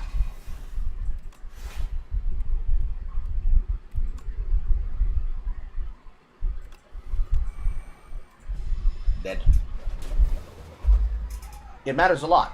For the simple reason that if you don't just fucking accept that there is going to be a business and that games is an industry, it is of a development cycle, it is a consumer hobbyist culture, and it is the space in which all of these things must exist as an ecosystem, and within the circles of the circles of the circles are ever fractioning smaller communities that look at these things and care about these things in various different ways compared to all of them. If you always try to make it into an all-subsuming, we're all against each other, or we're all on the same side, you're promoting a forever war of division that allows them to play people against each other, and you will never get what you want. You will never reach heaven. You will never reach heaven. Then when there's these glaring inconsistencies. But anyway, that was the Colin recap. As for his take, ridiculous. You can start the sentence with, oh yeah, she's a tourist and a grifter and she screwed up the industry, but with that said, like what do you mean with that said? Anything that comes after that's just going to sound stupid, and it did. But I don't even think that's the worst part. I think the worst part about this is that it's really not about people getting mad after a launch because she was in the credits. It's not like a Game of Thrones betrayal scene or whatever. It's not like a telenovela. It's about principles and future. That's not true. That's how some people see it. There are some people who see the involvement of Anita Sarkeesian as a scarlet letter. For good reasons. Doesn't mean that it's a promotable reason that everybody's agreeing with, but there's a reason behind it. There is a logical space for why people might feel that way. You can't say that there's not, because there is. Proofing. Some people do take those things seriously, and I don't think it's wrong to do so. And again, just because something isn't... Exactly. You don't think it's wrong to do so. So, in this instance, you understand exactly the point. There are people who do see it that way. It's acceptable to understand where they're coming from. So we can't play dumb. To miss this one time doesn't mean it won't be a miss the next time. I hate that this even has to be justified, honestly. Like, this is Anita Sarkeesian. This isn't some random moron with a flag in the bio. This is the big boss. Like, this woman actually carries a lot of weight when it comes to her history in gaming. To put it in game terms, it's like, I don't know, if Gamergate 1 was a video game, she was the final boss. And now Gamergate 2 is out, and oh shit, the iconic final boss is back. He ain't down yet, he's still here. there's actual damage we can point to. And if he wasn't such a soy boy too, he would admit it the way that he admitted it in his tweet. She's kind of like the Reapers of Mass Effect. Anyone who looks into it knows how garbage all of this is, but nobody wants to do anything about it. And then if they see some people doing something about it or worrying about it or whatever, they look at them like they're crazy, like they're overreacting, or like they're conspiracy theorists. Again, someone's in your house tearing up your carpets and pissing on your walls again.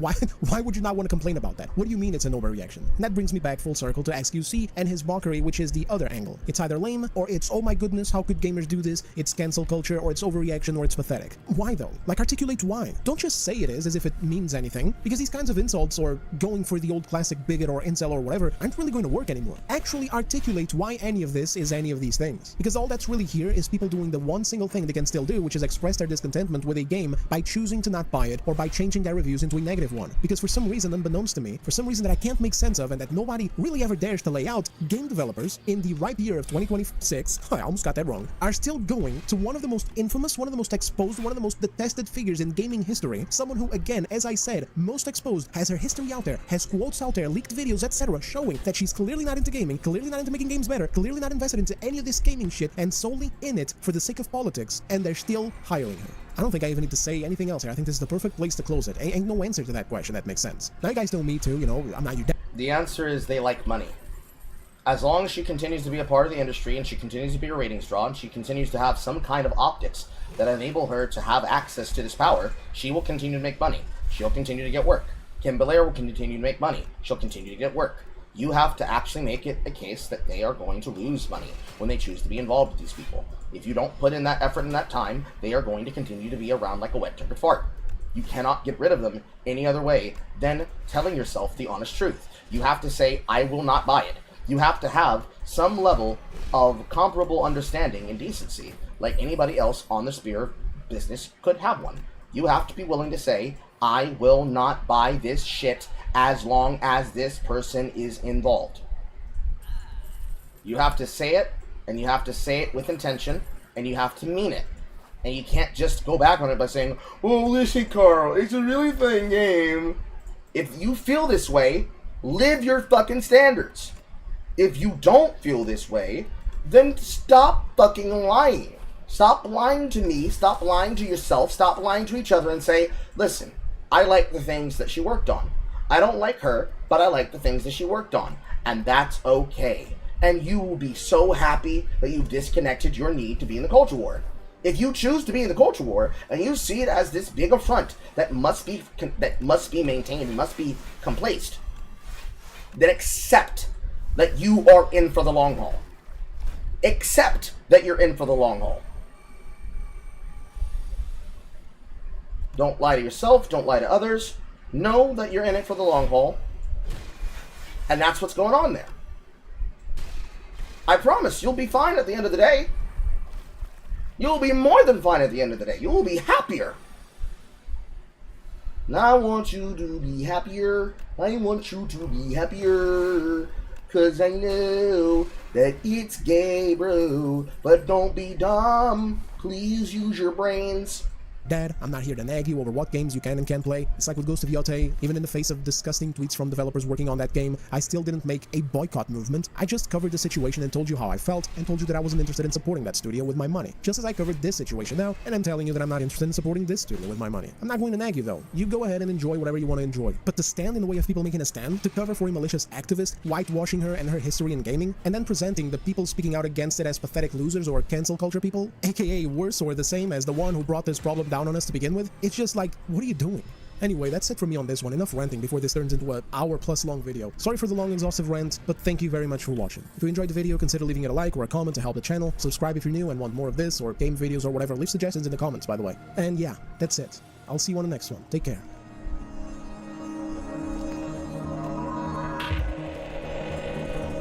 And that's the end of that. And now, for the main topic.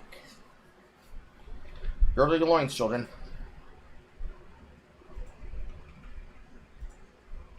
Girdle your fucking loins.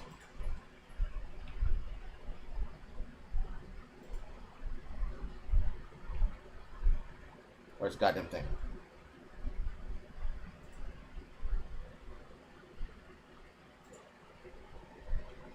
Okay, then I'm back to another window. I apparently closed it.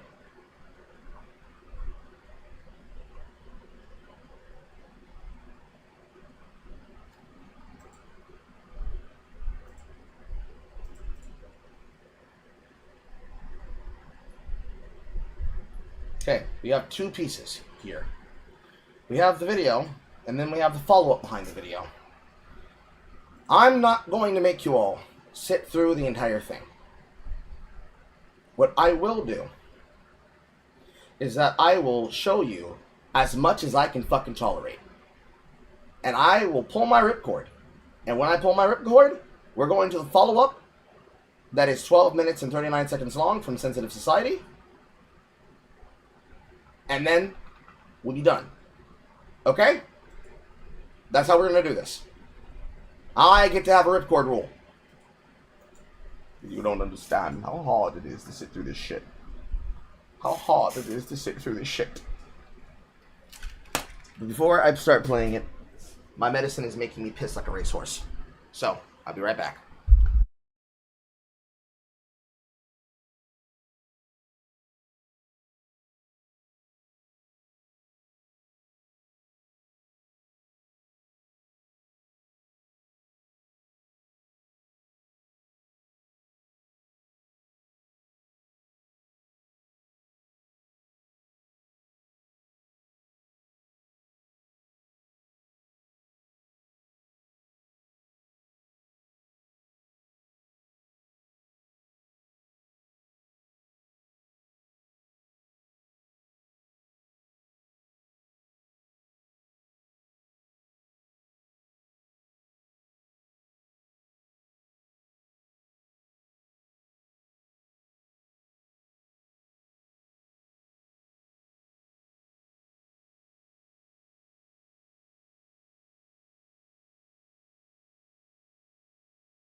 Okay. Ripcord roll. The second song in the single player Carl Sugar album. Okay. Ow.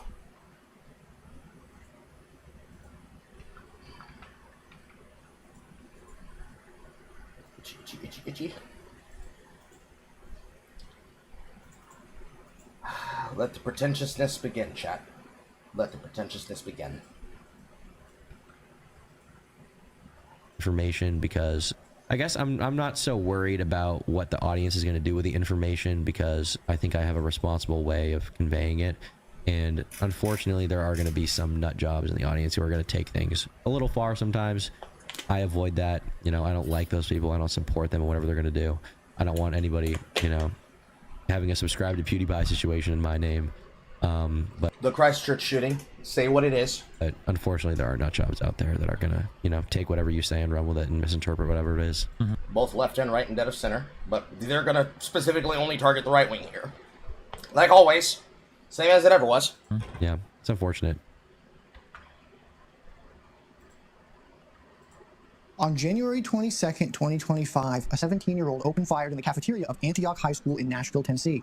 He killed one student, Jocelyn Correa Escalante, injured another, and then killed himself. His 51-page manifesto laid bare the life of an angry, abused, socially isolated teenager who wrote that he was ashamed to be black due to being immersed in accelerationist white supremacist ideology. He was affiliated with far-right cybercriminal networks like 764 and Telegram, and spoke about Jews, Muslims, women, and LGBT people being targets. His manifesto unsurprisingly had a section listing people who influenced him, and you find usual suspects there like Candace Owens and Nick Fuentes. I wonder if he's going to come up again. But sitting right alongside the open white nationalists were names like iDubbbz, Destiny, Hassan Piker, Ruben Sim, and Turkey Hard R Tom. Don't do it. N-word. Oh, fuck.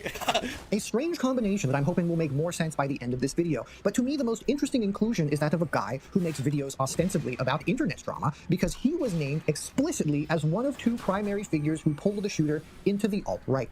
Also, we're not talking about Ruben Sim today, even though him and Tom are friends, and the dude sucks ass. Don't let his Roblox heroism fool you. He got banned for racism, homophobia, and harassment, and is very transphobic. Like, trust me, there's a reason why he was listed here. Anyways, Turkey lies and blames Bianca Devins for her own murder by an incel and then tries to delete the video. Tom. And as for Bianca and what happened to her, it's obviously disgusting to say that she got what she deserved. She did not deserve to be murdered for what she did. However, is it completely unreasonable to question whether or not she contributed to the likelihood of this happening? Bianca was effectively an e-prostitute who was selling nude pictures of herself to men and leading on a number of them, and using them for her own gratification. She recklessly promoted an image of herself online that attracted a pretty gross crowd of people. Is one note in a particular web of Oh boy, let's not ask questions. That'd be victim asking questions. No. Let us victim blame and Nazi file. That's better. That's a better thing we should do with our time. You're so smart. So smart. You intelligent. Not retarded. Commentary, drama recap, and reaction channels. Tom, Sensitive Society, WestJet, More Pegasus, Cheeto, Think Before You Sleep. There's a billion of these guys cross-referencing and reacting to each other. Action channels. Tom, Sensitive Society, WestJet, More Pegasus, Cheeto, Think Before You Sleep. There's a billion of these guys cross-referencing. God damn it, it cuts so by so fast. Drama recap and reaction channels. Tom, Sensitive Society, WestJet, More Pegasus, Cheeto, Think Before You Sleep. There's a billion. Okay, so I'm obviously not here. More Pegasus, never heard of them. Sensitive Society, Nux Taku, obviously. Willie Mac Show, Turkey Tom, don't know. Think Before You Sleep's not even in the category of being somehow a reactionary channel. All of his content has always been sourced. I don't know why you would put him there. Internet Versus is not even in the same realm of content. Don't know who they are, don't know who they are. And sure, there are thousands of different people that exist inside the commentary community. But there are as many in the right wing and in the left wing as there are that are libertarians and are in the dead of center. You are kind of coping. And by kind of, I mean you are very much coping.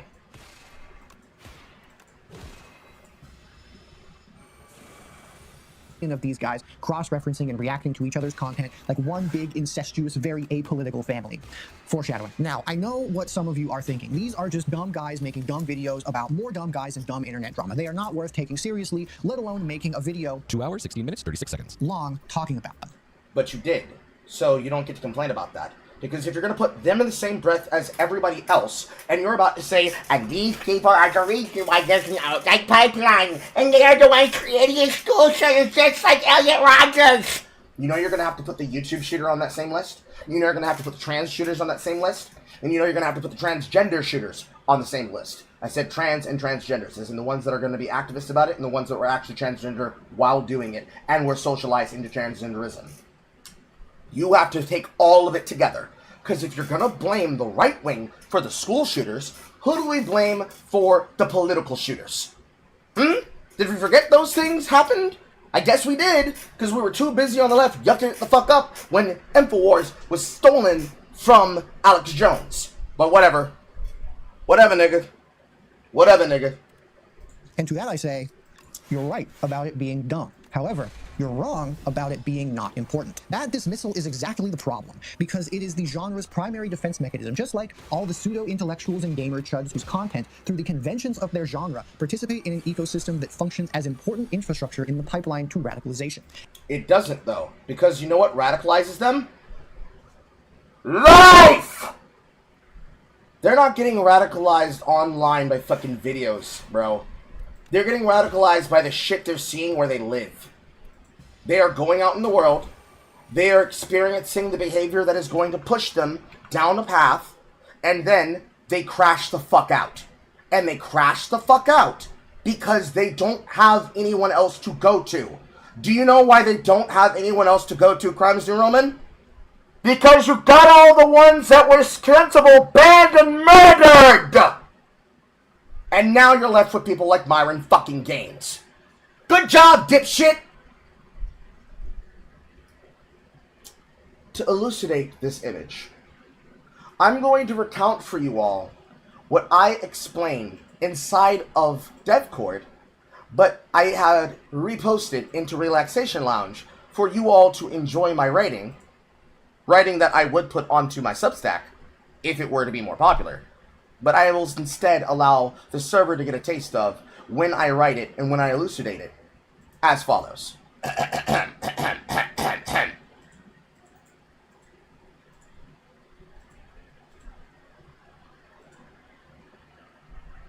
Put it on this window.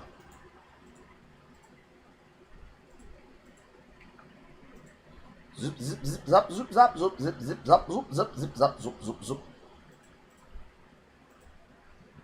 Zip, zip, zip, zip, zip.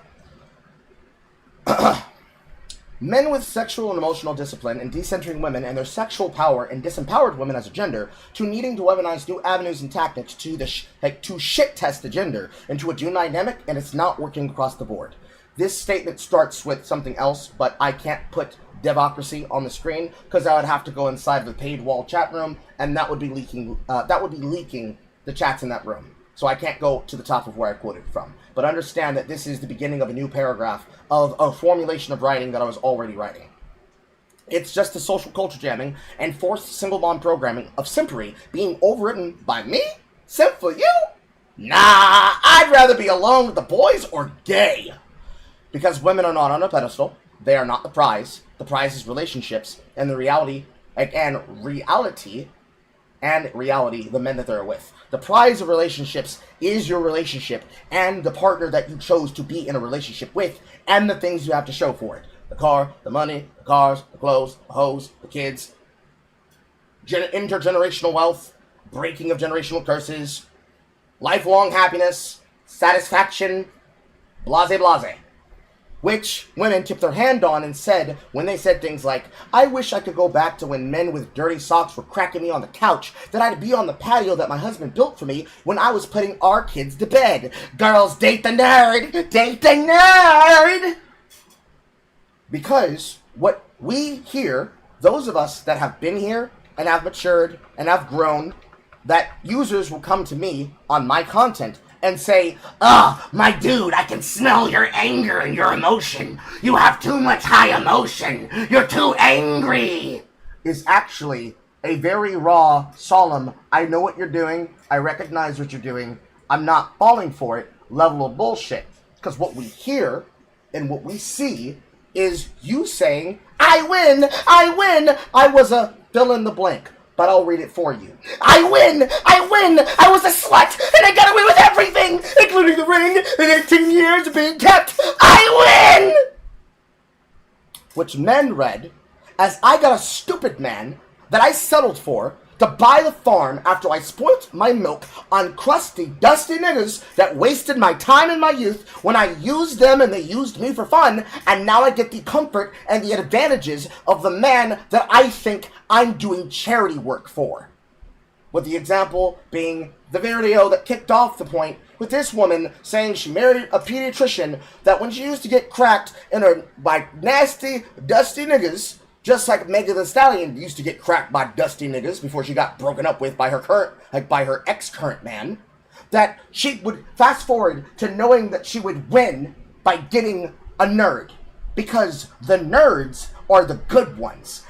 They're the most refined, they're the most healed, they're the most pronormative, and what it is it's the doomer cycle of inceldom and inceldom talking points from the feminist and the meninist, feminist and meninist, anti-woman, pro-man, anti-man, pro-woman positions that both monolithic examples of the gender, when they think of femcells and incels, could make.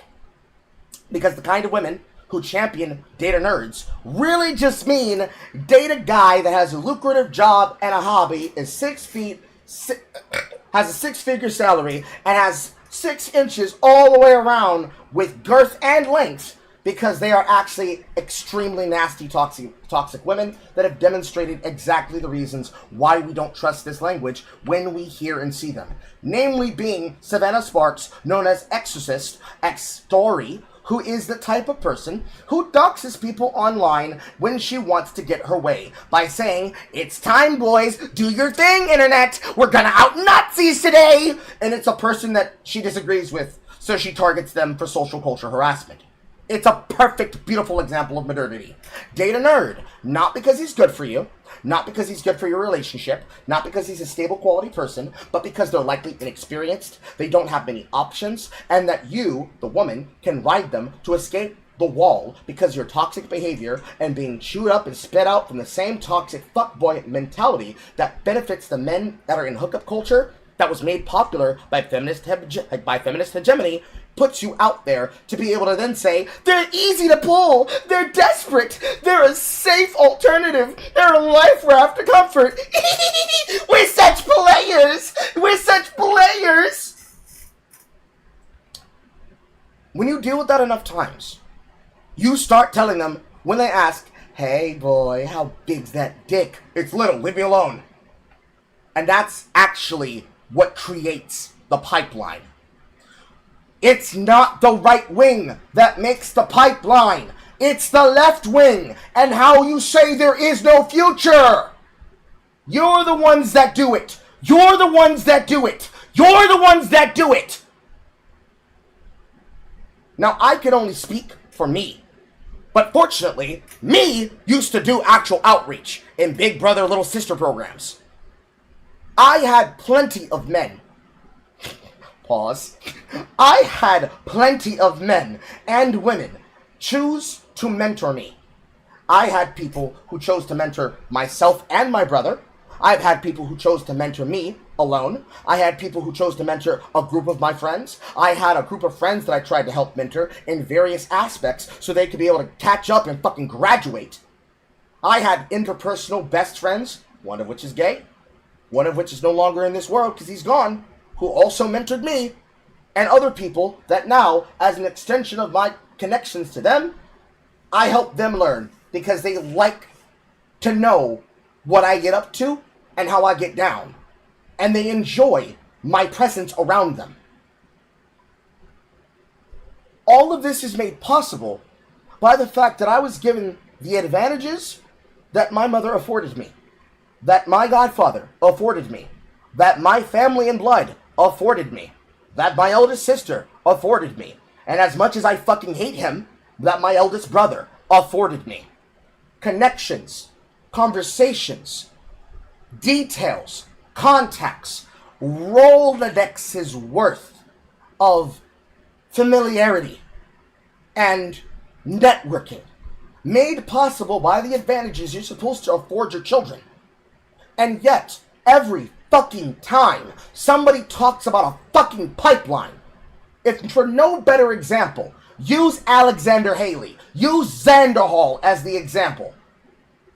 Alexander Haley started as Pig Puncher, got convinced that, actually, you watched the Sargon video once? That means you're gonna be an alt-right Nazi forever, unless you immediately take a pivot and start consuming nothing but shoe on head and ContraPoints, and eventually became the biggest pussy bitch this side of Quentin reviews. And that's fucking saying something, cause when Quentin had himself a fucking stalker who tried to involve herself in his work to try and get to his cock, that nigga said, bitch, get off my nuts! I don't want you! Boo! Boo! Your pussy's trash! Boo!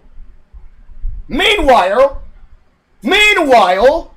Alexander becomes Pig Puncher, then he becomes Xanderhall, and becomes a perfect case example of what your future in the left is gonna be. A token! Doesn't matter if you're white, doesn't matter if you're black, doesn't matter if you're tiny. They will spend you. And when they spend you, they throw you away. And then you're going to be sitting there like he was, broke, penniless. Because you, like gotcha, you put your money in the equivalent of your bed, your PayPal account, because you don't trust banks. You get your shit hacked. They spend your money on Steam. Your girlfriend fucks your cash because she's spending it on fucking blow, snorting crack till the cows come home. You get your house defrauded, and you get evicted. You then have to go back home to live with mom and dad, and you're so ass mad about your situation that you made for yourself being a fucking gibbering baboon of a retard that now you're sitting there. You're sitting there in your bedroom, mad, fucking mad.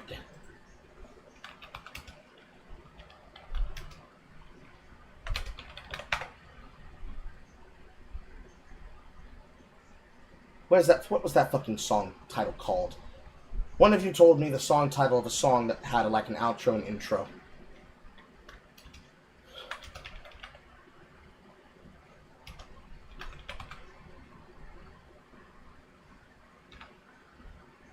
can't remember what the title of it was.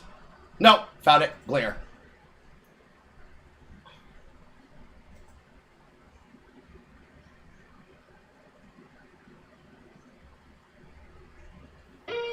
You sat there in your fucking house. Void and blue. Yes, I got it. I got it. Hello. Hello, Reflex. You sat there, Xanderhall, in your fucking house. Crazy out of your fucking head. While Cherry is telling you, please, calm down. Stop doing this.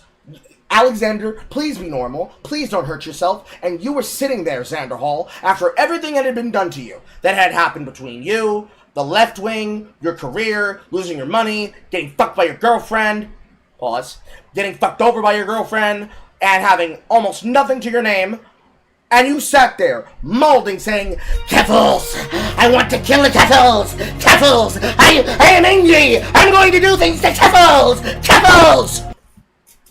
That's what makes the fucking alt-right pipeline. The alt-left. That's what makes it. That is what is the alt-right pipeline. The left telling you the right are evil. And then when we ask for examples, you don't provide any.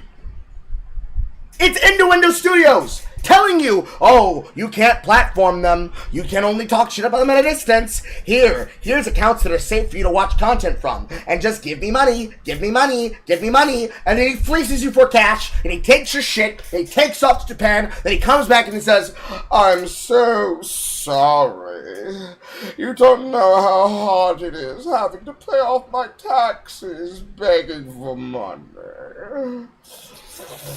Oh, you don't understand how hard it is. Oh, it's Leadhead complaining, whining, moaning about how hard it is for them. Oh, you don't understand. I fuck my friends. I suck off the whole squad.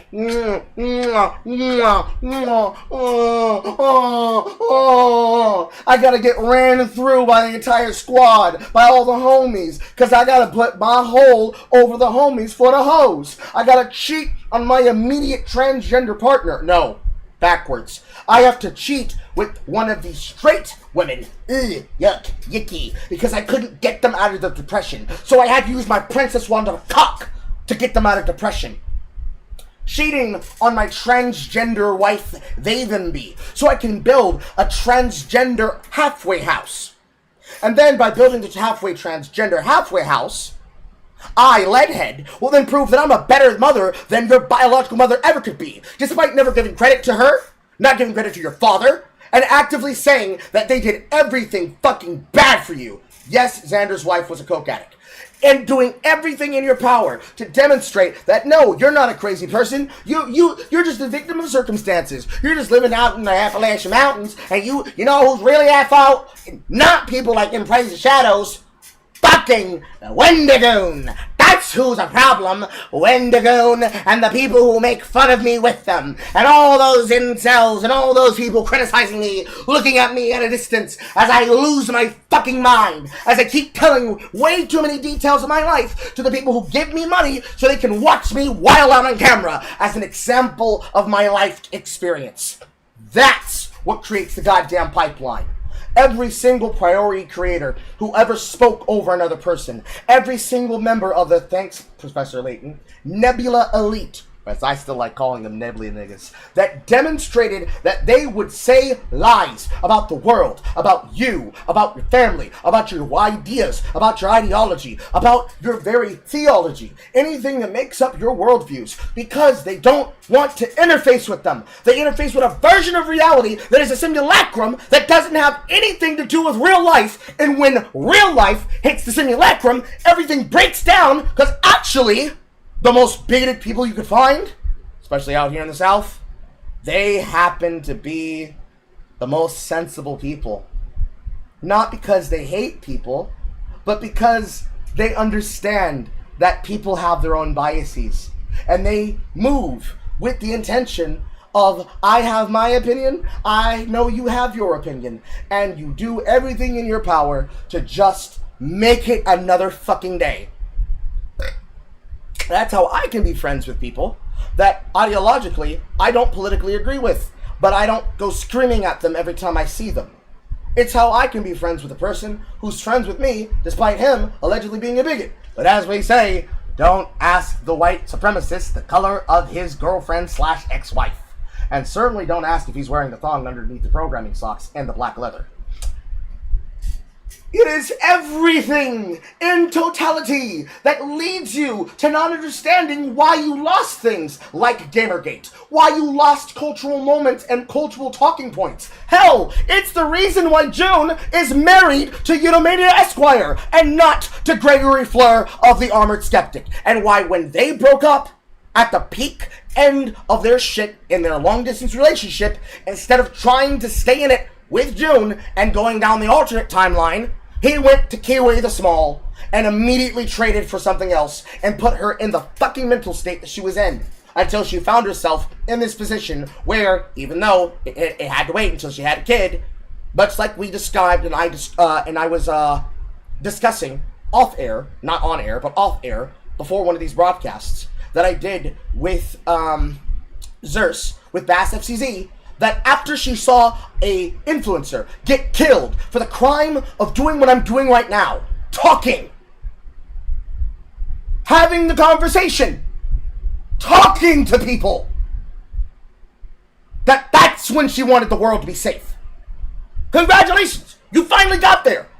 Sorry you had to spawn to do it, but hey, now you can turn the egg meme around on people like that, such as the influencer that's supposed to know but doesn't know and doesn't want to know on the subject of pragmata, because allegedly the chuds should never aspire to anything. Therefore, continue the perpetuation of a demoralization cycle that started in the fucking 90s and has proliferated itself since No Child Left Behind to this goddamn day. All those things and more are the pipeline, but it's not from the right wing. It's from the left wing into explicit extremism.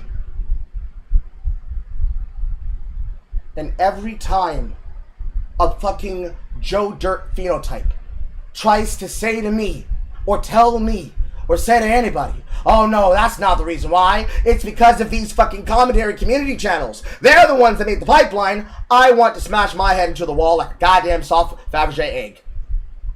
Because it's the only way to get the violence out, other than saying it verbally, or demonstrating by bouncing his head off the wall. Because you're the one poisoning the youth. Because you lie to them and say there's no other way forward.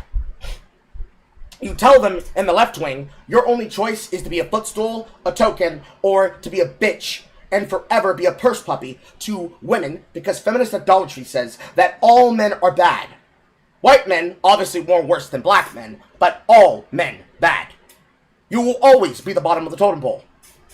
In the right wing side, on the side of pickup culture, started from pickup artists like Mystery, and now led by fucking shills and hacks like that of the Quartering, or more likely Sneeko, or more susceptibly Tristan Tate, but more accurately currently Myron Gaines.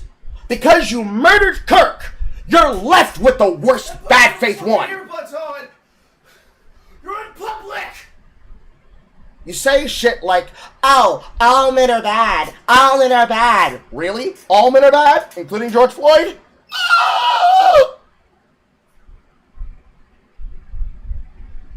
And instead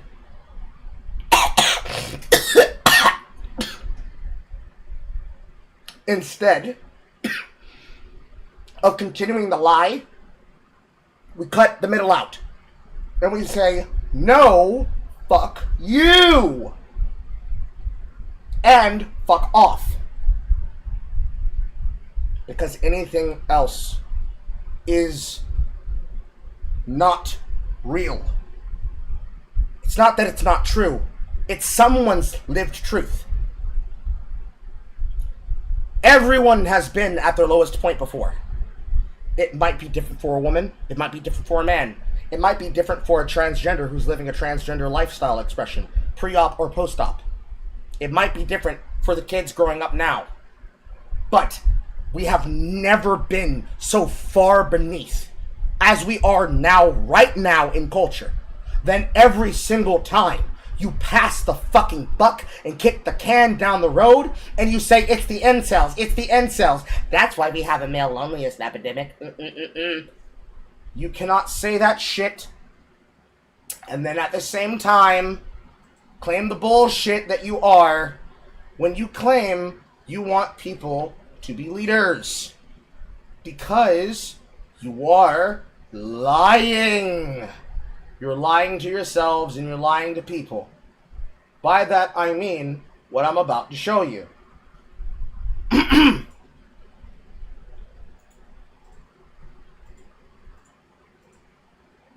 When you act like this woman...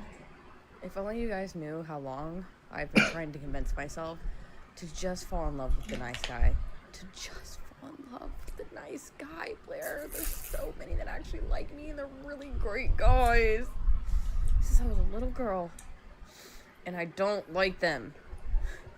Why can't they just be like a little mean? Just like a little bit. Like, yell at me or something, boss me around. Why do you guys have to ruin it? Why can't you just be a little mean? Like, be nice, be the nice guy, but be a little bit mean. I don't want to get my way all the time. If only you... You cannot say this shit and then complain when the men try to put their foot down and you tell them, who's gonna be the boys? Who gonna be the boys? Oh my god, you got salt in your, you got sugar in your bowl. Oh my god, you gay. Who gonna be the boys? Who gonna be the boys? Who gonna be the boys? Who gonna be the boys? Who gonna be the boys? Bitch, who gonna be the women? Who are gonna be the women? Who are going to be the women? Who are gonna be the gentle-natured ones? Who are gonna be the ones that put their foot down and say, that bitch is a bitch? Who's gonna be the one that says, no, you're wrong, and doesn't validate your need for attention? Who's going to be the elders that say, actually, the reason why these men are not coming to you the way they used to, and used to pay your bills in the back, isn't because you ain't giving the pussy, it's because you fight with him. You tell him to lead, then you snatch your hand at the steering wheel, and then you drive yourself off-road into a ditch, and then you say, why didn't you lead me? Why didn't you lead me? You have set the genders against each other in a never-ending war. Young against old, man against woman, right versus wrong, sub-politics versus meta-politics. If you want the best modern day version of what the Tower of Babel story was actually about, and trying to make your version of God and the God-shaped hole in your chest be filled with something that you think you can try to evocate from the fucking spirit of the world on your terms, this is it! You did everything in your power to lie to my generation of men, thus creating sassy ass niggas like me. And you think that if we show any level of emotion, any level of passion, that means we're wrong. No, you're retarded. Shut up. You don't have points. Shut up. No, it's not about being argumentative. It's literally that if you believe that we have to bite our tongues until the right person presents the argument in the way that you fucking want, you don't want to understand. You just want to claim victory. And it's not about winning. It's about living with each other. That's why incels can't even live with themselves.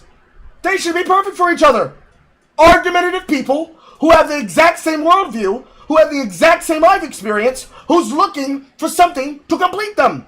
But unfortunately, they are the prototypical example of exactly the meme.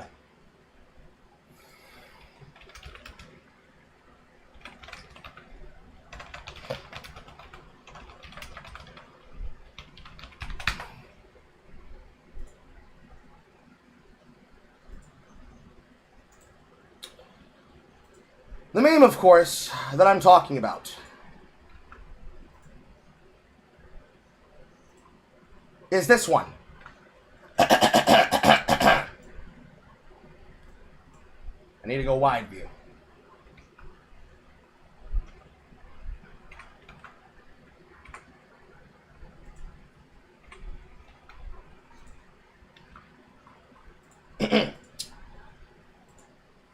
Why do women like the stupid jerks who treat them like shit. This is not going to full screen view. This one.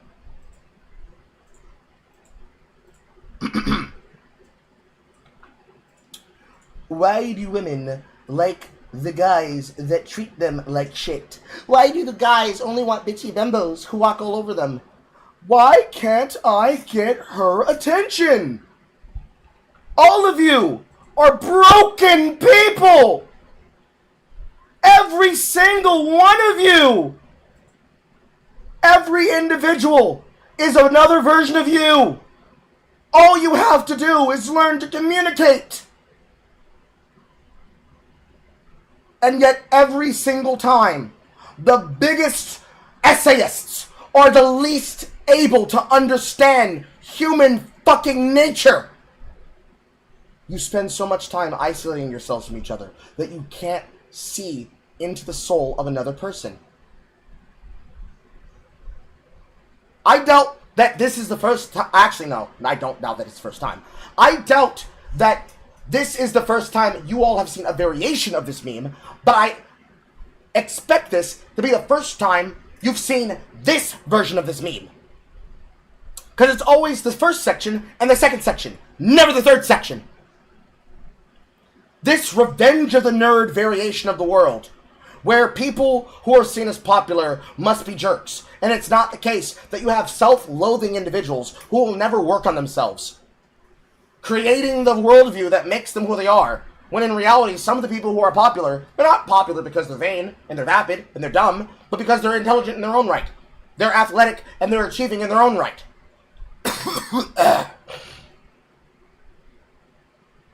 And so, around and around and around and around and around and around and around and around and round and round and round and round and round and round and round and round and round, you go, constantly shifting the blame to somebody else.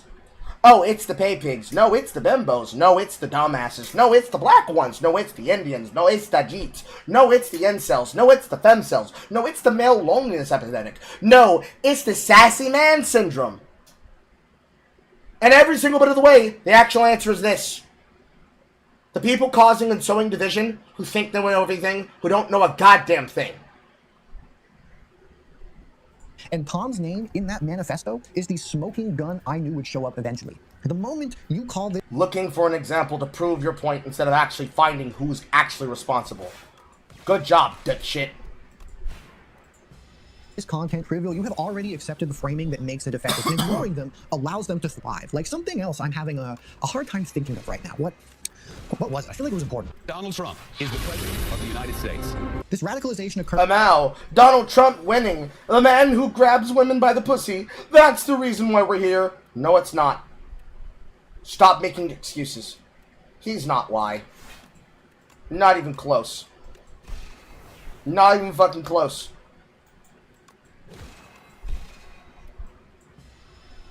Not because any individual creator intends it, although it sure seems like some do, but because the structure of their content systematically normalizes the preconditions that radicalization requires. And I think this is serious because these channels are not fringe. They have millions of subs and millions of views from their audience that is overwhelmingly terminally online young men, which is the exact demographic most vulnerable to this kind of thing. While a true-ish statement, it is not true to this situation. You're making that number up. You're just making it up. You pull it out of your ass. Oh, they happen to have millions of people, and they all must be catering and pandering to these type of men that I'm labeling as the problem. It could have never been anybody else. No. Yes, I can. 1 second. No. It can't be anything else. No. It cannot be the case that I'm wrong and that there's a deeper reason. No, it must be the incels. The incels are becoming murderers. It's just Christchurch all over again. Oh no. Like me, a decade ago, when I was too dumb to realize any of this as I eagerly awaited the next content cop. Seriously though, over the last 6 months, these 6 people alone have put out 116 videos. That's 3 times the amount I've ever done. So if I don't get every single detail in here... If I don't get every detail, it's because these guys post way too fucking much for me to be able to talk about this esoteric topic that I chose to make for my content. It's the case that these guys are just so prolific. They just take so much time. They just go so long.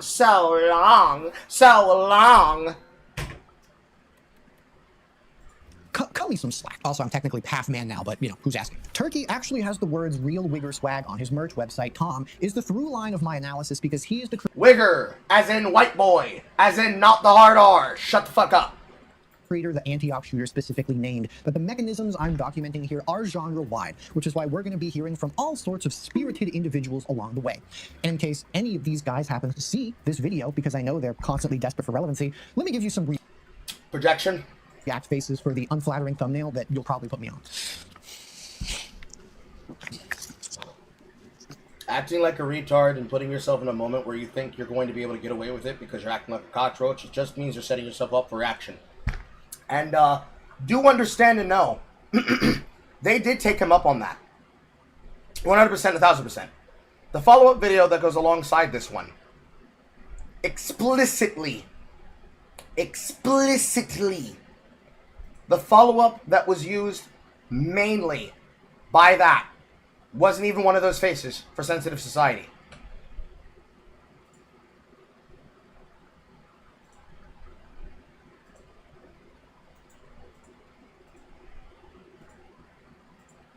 This is the face that sensitive society used.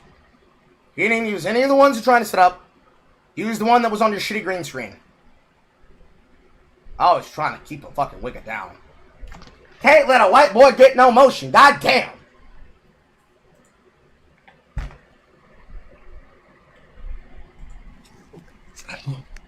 We good? Cool, you're welcome. Now, to prove I'm not pulling all this out my ass, research. But you did pull it out your ass, and your research bullshit. To come to the conclusion, all you had to do was go the fuck outside and talk to people. Get the fuck off the internet. Touch grass. Get the pussy. Or if you're gay, get some dick. Get whatever you want for your life experience.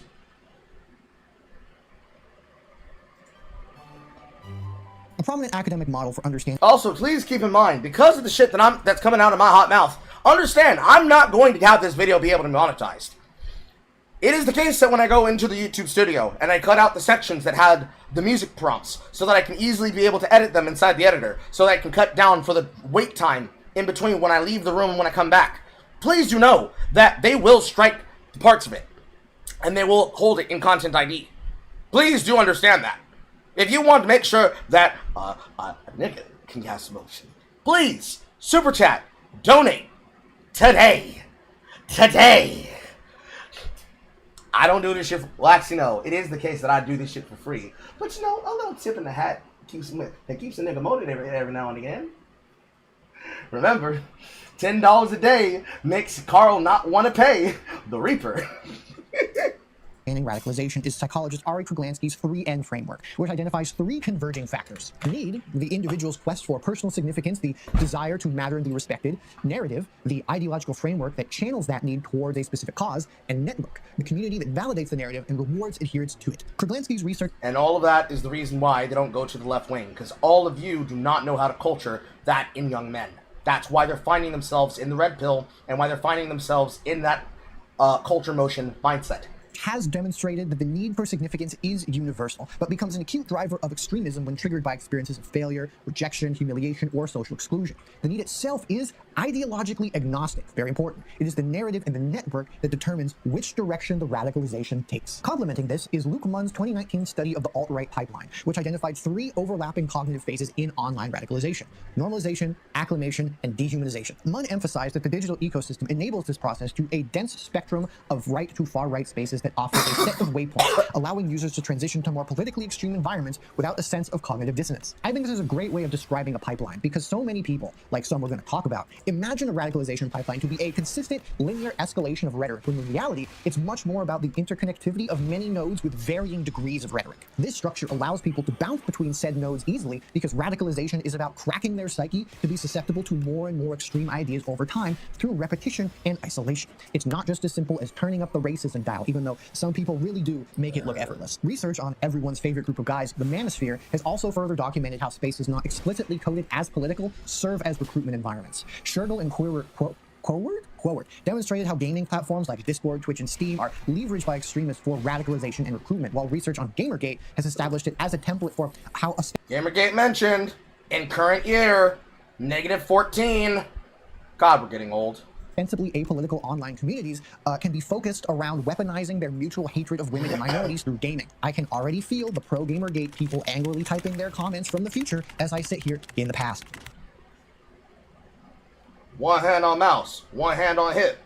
Shaking my shit. Damn, nigga, it seems like you're wrong. Crazy!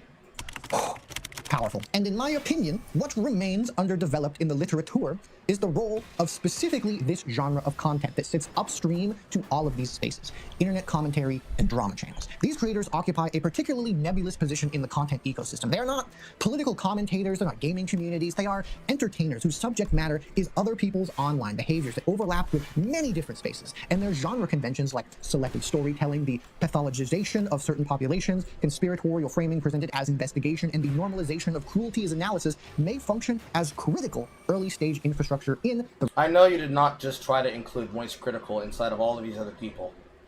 There's no way you're that retarded, are you? It might be the case that he's that retarded, chat. radicalization pipeline, and I am here to talk for a very long time to prove it. All right, guys, gals, and non-binary pals, preamble is finally over, so buckle the fuck up, because we're about to get into this. The first 10 minutes was allegedly the preamble. Can you believe it? Bitch. I have neatly organized my examples into categories, fitting points of radicalization. Selective empathy as normalization, rehabilitating the extreme, progressive evolution as pathology, the both sides alibi. Oh, that's gonna be fun. Inoculating against recognition, sexual violence dismissal as genre convention. People as content. The ecosystem of a content machine, from apolitical to explicit, and the question of the algorithm. An algorithm that's been fucked up and destroyed by people constantly trying to make it into something that it's not.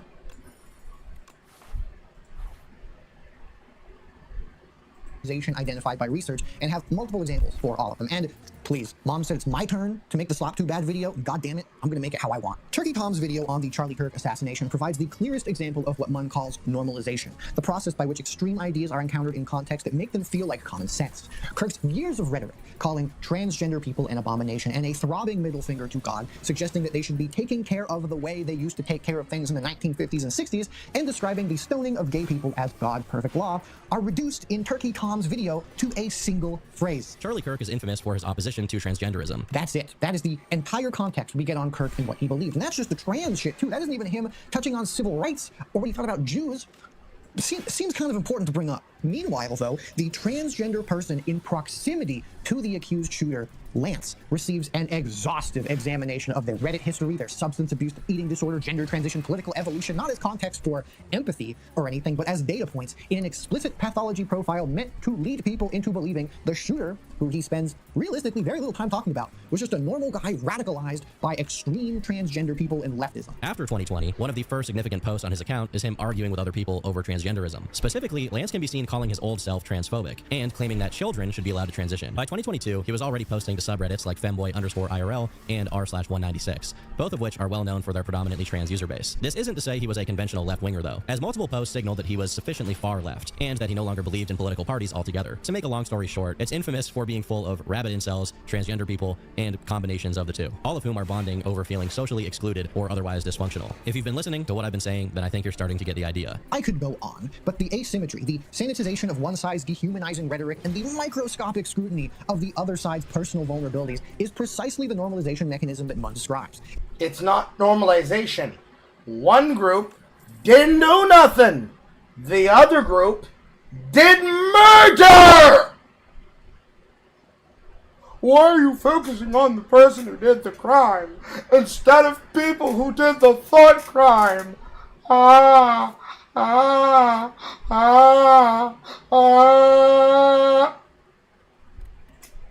It makes a particular ideology frame feel like a neutral, common-sense retelling of events. The viewer does not feel like they are receiving an inaccurate, transphobic, right-wing narrative about the assassination. They feel like they are watching a documentary.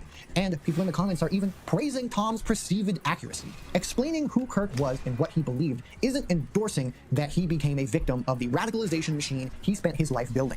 It is providing helpful context into understanding why it happened. The politics are here in what Tom's video chooses to investigate and what it chooses to gloss over. In the amount amount of trans slurs in the comment section proves my point that there was definitely something going. You see, they called us troons instead of just calling us retards. That's how you know we're right. That's how you know we're right. Shut the fuck up, retard. Going on here. This matters because Tom's supposedly exhaustive evidence seems to brush aside things like the Washington Post investigation, which had interviews with 21 people who knew the accused shooter and found nothing to corroborate the narrative that he had been radicalized by left-wing extremism, a talking point that Tom continues to push over and over and over. But from 2019 to 2024, both of them slowly moved from somewhat apolitical to left-wing, with a large emphasis on the topic of trans rights. While Lance's was well documented through his own Reddit, Tyler's was quieter. However controversial this was initially, establishing Tyler's motive was the easiest part. The casing clearly antagonized Kirk as a fascist, his family remarked that he had recently expressed that Charlie Kirk was full of hate, and his growing left-wing sentiment coincided with his distancing from his family's Mormon religious practices. I'm being called out of the room. I'll be right back.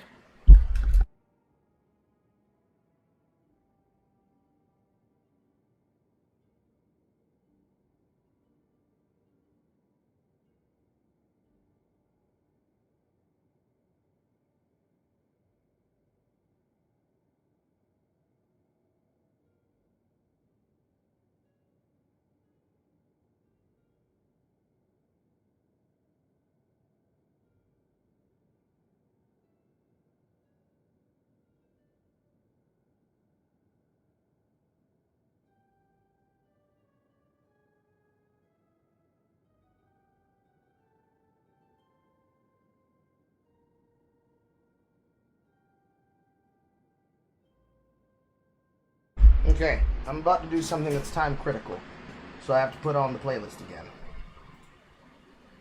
Or one of the playlists again.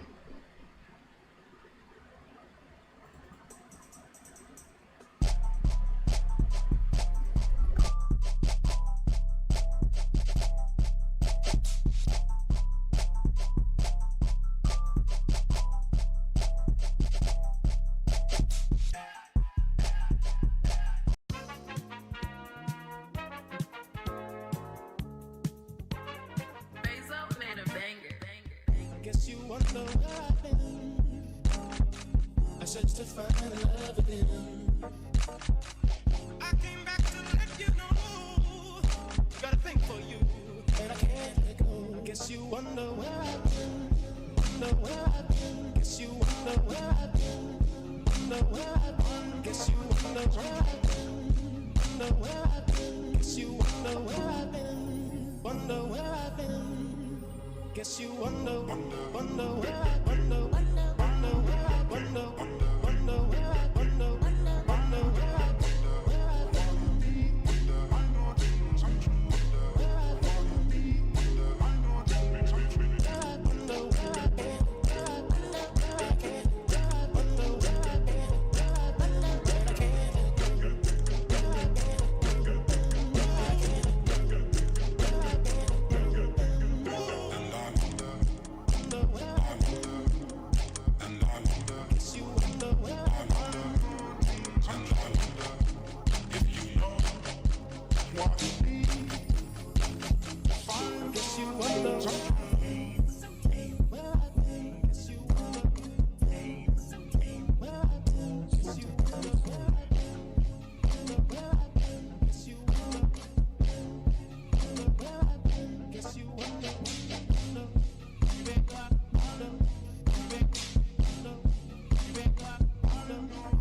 You're listening to 148.8 The Coon.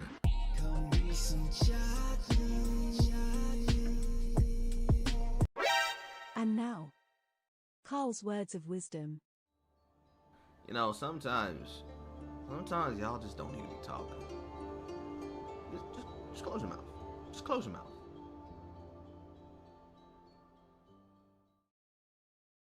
For those of you that are going through, for those of us that are waiting on his promise, understand God has not forgotten you. When times get tough, you got to look up to heaven and encourage yourself and say,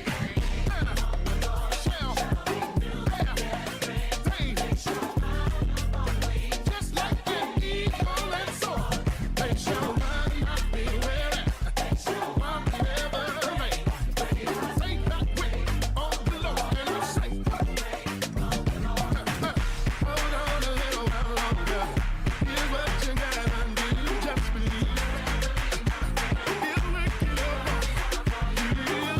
Everything you must remember, my God is able and he cares for you. Come on, let's go. Let's sing like this. Wait on the Lord, he will come through. Wait on the Lord, he will answer you. Wait on the Lord.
You're listening to 148.8 Coon.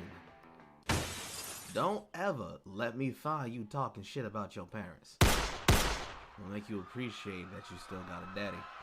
If you ain't got one, don't you worry. I'm gonna be your new stepdad.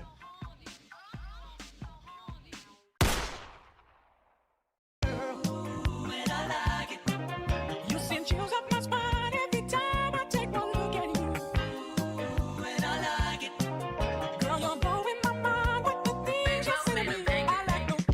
I like it. I like it. I like it. I like it. I like it.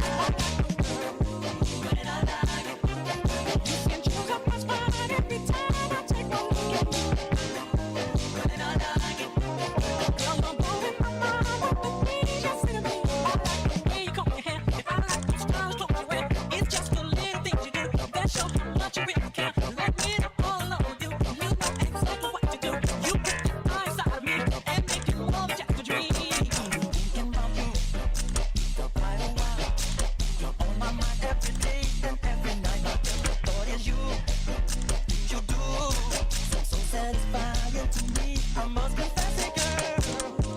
When I like it, you can choose up my spine every time I take one look at me.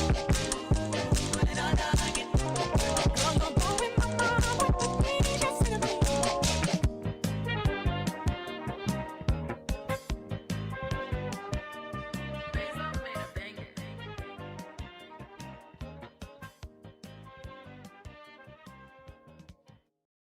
Fuck you, YouTube! If you're cool enough to watch a new streamer this week, you're a big enough Chad to watch Single Player Carl. Bad words, Carl's a breakdown. Memes! If you think you'll find a bread tuber at Single Player Carl's, you can kiss my aunt. It's our belief that if you're such a base mother lover, you watch this guy's stream. Guaranteed! If you don't find niggatry cool, you can shove it up your subscribe list. You heard us right. Shove it up your subscribe list. Bring your friends, bring your pets, bring your mom. We'll love your mom. That's right, we'll love your mom. At Single Player Carl's, you'll catch 6 ways to Sunday. Take a hike to Single Player Carl's, home of challenge laughing. That's right, challenge laughing. How does it work? If you can catch Carl being ignorant as fuck and not laugh once, you'll get nothing but shame. Don't wait, don't delay, don't fuck with us or you'll whip your weave off. Only at Single Player Carl's, the only stream that tells you to fuck off. What are you waiting for? Go to Single Player Carl's, New Orleans, Snappiest, an exclusive home to the meanest sons of Cajuns in the state of Georgia.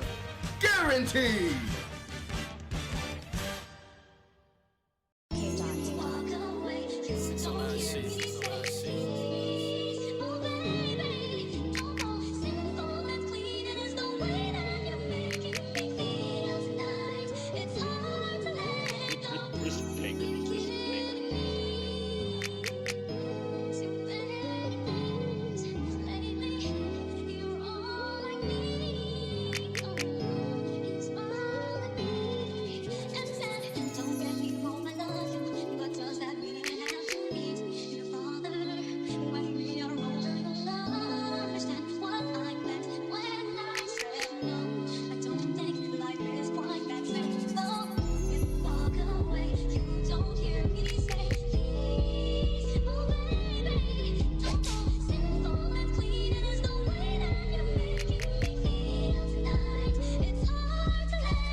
You say too late to stop, got your heart in.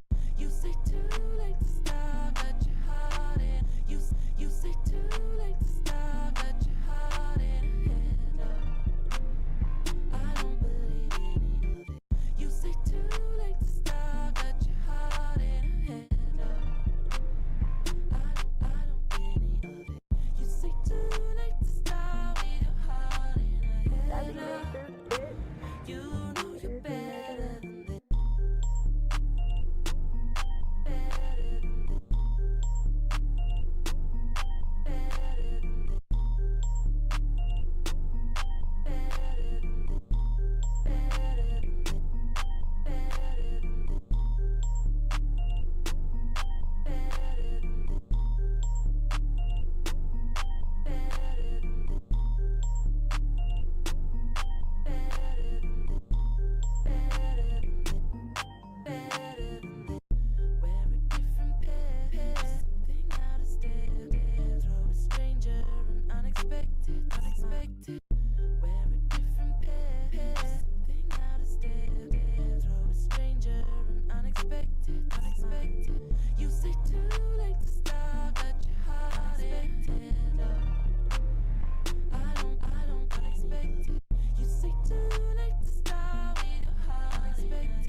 You're listening to 148.8 The Coon.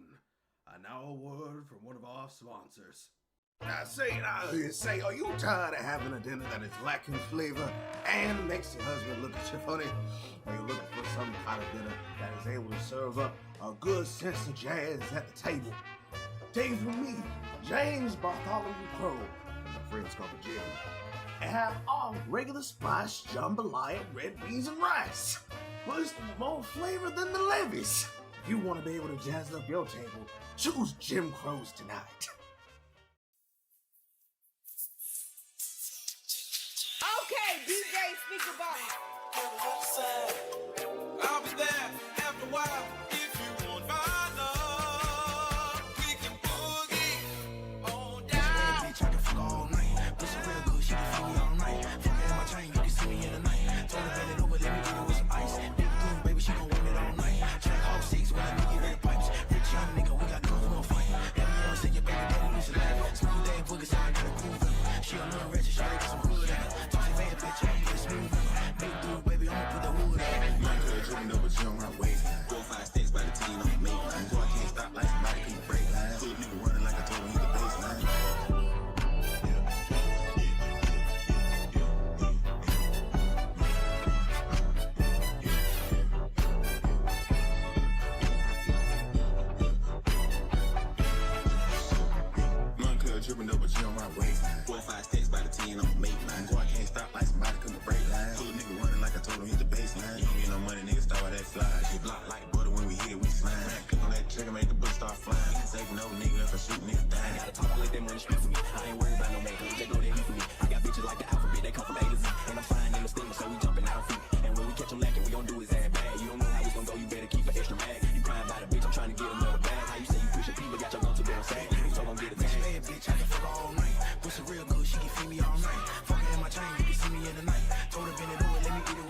You're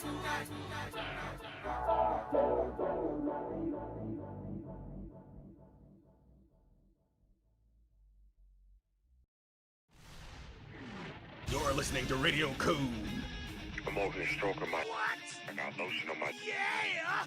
We make your eardrums bleed. 3 days and I'm coming back. I'm about 4 minutes from a heart attack. 3 days and I'm coming back. I'm about 4 minutes from a heart attack. 3 days and I'm coming back. I'm about 4 minutes from a heart attack. And I think you make me a maniac, but you don't know. 3 days and I'm coming back. I'm about 4 minutes from a heart attack. And I think you make me a maniac, but you don't know. 2 years and we in between, but we both been male since we 17. Here we go. Let's fight in a limousine, but they don't know. And about 3 days and I'm coming back. I'm about 4 minutes from a heart attack. And I think you make me a maniac, but you don't know. 2 years and we in between, but we both been male since we 17. Here we go. Let's fight in a limousine, but they don't know. And about 3 days and I'm coming back. I'm about 4 minutes from a heart attack. 3 days and I'm coming back. I'm about 4 minutes from a heart attack. 3 days and I'm coming back. I'm about 4 minutes from a heart attack. And I think you make me a maniac, but you don't know. You make me a maniac, but you don't. You make me a maniac, but you don't. You make me a maniac, but you don't. You make me a maniac, but you don't. You make me a maniac, but you don't. You make me a maniac, but you don't. You make me a maniac, but you don't know.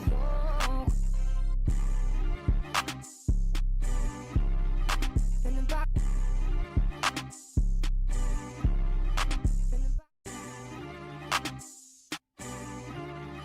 In the back. In the back. You're listening to 148.8 The Coon, playing the spiciest jazz and the nappiest licks. Bullets may fly round, but I lay down. I feel safe and sound on solid ground. How can I lay down? Bezos made a banger.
You're listening to 148.8 The Coon.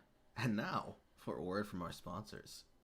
Sponsors for Single Player Carl and Radio Coon are provided by BBC Migraine Powder, Jib and Toby's Ethnic Enrichment Playground, Cringe On Demand, Blockbuster Entertainment, Uncle Tony's Riot Seasoning, Smart Negro Brand Colonized and Sheets Dating App, Immemorial Malt Liquor, and PointDexter.com, and the generous donations and watch times from viewers and haters like you.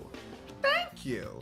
And if you'd like to support Carl, consider leaving a wonderful donation at Ko-fi.com, Subscribestar.com, YouTube.com, and Twitch.com/SinglePlayerCarl.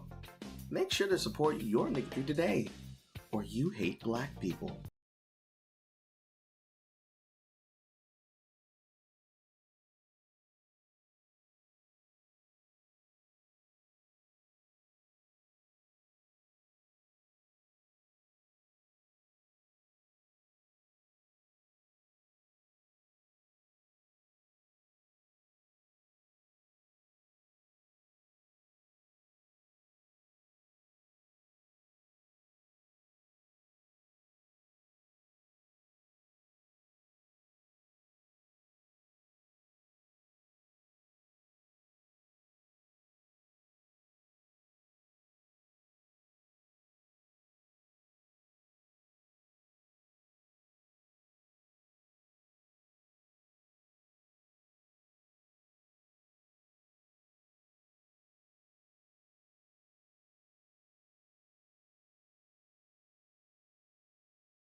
appears that the playlist was not put on full recitation cycle. That's my fault. Okay. I'm back. Oh, Tusky left. Okay. What time is it? Okay, good. Let's continue. Mother's okay, in case anybody was wondering. All of this automatically put Lance squarely outside of the regular political spectrum, and although he was clearly left-wing, he definitely felt ambivalent about a lot of issues. Friends described a quiet young man disillusioned with both parties, and only one person recalled him ever mentioning trans issues at all.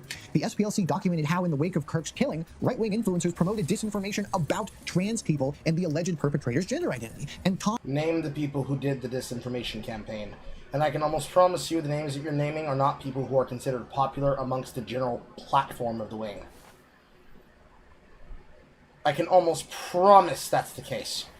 Tom's video also follows this pattern of using high-profile shootings to push a trans shooter narrative, even while the shooter was not even fucking trans, while maintaining the plausible deniability of just investigating. This selective empathy extends into just complete no-holds-barred conspiratorial framing because a substantial portion of the same Kirk video is dedicated to people who had no demonstrated connection to the assassination. My Lord have mercy.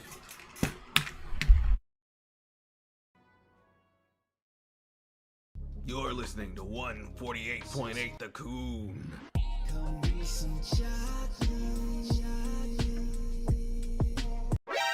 And now, Carl's words of wisdom. You know, sometimes y'all just don't need to be talking. Just close your mouth. Just close your mouth.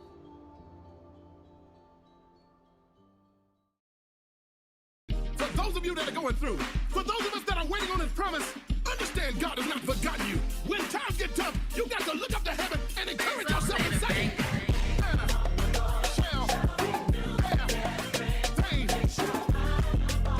just like an eagle and soar, they shall run, not be weary, shall walk, never faint.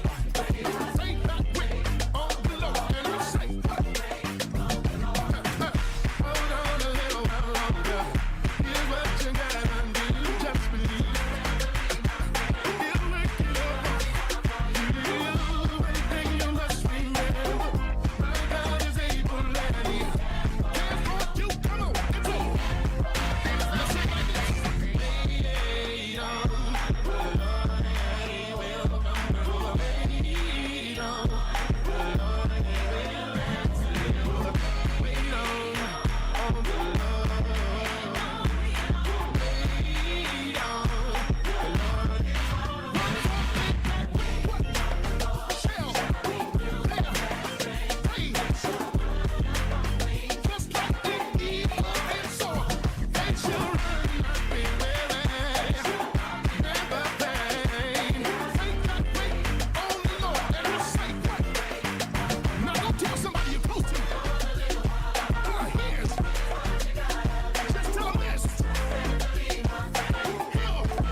John P. Key.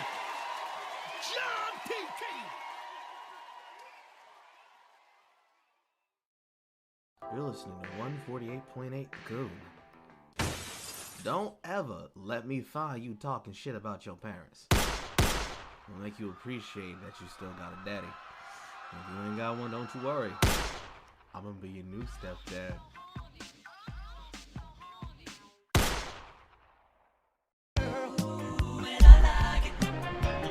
I'm gonna fight it.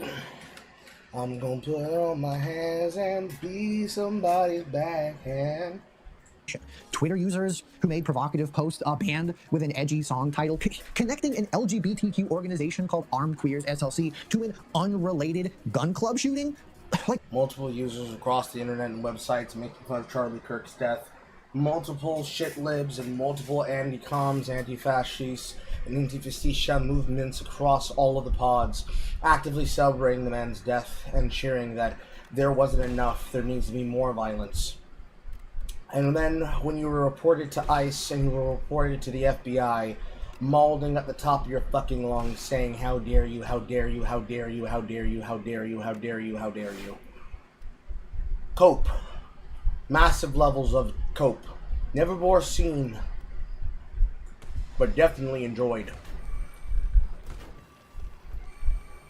Like, even the comments point out how much Tom avoids talking about the actual shooter himself to just fucking spew garbage like this. Even the fucking right-wing cesspit, the Daily Caller, said that that org has no connection to the assassination at all, but Tom really just can't help himself. Of course, everything I'm saying here is circumstantial, but still, it seems to be enough that the FBI is currently investigating Ermaya about her potentially having some relation, not just to the assassination of Charlie Kirk, but also to any other similar crimes that have occurred recently. Ultimately, it's impossible to know just how much sprawl this kind of thing has, but considering how massive organizations and cults like the Zizians or 764 have gotten, it's best to sort this out as early as possible. Remember that 764 is a cybercriminal child exploitation network that the Antioch shooter was connected to, that Tom is framing as having the same level of concerning activity to an unrelated queer gun club founded by a trans woman. Very cool. As I said in the beginning, this isn't a one-off thing. In another of Tom's videos, Weaponizing Tragedy, the terminally online Roblox murder is about the Tumbler Ridge school shooting, where the very troubled perpetrator happened to be trans this time. And Tom does the exact same shit of repeatedly bringing up transness of the shooter. But he made a major return to Reddit the next year on the subreddit r/trans. Here, he says that he, a 15-year-old at this point, was about to begin his gender transition. Meanwhile, the profile picture was changed to a photo which read Jess01, with a picture of Hatsune Miku, the same SKS rifle which he often referenced, and a transgender flag as the backdrop. It appears that at some point, Jesse changed his username to @JustJessieGalUwu. In the currently wearing section of the profile, we can see that Jesse had a trans pride flag patch, while the rest of the outfit is some kind of e-girl costume. In addition to this, one of Jesse's favorited Roblox items was a hoodie with a hammer and sickle on it, the flag of Communist Russia. Oh, and if you're confused about who Tom is talking about, he says he instead of she in reference to the shooter, so that's why. Anyways, the video follows the exact same template as the Kirk one targeting Lance. Trans identity documented to build a narrative in a pathology profile, an online paper trail going through post by post. You mean what people build on a regular profiling? Something that is normal? In this, you're a retard. You are a gibbering baboon of a retard. Holy God. When Matt Walsh comes up, Tom shows that a picture of the shooter that was posted on an anti-trans Twitter account was reshared by Matt Walsh, and Tom's only context here is Matt Walsh is a controversial figure in his own right due to the nature of his content. Another far-right dipshit given no context. Boy, I wonder if... Because if you want extra context, you should probably go to a place that will provide the context, not the video. They're not meant to be all-inclusive, comprehensive breakdowns of things that you don't like, and if they don't cover it the way you want, you desire to get mad. You have to fuck off on that. If this is going to be a common trend. Wow. Of the 3 videos, as of writing this at least, that Tom has made on shooters, 2 of them focus on trans people for some mysterious reason, and the third is actually about the El Paso Walmart shooter who killed 23 people in a white supremacist attack. However, there is no trans people involved in this story, and for some weird reason, the treatment of the subject is structurally inverted, and the shooter's white supremacist ideology is systematically minimized by Tom. So, it seems that although he definitely meant the things he said here, he was very much on the shallow end of his own ideology. Patrick was evidently not that well versed in his own beliefs, despite trying to play it up. First off, the notion that this wasn't a personal attack. Given that classmates of his described him as being relentlessly bullied by Hispanic people during his school years, this is something I find hard to believe. Although it's possible that even Patrick wasn't aware of his own psychological motivations entirely when he did the crime. That last chunk is in response to the shooter himself, saying that his attack was a response to the Hispanic invasion of Texas, by the way. His manifesto is described as performative. His radicalization is attributed to being not that well versed in his own beliefs. His life is given extensive biographical sympathy. His father's drug addiction, his parents' divorce, his social isolation, his schizoaffective disorder, quote, which had gone unnoticed for his entire life. Where trans people and leftism are a constant threat in the two other videos, the El Paso Walmart shooter's white supremacism is barely acknowledged in the entire video, while being framed as boo-hoo, boo-hoo, boo, boo-hoo, boo-hoo, boo-hoo, boo-hoo.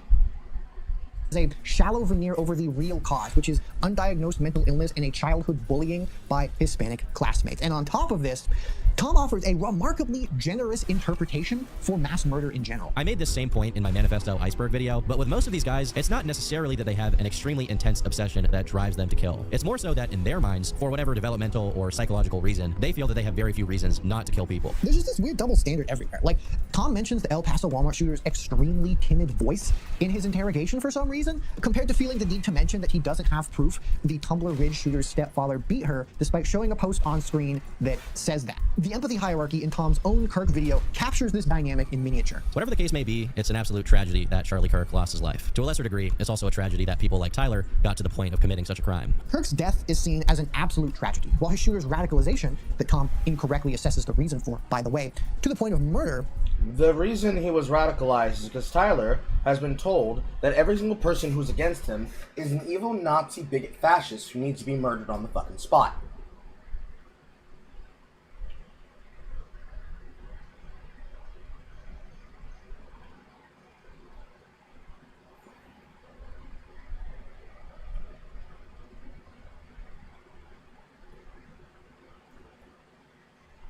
Otherwise,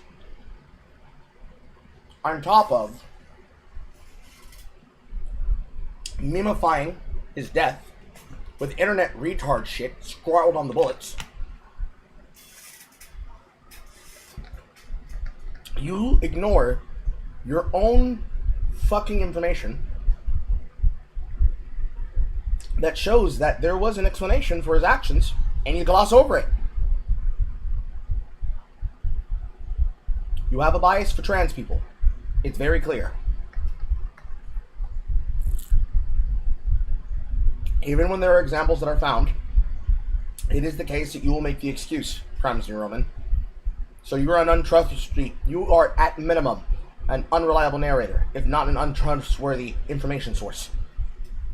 Because you're just angry. And you want someone to blame. And you want to blame it on people who you clearly have no intention on being honest about. But they don't intend on being honest about me! That means you're all bad and all retarded and you all need to go into the gulag. And not come out until you know how to actually make, one, better content, and two, how to be able to be rational in modern polite society. When you learn that men that have absolutely no structure and have no way to go in life are going to go into these dens, these hovels, these pipelines that you're defining them going into because they don't have any other option, and it's better than the bleak substandard secondization that you're going to damn them to, then you'll begin to get it. Until then, go in the corner and think about what you said. Is a tragedy only to a lesser degree. The perpetrators of ideology receive for humanity selectively, determined not by the scale of their crimes, but by where they sit on the political spectrum. And because not once in any video are actual shooter statistics ever mentioned, Tom is actively perpetuating the trans shooter myth constantly, which is so prevalent, there is literally a section on the Tumbler Ridge shooters Wikipedia about it. Of 201 mass shootings recorded by the Violence Prevention Project between 1966 and 2025, 196, or 97.5%, were perpetrated by cisgender men. A single 0.5%, one, was perpetrated by a transgender individual. As the project co-founder noted, transgender perpetrators are underrepresented in the data, not overrepresented. The overwhelming pattern is clear and consistent. Mass shootings are committed almost entirely by men. The Gun Violence Archive, using a broader definition, counts 5 confirmed transgender perpetrators out of 5,748 mass shootings since 2013, 0.09%. Trans people are, in fact, significantly more likely to be victims of violence than perpetrators. Yet, not just in Tom's video, but in this commentary genre in general, the pattern is structurally inverted. The genre goes out of its way to construct an alternative reality, not through argumentation, but through the cumulative weight of which stories get told, how they get told, and which ones are never told at all, while constantly maintaining the plausible deniability of, say it with me class, just investigating. This is the exact same conspiracy-adjacent thinking that trains people to see hidden patterns in shadowy networks, priming them for more explicit conspiracism found deeper in the pipeline. The drama genre is particularly effective at this because its core format is investigation, uncovering hidden connections, revealing what people said in private, mapping networks of association. When this investigative lens is applied selectively, the genre trains its audience in a mode of pattern recognition that consistently produces right-wing conclusions while feeling like independent analysis. And a lot of the time, it does what Tom did with Kirk and Matt Walsh, which gives no context, or even worse, makes right-wing figures look cool. I promise we're going to talk about other people at some point, but God, there's just so much to talk about with Tom. Holy shit. A very poignant example of how drama channels normalize far-right figures appears in Turkey Tom's documentary-length coverage of the former hero of these guys, iDubbbz. A significant portion of the...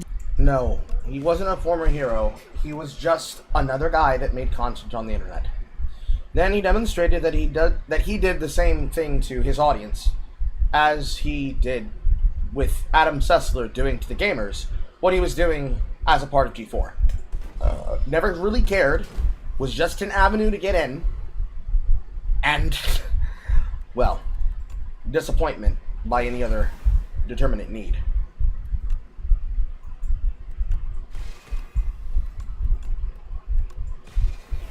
Describing him as anything else would be lying. Disturbing downfall of iDubbbz concerns his interactions with comedian Sam Hyde. Get you and bust a few chefs' heads together, you know what I'm saying? Knock a nigga out. Where's my shit spicy, nigga? Open your... During the period where iDubbbz was making documentaries on different internet personalities, they were pretty good. I liked them. To give some context on who Sam Hyde is, he is a longtime internet figure and eventually got a show called $1 Million Extreme. He's not friends with Richard Spencer. Richard Spencer is now a part of the Democratic line. Richard Spencer was an accelerationist who was trying to get his rounds with the members of figures that he thought he could build off of. He wasn't able to build off of him, and now you're going to use that as a lie because you don't know how to be informed, because you don't know what you think you're talking about. Once again, you retard. World Peace, which was canceled by Adult Swim in the wake of what multiple outlets report as ties to alt-right movements and white supremacist rhetoric. He donated $5,000 to the legal defense of Andrew Anglin, the founder of the neo-Nazi website The Daily Stormer, after Anglin was sued for organizing a targeted harassment campaign against a Jewish woman. Very cool. When a reporter contacted Hyde about this supposed donation, he asked if the reporter was Jewish and said, "Don't worry so much about the money. Worry about if people start deciding to kill reporters." He dedicated a victory speech in an influencer boxing event to threatening to go to Hassan Piker's house and kill him and wear his skin as a coat, and he has worked with and openly supported people like Alex Jones and Nick Fuentes. Oh boy, Nick Fuentes is back again. Isn't that cool? And if Except that Nick Fuentes is not endorsed by him, is continuing to be a wiener. And if any of you were paying attention inside of the many things that I posted from the Radicalization Lounge, you'll know that even Roseanne Barr zinged him by telling them that it's better to be on the side of America than be on the side of furry cat porn.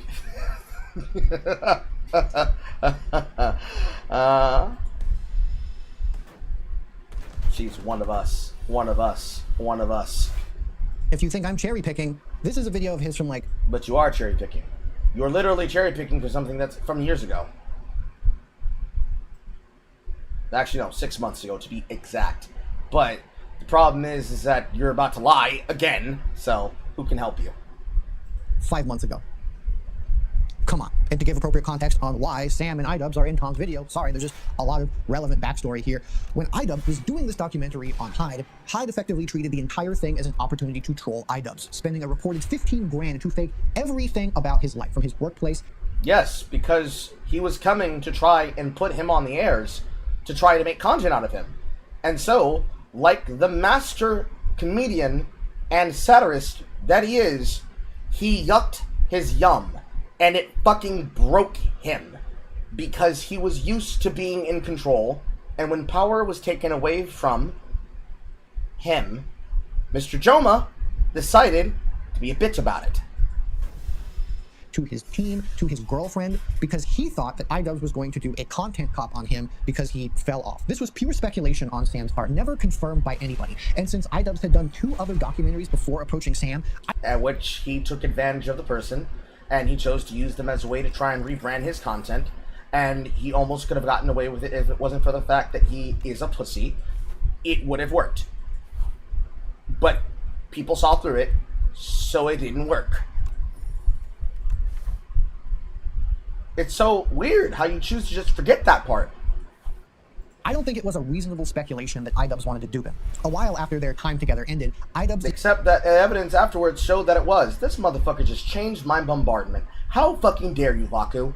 It literally was the case that he tried to do it, dude. How big of a... How big? How big does it have to be? How big does it have to be, bro? decided to not actually release anything about Hyde and their time together, presumably due to Sam trolling the whole time. However, Hyde and his team decided to cut and release their footage that they took because presumably time and resources investment was so much that they wanted to get something back. In this video, they framed it as revealing iDubbbz was trying to capture Sam's fall off. But then, a month later, iDubbbz released his documentary, which was framed as him trying to get anything authentic out of Sam, to have a real interaction with him, to no avail, as was seen in Sam's video. But damage from Sam's video a month ago was already done, and the internet sided with Sam and saw iDubbbz as a big old doofus who got punked. Both because he was, and he did, and he was a big coochie for how he tried to do it. I don't know how you don't understand this part. It's so weird. The thing that happened, in the way in which you're trying to frame it happened. Because it did. Because it was. Because it was very clear that he lost. It was very clear. It was very, very clear. It's so easy to pick up on. But alas, both of these videos are genuinely fascinating to watch. And if you ask me, watching these is kind of like a Rorschach test of whether you see iDubbbz getting completely owned by Sam Hyde, or if you see Hyde being so deeply afraid of vulnerability that he fakes his life for a week. I feel like that reveals something about the viewer. If you don't let me troll and capture you for content, that means that you're insecure. But if I try to get content out of you while I complain about how you're trying to be someone who catches this for content, well, you see, ipso facto, that means that I'm the innocent party and that you're the bad person. Who's the bigot now, bigot? Ha ha ha ha ha ha ha ha ha ha. I'm not sure I get it. I'm not sure I'm supposed to get it. But I better get something, because the only thing I'm getting right now is a fucking headache. I wish just once I could take a test that didn't have me see my parents fighting, but, you know, maybe one day. Sometimes later, iDubbbz organized Creator Clash, a charity boxing. Nobody asked you for that information. I don't want to know about your personal life. Because if I start guessing about your personal life, I'm going to start turning into Negrodamus again, and then I'm going to be sad. Because I'm going to be right. I'm going to be right, and I'm going to fucking be dead inside. Event and banned Hyde from attending, citing only personal reasons for the ban and never public. Because he knew that if Sam Hyde was there, he was going to get zinged. That is the answer. If Sam Hyde was in the building, he was going to get zinged, and he was going to lose out, and he was going to be embarrassed, and it was going to be funny, and there's nothing he could have been able to do about it, because he would have been zinged, because it would have been funny, because of course it would have been. It's a very simple concept. Very simple concept.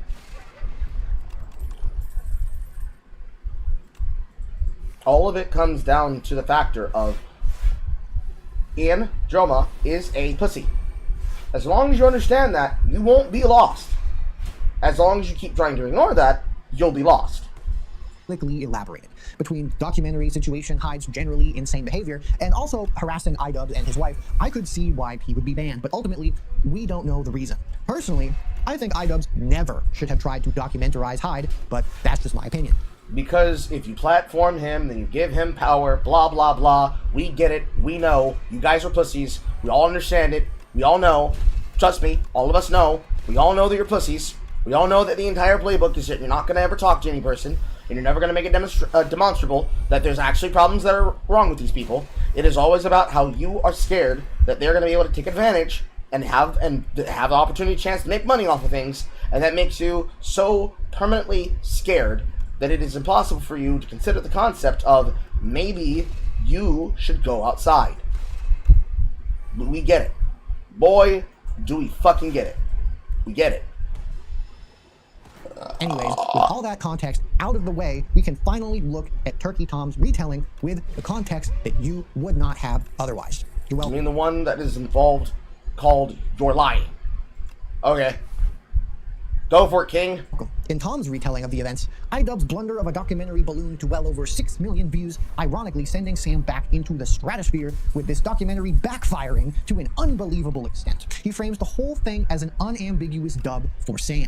The Creator Clash ban is framed as if there were no legitimate reason for it, just the petty persecution of a guy who wanted to attend a charity event, and he was excluded simply because Ian and his wife Anita, quote, disliked Sam specifically for his political opinions. Tom never mentions any of that shit about Hyde that I just told you, which to his credit, iDubbbz tries to bring up in the documentary. And then Tom proceeds to selectively tailor his retelling of all of these events in order to paint iDubbbz as wanting to film a hit piece on Sam the entire time. Ian's approach to the documentary was clearly meant to be uncharitable. He wasn't making some unbiased gonzo journalism attempt to capture the strange life of a controversial alternative comedian. He was, in his own way, trying to make Sam look bad. I love when people do shit like this. Oh, you're trying to make a racist anti-Semite who's so afraid of vulnerability look bad because you're being biased against him. Hey, wait a minute, did people do that to somebody else recently? Weird.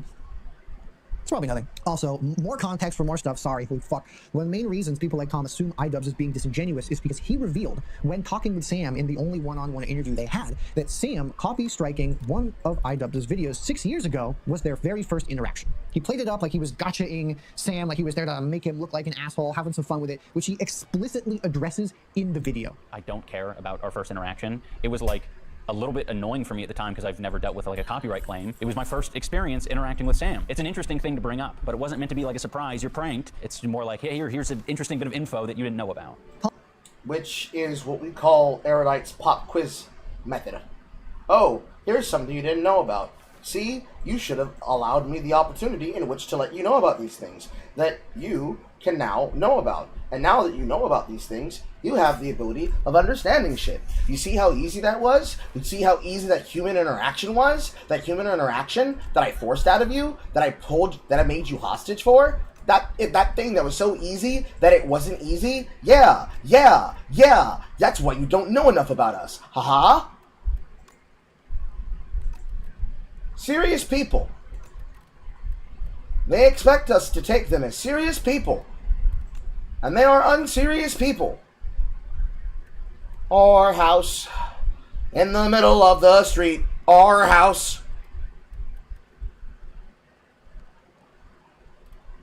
It's probably relaxed.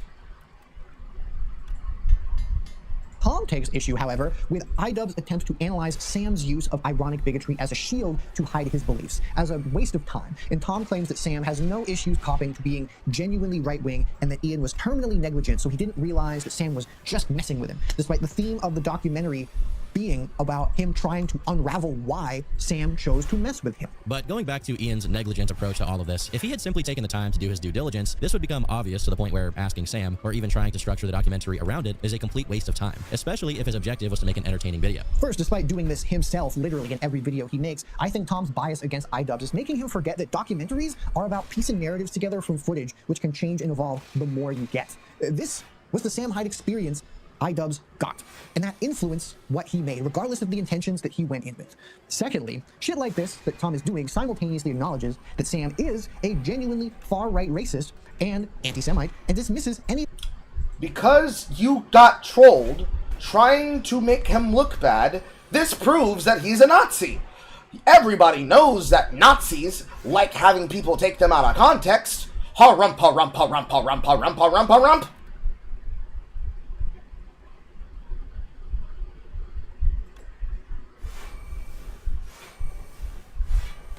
I swear to God, every time he keeps talking.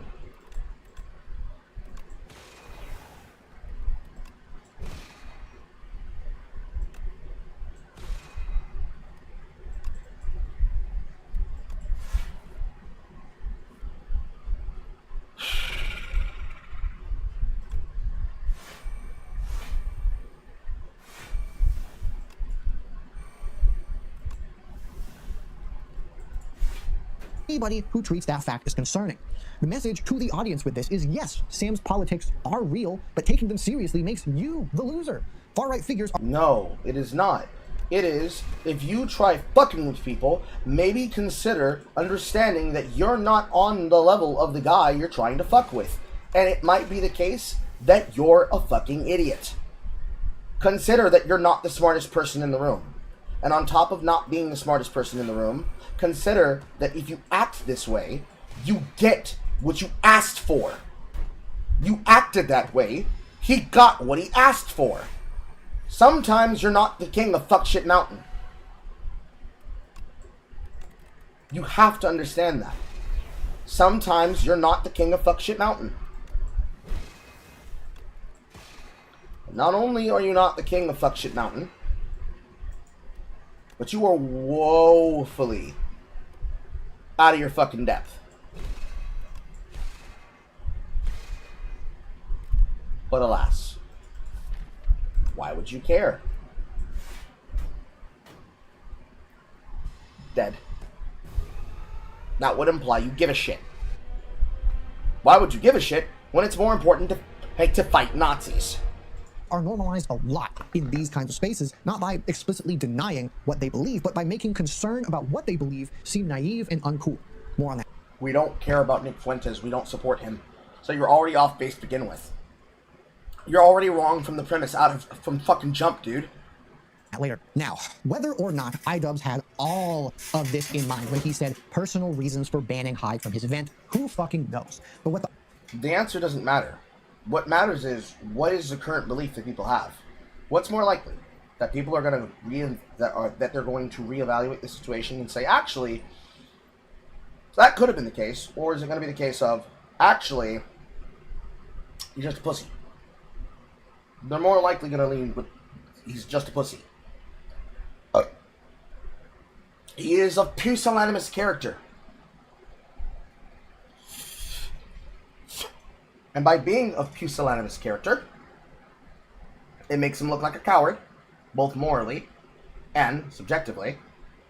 And by doing everything in his power to try to not make a good show, but to try to control the investment of what was going on and what was valuable about the boxing event, sabotaging it, banning a fighter, embarrassing himself, failing to deliver on the money, then selling the event to a third party, trying to make investment in money off of it, not being straightforward.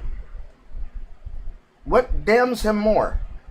Him having gotten trolled by Sam Hyde, or him being an incompetent owner who allegedly all of your success is because of the Yoko Ono that's tied to your hip, who doesn't even like you, is fishing around for your replacement, and seemingly the two of you are getting a divorce, as she ruins her reputation on a podcast that cannot break numbers because the only people who watch it, other than the Kino Casino, and they don't even watch it anymore right now, they're making more money off of Jerry Bear than you, baby, is your hate watchers. There is a word for what it's called, dude, and it's called trolls remorse by proxy. You are scared. You are scared of what could happen. And instead of taking accountability for your stupidity, you instead are hoping that there's some kind of magical explanation that avoids the most common answer that you can arrive by Occam's razor. There's a lot more malice. A lot more fucking malice in the actions by Ian than there is by anyone associated with $1 Million Extreme. Much like when we watched the Feminist debate that his crew set up, where the entire punchline was that they got them the sandwiches, and then it was just recording them having the debate, talking about the sandwiches, and all the other shit. It's a pseudo-narrative. Because the setup is they're having a discussion that can be had anywhere at all, at any time of any debate, no matter where you could have the debate. But at the same time, while they're having the discussion, it's not a Jubilee project. It's not a project from another content source. that's choosing to put it out there to further the conversation. It is a satirist making clear how sardonic everything around the geopolitical narrative is, and how easy it is to find some levity in it when you can just be able to look at what it is as the human condition. In other words, the easiest thing that iDubbbz could have done was not be a pussy and not go there looking to make money off a hide, but instead looking to get to know him as a human fucking being. He did not want to have a human experience. He did not. None of his actions come off as such. And then, by banning him from the event, he puts forth bad faith yet again.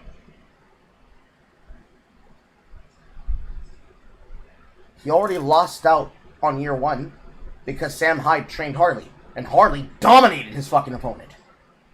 If it's the case that you had him work with Froggy, then it's the case that you now look like a fucking idiot, because now he's gonna go 0 for 2. And you saw it as him getting one over on you. So you prevented it. And you made a worse event by proxy. Because guess what? Sam Hyde would have been a ratings draw! But no! You can't let him in! No. I really needed to make sure that he couldn't do anything out of it. No free clout! And thus you destroyed your own event. Because no free clout means no fucking views! The audience actually needs to know is who Sam Hyde is, and Turkey Tom ensures that they don't, collapsing the entire complicated record of everything I just fucking told you into political opinions, and presenting the ban as an inexplicable act of censorship against a guy who was just being funny. When Sam harasses other creators, including hazes, not harasses. He never tries to do it out of malice. He only does it out of the demonstration of provoking the opportunity in which you can try to rise above your nature and try to do something that somebody wouldn't expect. It's the kind of exposure therapy that iDubbbz needs to get some balls back. But he won't get his balls back because he's a pussy who fights at the whim of himself, his comfort, and what's easy rather than what's hard. That does not need to go in my fucking notes. Lord have mercy, that does not need to go in my teaching notes. Ooh-wee. My fucking agency would be angry as hell if that was in there. Anyways. iDubbbz's wife, like a lot, it's presented as entertaining antagonism, but when people like iDubbbz try to do something about it, it's seen as a problem. Remember this trend. It's gonna come back. It'll be on the test. If any of that sounds familiar, it's because I did a video a while ago on the weird obsessive hate train on iDubbbz, and doing that really made me think more and more about just how much more I had to talk about this entire space, and voila, this video is born. You're welcome. More content. Mwah. Anyways, moving on from this shit show, my favorite example that I want to bring up is a Turkey Tom video titled The Alex Jones Story. This is the info war, which he apparently deleted because, quote, YouTube wouldn't like it, if the comment is to be believed. To be transparent, this video is from 2020, and normally I don't like to go back into someone's history if it doesn't seem relevant, but this serves as proof that Tom is still doing the exact same conspiracizing and narrative building he was doing 6 years ago. Where? Can you prove it? Because you haven't proved anything. You're just saying things and claiming that he's doing it out of malice. You haven't demonstrated any example. And it's not his job to do so if he's just covering lightheart drama. If somebody wants a deeper dive, there is a channel that you can go to for the deeper dive. You're certainly not helping, because you're just making shit up and then saying he left it out because of malice. Just like saying the N-word. Shout out to that D'Angelo Wallace video calling him out on that 6 years ago. His video opens when Nigga is not the N-word. The hard R is the N-word. And who cares what you think? You don't subscribe to our idea of this. Yes, I've seen the Yora's coverage of it, but I don't want it to influence my opinion. extended montage of Jones' most intense rhetoric, which I am not playing here because YouTube will ban me again, so use your imagination. Tom then spends effectively the entire runtime of the video repositioning Alex Jones as a misunderstood truth teller persecuted by mainstream media. For example, take the Sandy Hook denial, an obvious horrendous lie that caused documented harassment of grieving parents. Certainly, that happened. Certainly that happened, and that was something that happened concurrently. Okay, I can be more than happy to give you 1, maybe 4 things that were done wrong, that was retarded and stupid. However, 1.4 billion defamation judgment and stripping him of his company? No, you were looking to punish him. He should have paid something. He should not have paid that. No, he should have paid something. No, he should not have paid that.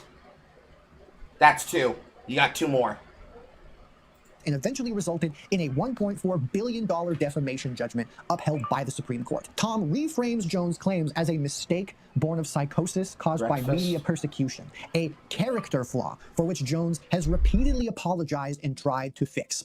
Tom argues, this isn't to say that what he did was okay or to admonish him completely. It still happened and we should remember it. But citing him as the guy who said Sandy Hook was fake comes across like a lie to me, simply pushing the most negative event from his career to the forefront rather than explaining his life as a whole. The video just generally validates Jones' baseless conspiratorial rambling. Some of what Alex says may seem outlandish at first. Don't write it off completely just because the media tells you to. His words often bear much more truth than most would want you to think. And frames his deplatforming from basically everywhere as a free speech crisis more concerning than anything Jones himself actually said. From an ethical standpoint, I find what happened to Alex to be terrifying. Whether or not you like him or agree with what he has to say, what occurred here absolutely was a violation of free speech. People like this don't seem to get that freedom of speech doesn't mean freedom of consequences. That's not what that means either. No, actually. Freedom of speech does not mean freedom from consequences. And that's not what that means either. Freedom of speech, at the level at which most people will willingly go to, is somewhere between the original intonation, as per Article 1 of the Bill of Rights, and the absolute level of free speechism, where I get to call you whatever the fuck I want, and if you're offended, well, suck my cock. For most average people, it means I get to have an opinion, and you can be offended about it, but you don't get to nullify my ability to have it. Why does this thing keep trying to record extra shit?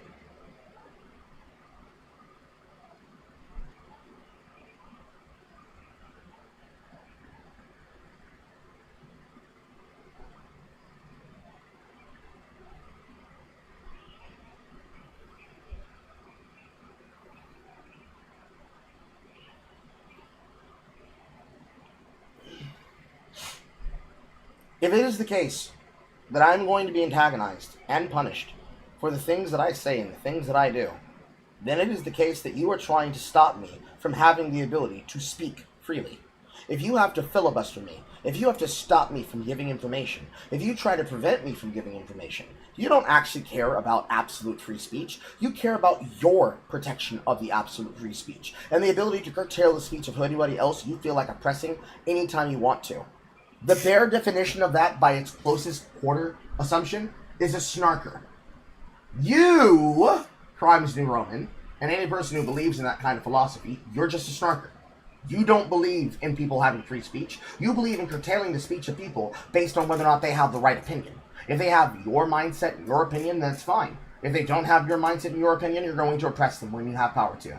In the places where you have power, to the extreme of where you can have that power. Up to and including permanently banning them and permanently suspending them and permanently muting them and trying to exorcise them from polite society.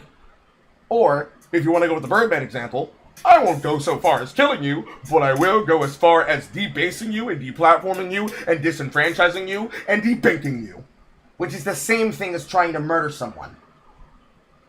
Murder socially, murder intersocially, what have you. Remove from polite society if you want to go as short as possible and be as monosyllabic as you could possibly be. Highly questionable piece of media closes by calling Jones a king if there ever was one and a testament to the power of the internet.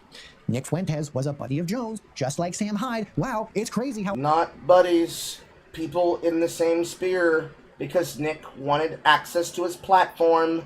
Why don't you understand the difference? Oh, I know, because you intentionally choose to misunderstand it. all of these guys are somehow related and keep coming up. Damn, crazy, crazy. Despite Tom being too much of a coward to keep this video up, its significance is not diminished by its removal, but it reveals a template in its undisguised form. It's the same documentary format, the same I'm not saying he's perfect but structure, the systemic reweighting of a figure's legacy away from the harm that they caused towards an admiring narrative of a persecuted truth teller. The deplatforming argument that Tom makes against the removal of content like Jones is particularly important to call out because it's doing double duty. It validates proponents of this free speech core content while simultaneously inoculating the audience against the idea that removing extremist content from platforms is anything other than censorship, which primes the poor souls watching this garbage to see deplatforming or any retaliation against them as persecution rather than consequences. Sam Hyde. Unless, of course, it's against some people that they don't actually like, in which case they're all for, obviously. Like Hassan. These guys are fucking obsessed with Hassan, but more on that later. Speaking of these people and Hassan, this mechanism extends well beyond Turkey Tom, so why don't we, right now, introduce our very first guest? Commentary creator, he just does shitty stream reacts. Cheeto, he's a fellow Sam Hyde enjoyer and maker of very non-political, normal content with a bit of an oof-level subscriber to view ratio. Anyways, dude made a video called Nick Fuentes Torches Hassan Piker Live M-. Twitch's Golden Boy Collapses. Banger title. This is responding to news of when Hassan Piker was banned on Twitch for this rather vivacious clip. Left-wingers, liberals, you need to be showing your opponent's guts on there, okay? You need to be gutting them. You need to be shanking these motherfuckers and letting their intestines just ride on stage. What the is this man? For context, he's mad at the Democrats for nearly fumbling engaging with a right-wing candidate by the name of Herschel Walker, which... Therefore, that means that he used to say all that shit that he just said? That's strike 3, Crime New Roman. You see, the right wing is putting people down the pipeline, but the man who we keep calling the Joe Rogan of the left, when he does things that is very much clear to the left-wing pylon of their left-wing platform, a radicalization platform, because he's allowed to say stupid shit to the level of supporting terrorists, to actively calling for the deaths of individuals and for harm against those individuals, that's not a pipeline, cause I said. To be fair, how the fuck do you fumble against this dumb domestic abuser? Jesus fucking Christ. Anyways, as one does, in response to this, Cheeto plays a clip of Nick Fuentes, who I imagine most of you know is so extreme he was banned from virtually every single mainstream platform. Here's what he has to say. Hassan Piker is human trash. That's what happens when you have horrible opinions and you have very bad optics and you actively do not hide your power level. As he did not want to hide his power level. He wants to seem as though that he's going to get in on the crypto-fascist right by having presented himself as America First, as an alternative to all of the other alternative forms of the right wing that is not amongst the moderates and above those that are currently in establishment. You know, like the whore right. True. Who should be deported back to Turkey. This is true. Honestly, we should just put him in the ocean like Osama bin Laden. We should just give him a watery grave like bin Laden. Just tie weights to his ankles and throw him overboard. I don't care who the fuck does it. I don't care if the IDF does it. Hey, Netanyahu... He laughs at his antics. That means he agrees with him. If you can hear us, can you do us a solid? Boy, that's a pretty spicy clip. Like, basically on the level of Hassan stuff, right? I'm wondering what Cheeto has to think this is true. About what Nick, the #1 political enemy in America is women, they have to be in prison, Fuentes, has to say about what he just said. The difference is that Nick Fuentes is known for using hyperbole and is known for being funny and using satire whenever he's talking about people he doesn't. It's not satire that he's using. Nick is just being abrasive, and he's using refuge and audacity as a methodology to say, look, if you take me serious, you've got problems. The same way the left wing will say the exact same thing, and then when people say, wow, that's the shit that just came out of your mouth, that's crazy. They'll then say, oh, what, you can't take hot bants? Hot bants? Like, okay? Pretty obvious that he doesn't want him to be drowned. Simultaneously, Hassan is known for literally going to violent demonstrations to further his support for the cause. You see the difference here? He's using hyperbole. Nick is just a silly little guy. It's totally obvious that the guy who openly loves Hitler is using hyperbole, but of course Hassan is definitely not. Definitely not. In the same video, by the way, he describes Hassan Piker's aggressive political rhetoric as genuinely dangerous stochastic terrorism, as well as advocating for because it is Hassan to also be, understandably, deported. He has yes, because he should be. Because he keeps advocating for terrorism. 80,000, 60,000 concurrent viewers listening to the rhetoric, and that rhetoric, whether they hear it directly from Hassan or someone hears it from someone who watches Hassan, it spreads. It normalizes this sort of behavior. And justifies that his rhetoric is more dangerous than Nick Fuentes' rhetoric, because Nick Fuentes has been punished for saying it out loud publicly, and Hassan has not. Because the radical parts of the left wing keep trying to embrace him and his takes and keep trying to design him into something that he is very clearly claiming he's not. Because they want to use his voter base. Right now, Hassan is under criminal investigation. Or rather, I should say, he's been subpoenaed.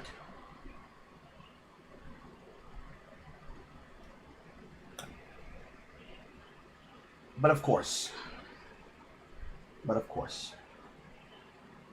that means that it's not woo.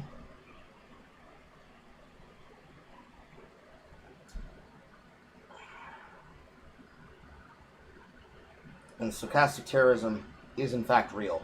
Lost Coyote of MA. Let's read the definition of stochastic terrorism. Let's see if it meets the barometer of what is being done by Hassan Piker. Push the button. Stochastic terrorism. Stochastic terrorism is the use of mass media by a public figure to demonize a person or a group, statistically inciting random, unpredictable individuals to commit violent acts. Is this possible that this is something that's been done by Vosh? Is it possible that this has been something that's been done by the likes of people like Demon Mama and Shark03 and Jay Audrey? Is it possible that this might have also been something that's been done by Hassan Piker? I don't know. Let's ask Google AI.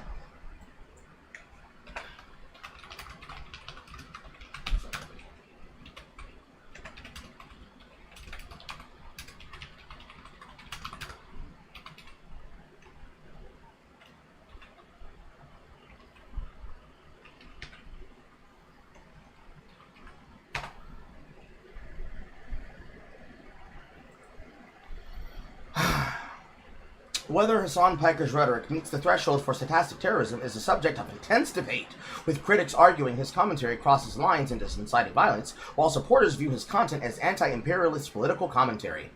Critics, including watchdog groups and politicians, argue that Piker's commentary fits the definition of stochastic terrorism, using mass communication to demonize a group and incite random, unpredictable violence, such as supporting targeted groups, normalizing violence, using dehumanizing language, and also having very specific rhetoric, such as letting the streets soak in the red capitalist blood. Holy shit! America deserved 9/11, bro. And there's a permission structure that's been asked for with the violence, where very clearly it says, well, I'm not anti-Semitic, I'm anti-Zionist. Which is the same way as all of his supporters and his Hassanites saying, listen bro, we're not hating on Israelites, we're just talking about Sabra hummus.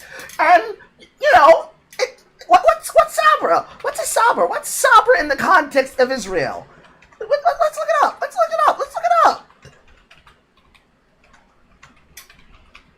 Like,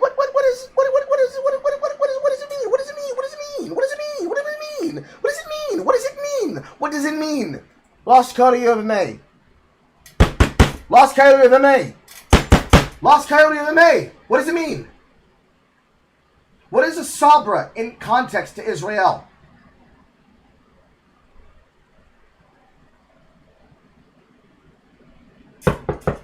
Hello? Hello? Knock, knock, open up the door, I'm here! What does it mean?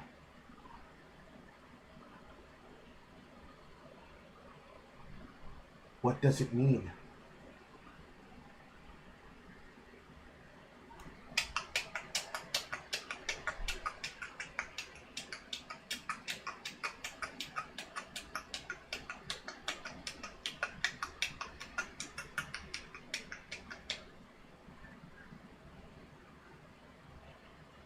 I think we lost them. Well, for anybody who's playing the home game, you would be correct.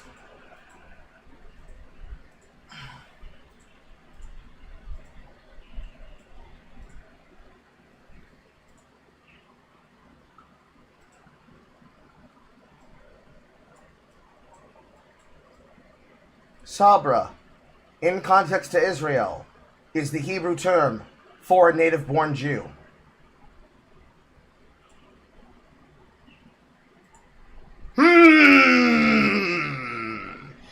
wonder if this might affect any of his kind of rhetoric and any of his coverage about Israel-Palestine.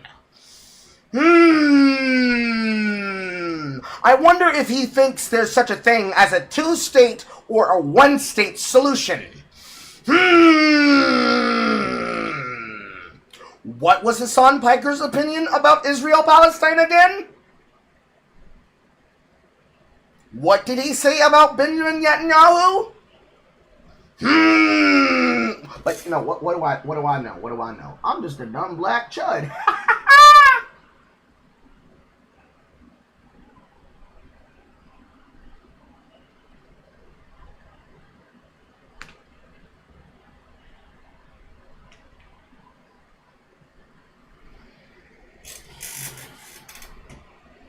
Moving forward. I get that he's born in New Jersey. I get he's a legal American. He needs to get the fuck out of my country immediately. And whether that is done through, him self-deporting, which you'd think he'd do by now. For someone who hates the country so much, he seems to be pretty cozy here. Or through him getting denaturalized or something. Maybe the next time he takes a trip abroad and he comes back, immigrations and customs, they press him a little harder. However it's done, he needs to leave. Very curious that a white nationalist calling for illegal Americans' death and deportation is something that you agree with, but is also satire simultaneously. But a left-wing streamer using aggressive metaphors is genuine incitement to violence and deserves to be censored. Curious patterns we are noticing, I'm sure. Also, this is unrelated, but I found this clip of him just saying some super weird stuff about skepticism that I have very little idea what it actually means, but I have to play it for you because it is just circling in my brain. Dude, I don't... So it's not relevant to the course of the content, and it's just you trying to find ways in which to be able to slander a Cheeto? Uh-huh. Know the science behind fluoride, but I'm one of these people where I'm such a skeptic and I'm so schizo that if someone on Twitter says like don't eat this, there's a chance that it has like this weird relationship with something and then it has a graph. I'll just avoid that thing, to be honest. I'm so susceptible to propaganda, but it's the kind of propaganda that disguises itself as anti-propaganda. It's like the government doesn't want you to know this. The propagandists don't want you to know this. Do this thing. And so that's how I basically operate. If someone says that the government doesn't want me to know this or something like that, and it's just straight up propaganda in the other direction, I'll just do it. Shout out fluoride. It's worth noting that the hyperbole defense of Fuentes required the audience to ignore that 5 of Fuentes' followers were among the first rioters to storm the U.S. Capitol on the infamous January 6th. One of them, Kristen Seeker, was sentenced to 3.5 years in prison after entering the Senate chamber carrying an America First flag. Fuentes himself called the Capitol siege a glorious day and was subpoenaed by the January 6th committee. The smarmy little racist Cheeto frames Nick as a harmless satirist, yet he has a documented connection to an act of political violence. Are we going to talk about the members that were out there in full force who very clearly knew who was a part of what group? And are we going to talk about the anti-fusion members that were going undercover, that were trying to incult themselves into these groups alongside the federal agents that could have done something to stop it, and yet chose to allow them to get closer to the Capitol as they started letting people through? Oh no, we're not going to talk about that. No.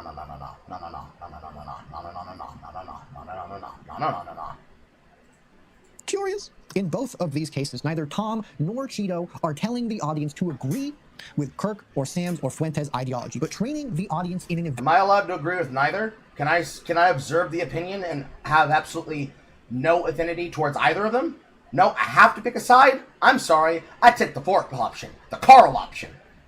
See, because it has 4 letters and it's the number 4.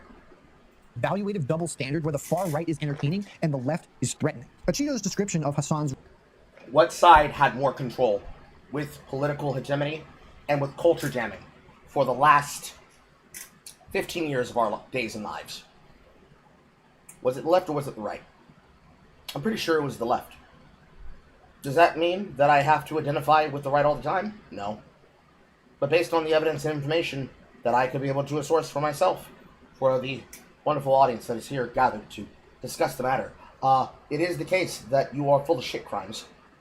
Rhetoric as something that spreads and normalizes this sort of behavior is using the exact same analytical framework that describes his own videos and how they function. But he and others apply exclusively to the left in the same way that he agrees with Fuentes' nativist argument that a U.S. citizen needs to be deported or killed. Denaturalization... The exact same way that you would apply and you would agree with the viewpoints of that comes from extra credits and what would also come from Innuendo Studios about the quote alt-left, alt-right playbook.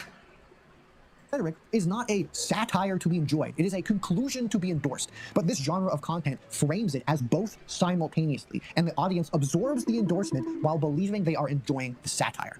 No, they don't. They're just watching a fucking video, bro. They don't go to Twitter and go to YouTube to be downloaded into Essayist world. But okay, you make that argument. I'm going to continue not believing it. Man. Goodbye. This is what Munn's acclamation phase looks like, establishing a new cognitive baseline for what is acceptable. The audience isn't being told things like white supremacy are acceptable. They're being trained to find white supremacists funny, relatable, and harmless, while the people who object to them come across as uptight, incompetent, or even dangerous.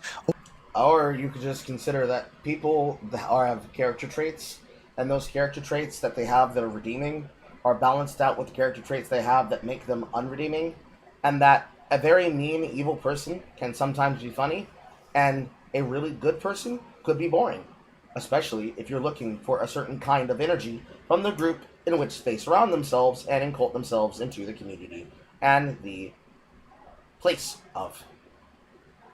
But alas, jokes are not allowed. Jokes are not allowed. And people say, I'm wordy!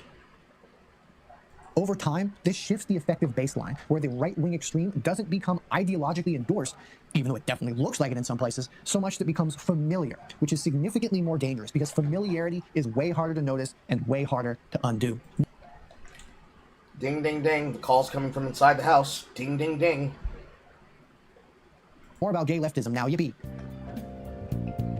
Speaking of Hassan, if the genre rehabilitates the extreme right, you've probably gathered that it does the exact opposite work on the progressive left, using the tried and true tactic of systematically framing progressive viewpoints as personal evolution of moral degeneration.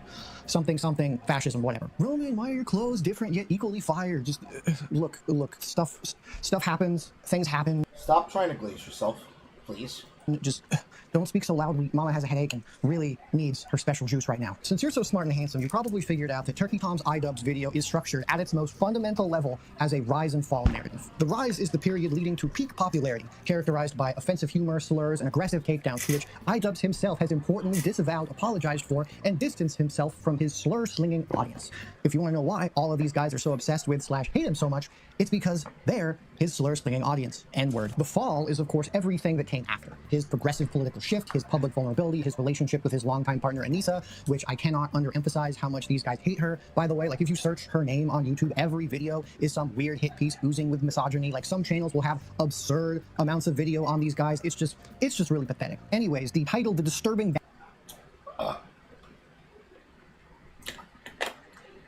Man tried to say Nicholas Diorio. Like that shit was going to change anything. Welcome to the commentary community. If you can't handle it, get the fuck out. Content is content. If you can't handle it, get the fuck out. Downfall very clearly doesn't describe what iDubbbz did at his peak, like saying the N-word to an influencer in public. It describes what he became when he moved away from it. This framing is intentional and necessary to maintaining the genre's ideological baseline that the edgy, offensive... It's not an ideological baseline that the edginess of the entire content is supposed to be what makes him cool, and that by not doing that, he's now lame. It's the fact that he sold out himself for popularity and for access. He actively corrupted himself into somebody who tried to change himself, not for the better, but for the worst. Who actively cannot touch any level of grass because he cares so much about his fucking optics.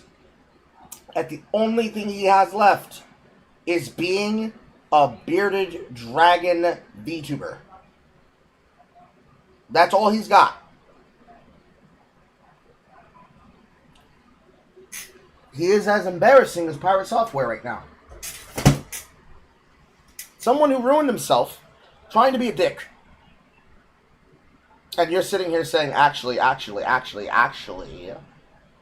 trying to say that by him not being a chud, that means that he's not cool anymore. Because he's not. He does not have any friends from his original friend group that hang out around him. Not that we know of. Certainly not any of the guys from the Hot Ones. Certainly not Joji. Certainly not Keemstar. He's by himself. And the only person keeping him company is his wife and the fucking Hassanites he tried to platform into his sphere to get access to. It's not the case that they left him. He abandoned them and blew them the fuck off. He chose a back tattoo over a friend's wedding. And then, in the case of Ethan Klein, you literally just fucking backstabbed him. In the case of Ethan Klein, you just blackstabbed him, 100%. Slur-slinging content of 2016 YouTube was and is the natural state of affairs. iDubbbz's evolution past this is framed as a self-destruct, carried out in a pitiful way. It is, because he self-imploded. He didn't evolve. He decayed. Do you get that? He didn't go forwards and change and become better, and the church just couldn't handle it. He reverted inwards. That nigga is not Ness. That nigga is not Lucas. That nigga is Porky!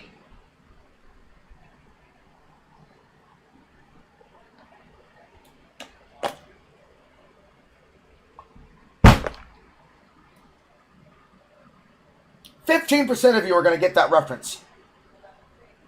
His recollection on his past and him developing empathy is called delusional. His public apologies are framed as masochism and self-flagellation. Because he doesn't have to do them. Personal growth isn't for optics. It's supposed to be for your own self-journey. By making it something you're doing publicly. To try to distance yourself from your past image. Instead of just distancing yourself from your past image. And people learning that you're not like that anymore. You're making it about yourself. Which means you're self-training, which means it's congratulatory. His appearances on Hassan and a feminist media critics podcast is framed as proof that he has debased himself. Again, the left... It is. Because if he had the ability to maintain his mature opinions of a chud while changing and becoming a better person and still evolving into this, but he does it without the flagellation to the left wing, it would have been good. But it's not! Because he flagellated to the left wing! Are continually classified as activists, but the anti-Semites are just goofy guys, am I right, fellas? This pathologization extends to every marker of progressiveness or emotionally open masculinity. For example... No, just the ones that you're going to claim that we don't like. We being not you. iDubbbz took his wife's last name, and Tom frames this as becoming a full-blown masochist, as inherently humiliating. For the time being... Because it is humiliating. She won't submit to him. What the fuck do you mean? That's inherently humiliating.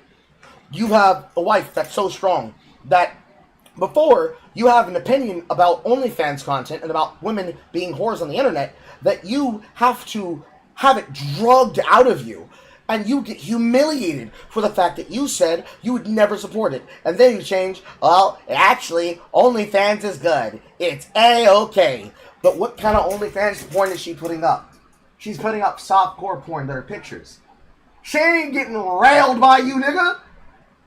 Ain't pulling no Mr. and Mrs. fucking, like, Long John Cocksilver. You ain't pulling a fucking Misfire and Mr. Lasfire.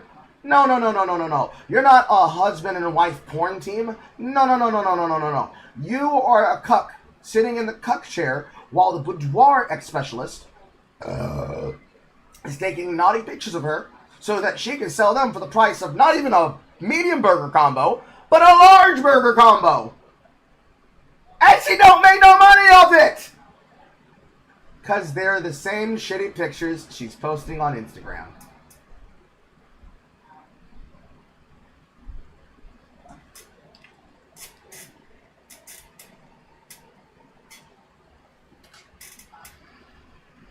Everyone got to watch the unspoken but explicit transformation of Ian, from a guy who had regrets about how insensitive he'd been in the past to a full-on masochist. Tom never elaborates why this is because he doesn't have... Yes, he doesn't have to.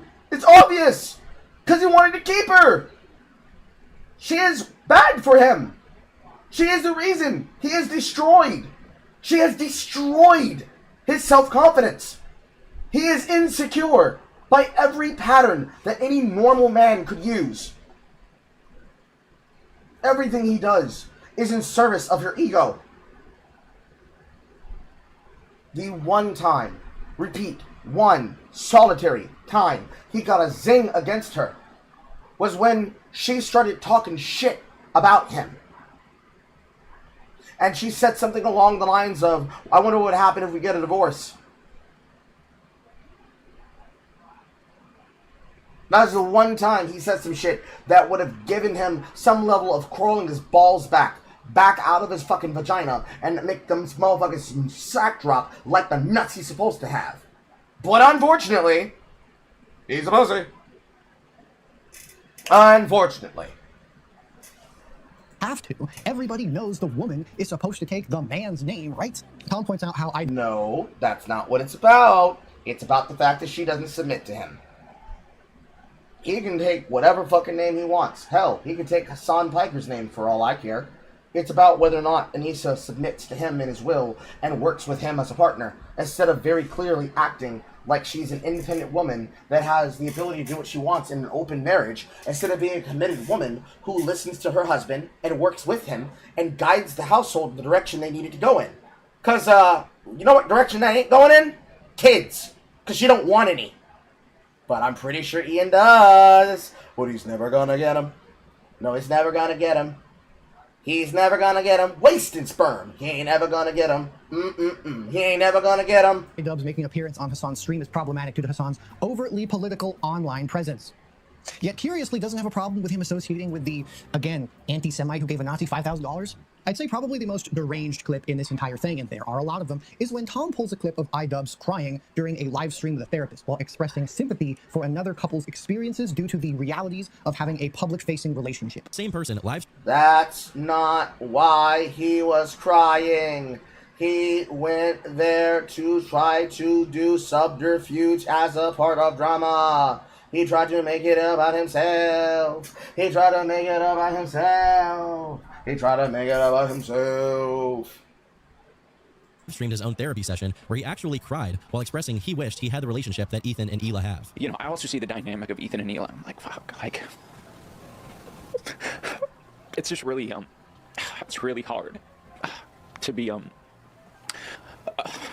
a couple online and see people attacking your partner, and it's like, okay, like if you come to their defense, that doesn't always help them, right? Sometimes that makes it worse for them. This is a self-own so devastating I can hardly believe it's real. What is impressive about this is that even though Tom included the context of why iDubbbz is crying in his own video, Tom proceeds to lie in 4K about why he is crying. He is not jealous of them, but that he sympathizes with wanting to protect your partner publicly, even if sometimes it is not always the most helpful thing to do for them. It is truly deranged behavior to think of this as a self-own. Like, it's times like this where I truly don't know if people like Tom are just intentionally lying to their drooling audience, or if he is so lost in the sauce he is completely incapable of taking in things that are outside of his perceived worldview. He can claim his intentions were irrelevant all he wants, but at the end of the day, it's clear that he wasn't indoctrinating his audience or sending a message. He was just being offensive for the sake of entertainment. If at any point he was morally grandstanding, that point is right now, as he tells the people who liked his old content that they need to acknowledge that it's irresponsible. In fact, large parts of the content sphere mobilized to overrule his own self-assessment when he apologized initially,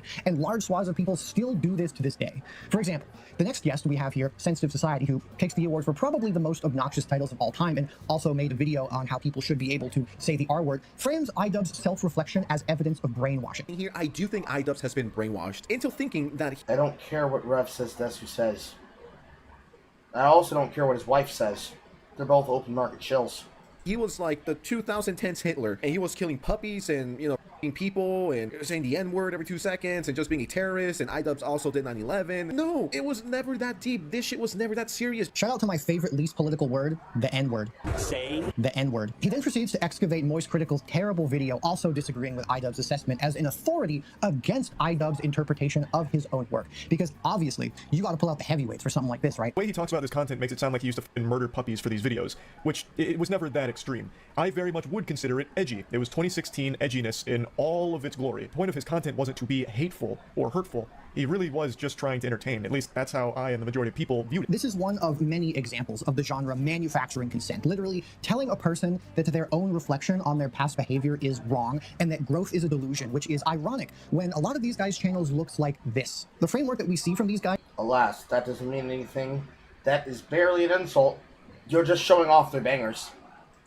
Is exceptionally simple. A man who cries is weak. A man who apologizes is broken. A man who takes... No, a man who cries over things that he should not be doing publicly is not weak for crying. He is weak for crying for having allowed his wife to be put in a position where he is being emotional about the fact that he doesn't have the kind of marriage that the Kleins do. A man apologizing isn't broken. It's the fact that he is being whiny and back-tongued about it. Takes his wife's name, has been emasculated, a man who moves politically left. He is emasculated because he's actually a pussy and has fallen and failed at the public social games that he was challenged at Because we're humans, and as humans, we are tournament species. Has been corrupted, but a man who was dropping slurs and bullying creators for entertainment, that man had integrity. And except that Hannah Mojo agreed that by him doing that, he woke her up to the fact that what she was doing was not good, and she stopped doing it. And also apologized for it. Even though at the time, she felt super insecure because she felt put on the spot. Which means it was the goal. Which means, haha, actually, she gets an eternal happy ever after. Tom says this almost verbatim. Up until 2020, iDubbbz was one of the few people who stuck true to his original audience without diluting it or trying to have his fan base admire him parasocially. He made very funny, even if offensive, YouTube videos without dumbing down his content or engaging in unnecessary drama, something most people would see as integrity. The N-word. You hear manosphere-coded language of varying intensities all the time in these You said the magic word! Yes! videos. But Tom's framing demonstrates how manospheric ideology can be delivered without any of its explicit vocabulary. You don't need the manosphere in order to talk about red pill talking points, you stupid fucking bent. Everything that has to do with the red pill has to do with them slowly buying more into the simulacrum that is how fucked society is, from the position of the monolith of men versus the monolith of women when you start adding in female idolatry.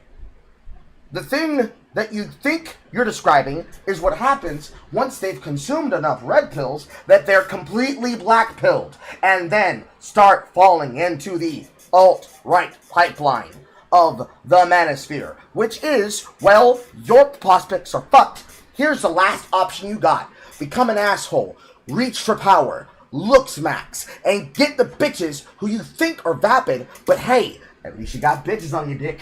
At least you got bitches on your dick.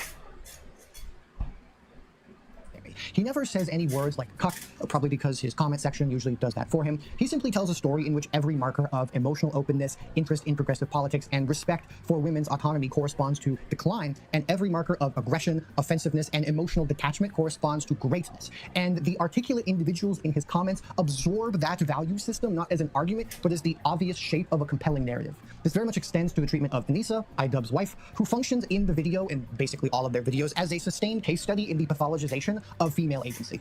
Because she is a case matter of what happens when you tell your woman, knock it the fuck off. Why would I, as a public content creator, allow my partner to get involved in something that is going to bring views upon her, views upon me, views upon both sides of the family, even though her biological family might be gone, the people who still deal with the stepchild and the biological family are definitely going to have words to say if somehow Star came out and said, hey, yo, Carl, I want to let you know that I've decided I'm going to open an OnlyFans. Don't worry, I'm just doing solo girl shit. But I will be inculcating the attention of other men that aren't you.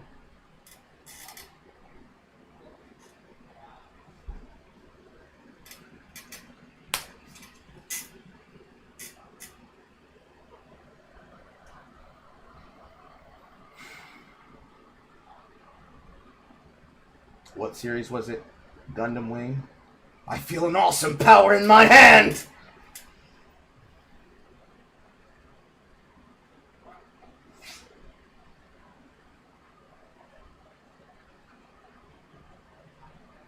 Men have crashed out for less. Men have crashed out for less. Now, of course, it'll never happen because she's never going to do it. And not because I say, because she has no interest to.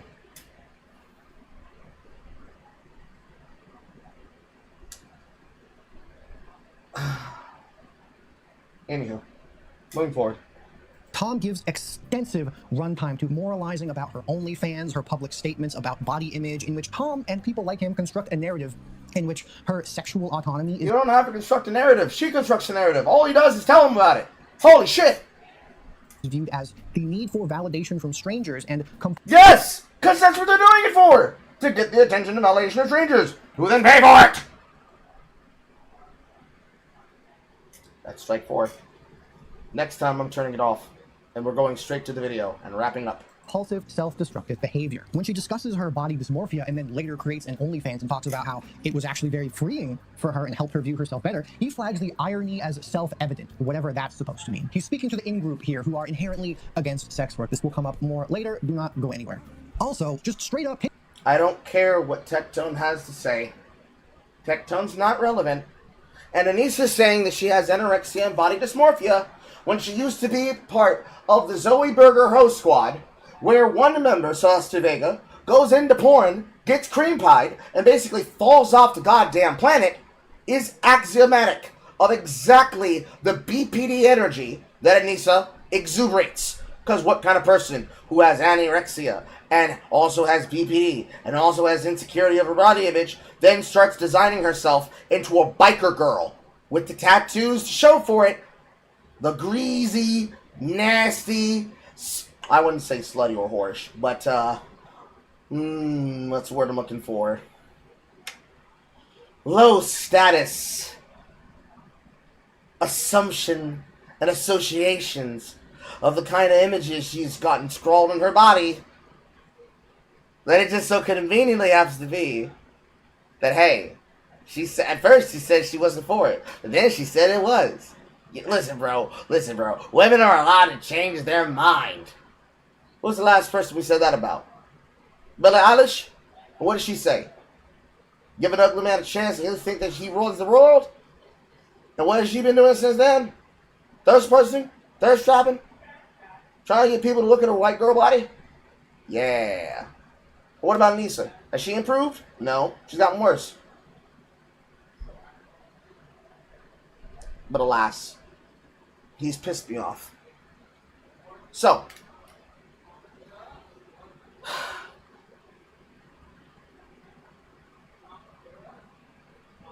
this is Crimes to Roman. We made it to about 1/3 of the video. So, assuming that you wish to, those of you that are a part of the server, you can find it underneath Printing Press Express under, they're calling it the worst video of all time. Now let's go to Sensitive Society. Sensitive Society, what do you have to fucking say?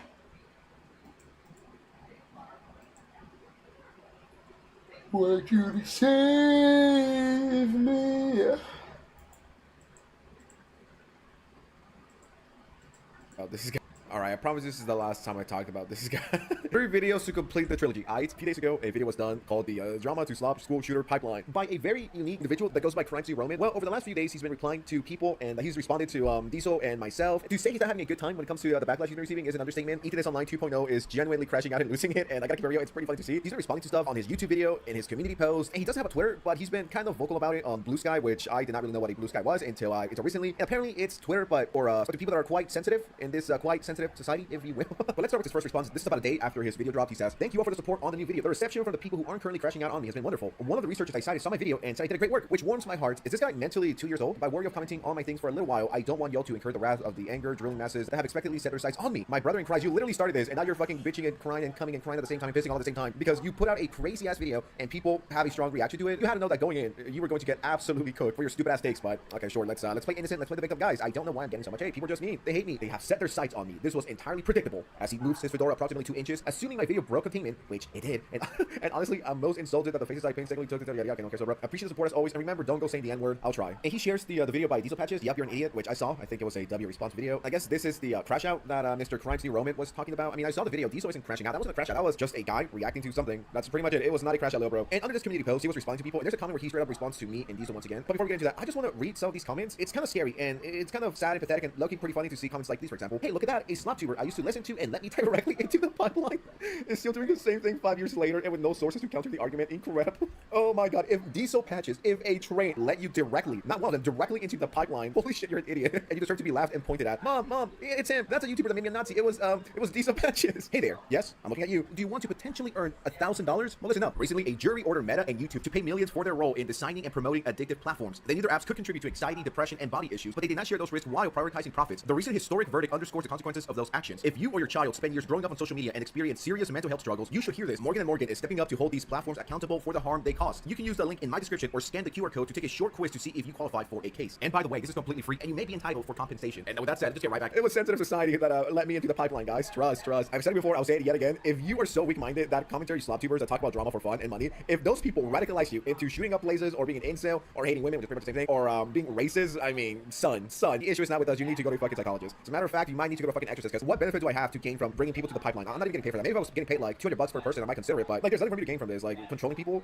This comment is so funny. I cannot believe this is a real human being. Crash Out is now speaking calmly. I see. That's what I'm saying. Diesel Patches was not crashing out. I get the impression that if you raise your voice at Crimes New Roman, he like pisses his pants. If you're like, Crimes New Roman, you're a fucking idiot. If you say it like that, he'll probably cry. Be like, no, this is giving me PTSD from my childhood. And my mom and dad were on the right-wing pipeline. We were waiting for them and didn't disappoint. If Reddit was a person, it would be this whole comment section. This guy made the most Reddit-coded video of all time. Slop is bad, but my slop is good because I take a long time to edit my videos and slop tubers do it in a few hours, and I can't work as fast, so I'm jelly, guys. It's like, get to the grind though, bro. Get that money up. I do like this comment though. You are so self-righteous. It's sickening. Get real or shut up. Smosh reference. You know they were going to respond, and that's why you made a video instead of reaching out to them. Get off your high horse. Face individual. I like you. Let's be best friends forever. Did you really think people were going to stay quiet when you made such a fucking stupid ass video? And here we get his response to, I guess me. I guess saw the video. I don't know if he became a fan, but I guess we'll see. This person asked, did you watch the video that was talking about you, or did you just screenshot it and post it that he was crashing out? Crunchy Roman says, I have watched this video and Sensitive Society's video. You forgot the three. That's kind of racist and ableist. I watched Sensitive Society's video. They all do the same shit that I talked about in my video. If anyone else makes one, I will not be watching them because I know it'll just be more of the same. So I guess he's not watching WestJet's newest video. So I guess Crunchy Roman didn't really like my video to his. I mean, I would like to know what parts he didn't. I don't know. I thought it cooked. I thought that was one of the best videos yet. Probably top 20 best YouTube videos of all time. I gotta keep it real with y'all. I mean, it was just absolute peak. It was absolute cinema. But I guess Crunchy Roman didn't like it. So I guess I have to take that video down. Someone responds with, so basically you don't think you're wrong about anything and the other side is bad. LOL. You're crashing out by being called out on your shitty video. To be expected of a Sun Piper fan, you got exposed as lying and being bad faith. Are you just trying to stay in your echo chamber because let's face it, your chamber's filled with idiots? Face. Deleting comments as you crashing out and kill Carter with this post. LMAO.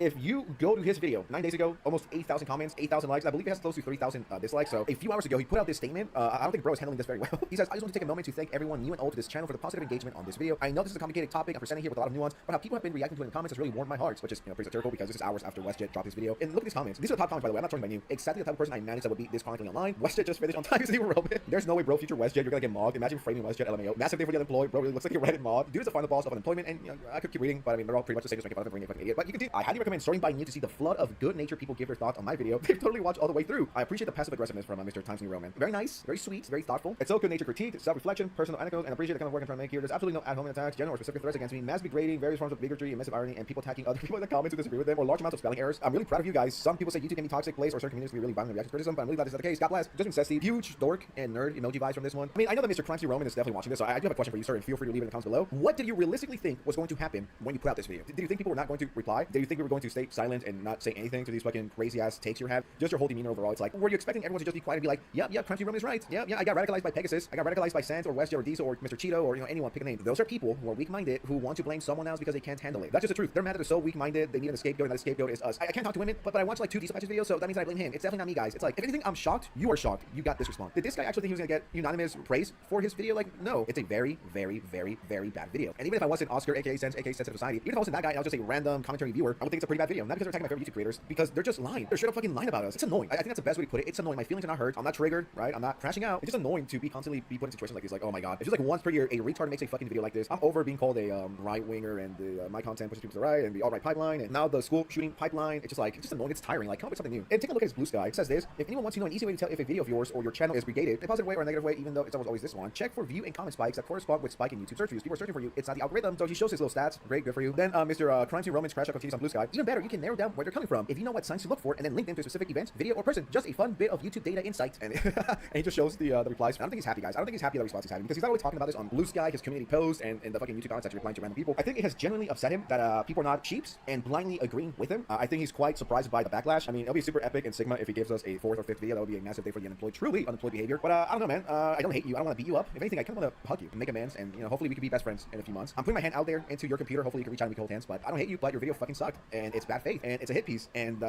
yeah, I mean, you deserve everything that's coming your way. I don't know what to say. I think I'm done. Yeah, bye. All right, I promise this is the last time I talk about this guy. 3 videos to complete the trilogy. A few days ago, a video was done called the Drama to Slop School Shooter Pipeline by a very unique individual that goes by Crunchy Roman. Well, over the last few days, he's been replying to people, and he's responded to Diesel and myself. To say he's not having a good time when it comes to the backlash he's been receiving is an understatement. Ethan Online 2.0 is genuinely crashing out and losing it, and I gotta keep it real, it's pretty funny to see. He's been responding to stuff on his YouTube video, in his community post, and he doesn't have a Twitter, but he's been kind of vocal about it on Blue Sky, which I did not really know what a Blue Sky was until recently. And apparently it's Twitter, but for the people that are quite sensitive in this quite sensitive society, if you will. But let's start with his first response. responds, this is about a day after his video dropped. He says, thank you all for the support on the new video. The reception from the people who aren't currently crashing out on me has been wonderful. One of the researchers I cited saw my video and said I did a great work, which warms my heart. Is this guy mentally 2 years old? By worry of commenting on my things for a little while, I don't want y'all to incur the wrath of the anger, drilling masses that have expectedly set their sights on me. My brother in Christ, you literally started this, and now you're fucking bitching and crying and coming and crying at the same time and pissing all at the same time because you put out a crazy ass video and people have a strong reaction to it. You had to know that going in, you were going to get absolutely cooked for your stupid ass takes. But okay, sure, let's play innocent, let's play the victim. Guys, I don't know why I'm getting so much hate. People are just mean. They hate me. They have set their sights on me. This was entirely predictable. As he moves his fedora approximately 2 inches, assuming my video broke containment, which it did. And honestly, I'm most insulted that the faces I painstakingly took to I don't care so bro. Appreciate the support as always, and remember, don't go saying the N-word. I'll try. And he shares the video by Diesel Patches, Yep, You're an Idiot, which I saw. I think it was a W response video. I guess this is the crash out that Mr. Crimes New Roman was talking about. I mean, I saw the video. Diesel isn't crashing out. That wasn't a crash out. That was just a guy reacting to something. That's pretty much it. It was not a crash out, little bro. And under this community post, he was responding to people. And there's a comment where he straight up responds to me and Diesel once again. But before we get into that, I just want to read some of these comments. It's kind of scary and it's kind of sad and pathetic and looking pretty funny to see comments like these, for example. Hey, look at that. A slop tuber I used to listen to and let me directly into the pipeline is still doing the same thing 5 years later and with no sources to counter the argument. Incredible. Oh my god. If Diesel Patches, if a train let you directly, not one of them, directly into the pipeline, holy shit, you're an idiot. And you deserve to be laughed and pointed at. Mom, it's him. That's a YouTuber that made me a Nazi. It was Diesel Patches. Hey there. Yes, I'm looking at you. Do you want to potentially earn $1,000? Well, listen up. Recently, a jury ordered Meta and YouTube to pay millions for their role in designing and promoting addictive platforms. They knew their apps could contribute to anxiety, depression, and body issues, but they did not share those risks while prioritizing profits. The recent historic verdict underscores the consequences of those actions. If you or your child spend years growing up on social media and experience serious mental health struggles, you should hear this. Morgan & Morgan is stepping up to hold these platforms accountable for the harm they caused. You can use the link in my description or scan the QR code to take a short quiz to see if you qualify for a case. And by the way, this is completely free and you may be entitled for compensation. And with that said, just get right back. It was sensitive society that let me into the pipeline, guys. Trust. I've said it before, I'll say it yet again. If you are so weak-minded that commentary slop tubers that talk about drama for fun and money, if those people radicalize you into shooting up places or being an incel or hating women, which is pretty much the same thing, or being racist, I mean, son, the issue is not with us. You need to go to a fucking psychologist. As a matter of fact, you might need to go to a fucking exorcist, because what benefit do I have to gain from bringing people to the pipeline? I'm not even getting paid for that. Maybe if I was getting paid like $200 per person, I might consider it, but like there's nothing for me to gain from this. Like controlling people. This comment is so funny. I cannot believe this is a real human being. Crash out is now speaking calmly. I see. That's what I'm saying. Diesel Patches was not crashing out. I get the impression that if you raise your voice at Crimes New Roman, he like pisses his pants. If you're like, Crimes New Roman, you're a fucking idiot. If you say it like that, he'll probably cry. Be like, no, this is giving me PTSD from my childhood. And my mom and dad were on the right-wing pipeline. We were waiting for them and didn't disappoint. If Reddit was a person, it would be this whole comment section. This guy made the most Reddit-coded video of all time. Slop is bad, but my slop is good because I take a long time to edit my videos and slop tubers do it in a few hours and I can't work as fast, so I'm jelly, guys. It's like, get to the grind though, bro. Get that money up. I do like this comment though. You are so self-righteous. It's sickening. Get real or shut up. Smosh reference. You know they were going to respond and that's why you made a video instead of reaching out to them. Get off your high horse. Base individual. I like you. Let's be best friends forever. Did you really think people were going to stay quiet when you made such a fucking stupid ass video? And here we get his response to, I guess me. I guess saw the video. I don't know if he became a fan, but I guess we'll see. This person asked, did you watch the video that was talking about you or did you just screenshot it and post it that he was crashing out? Crunchy Roman says, I have watched this video and Sensitive Society's video. You forgot the three. That's kind of racist and ableist. I watched Sensitive Society's video. They all do the same shit that I talked about in my video. If anyone else makes one, I will not be watching them because I know it'll just be more of the same. So I guess he's not watching WestJet's newest video. So I guess Crunchy Roman didn't really like my video to his. I mean, I would like to know what parts he didn't. I don't know. I thought it cooked. I thought it was one of the best videos yet. Probably top 20 best YouTube videos of all time. I gotta keep it real, John. I mean, it was just absolute peak. It was absolute cinema. But I guess Crunchy Roman didn't like it. So I guess I have to take that video down. So I responds with, so basically you don't think you're wrong about anything and the other side is bad. LOL. You're crashing out by being called out on your shitty video. To be expected of like a Hyper fan, you get exposed as lying and being bad faith. Are you just trying to stay in your echo chamber because let's face it, your chamber's filled with idiots? Base. Deleting comments is you crashing out and kill partner with this post. LMAO. If you go to his video 9 days ago, almost 8,000 comments, 8,000 likes. I believe it has close to 3,000 dislikes. So a few hours ago, he put out this statement. I don't think bro is handling this very well. He says, I just want to take a moment to thank everyone new and old to this channel for the positive engagement on this video. I know this is a complicated topic. I'm presenting here with a lot of nuance, but how people have been reacting to it in the comments has really warmed my heart, which is pretty satirical because this is hours after WestJet dropped his video. And look at these comments. These are the top comments, by the way. I'm not talking about you. Exactly the type of person I managed that would be this chronically online. WestJet just finished on time.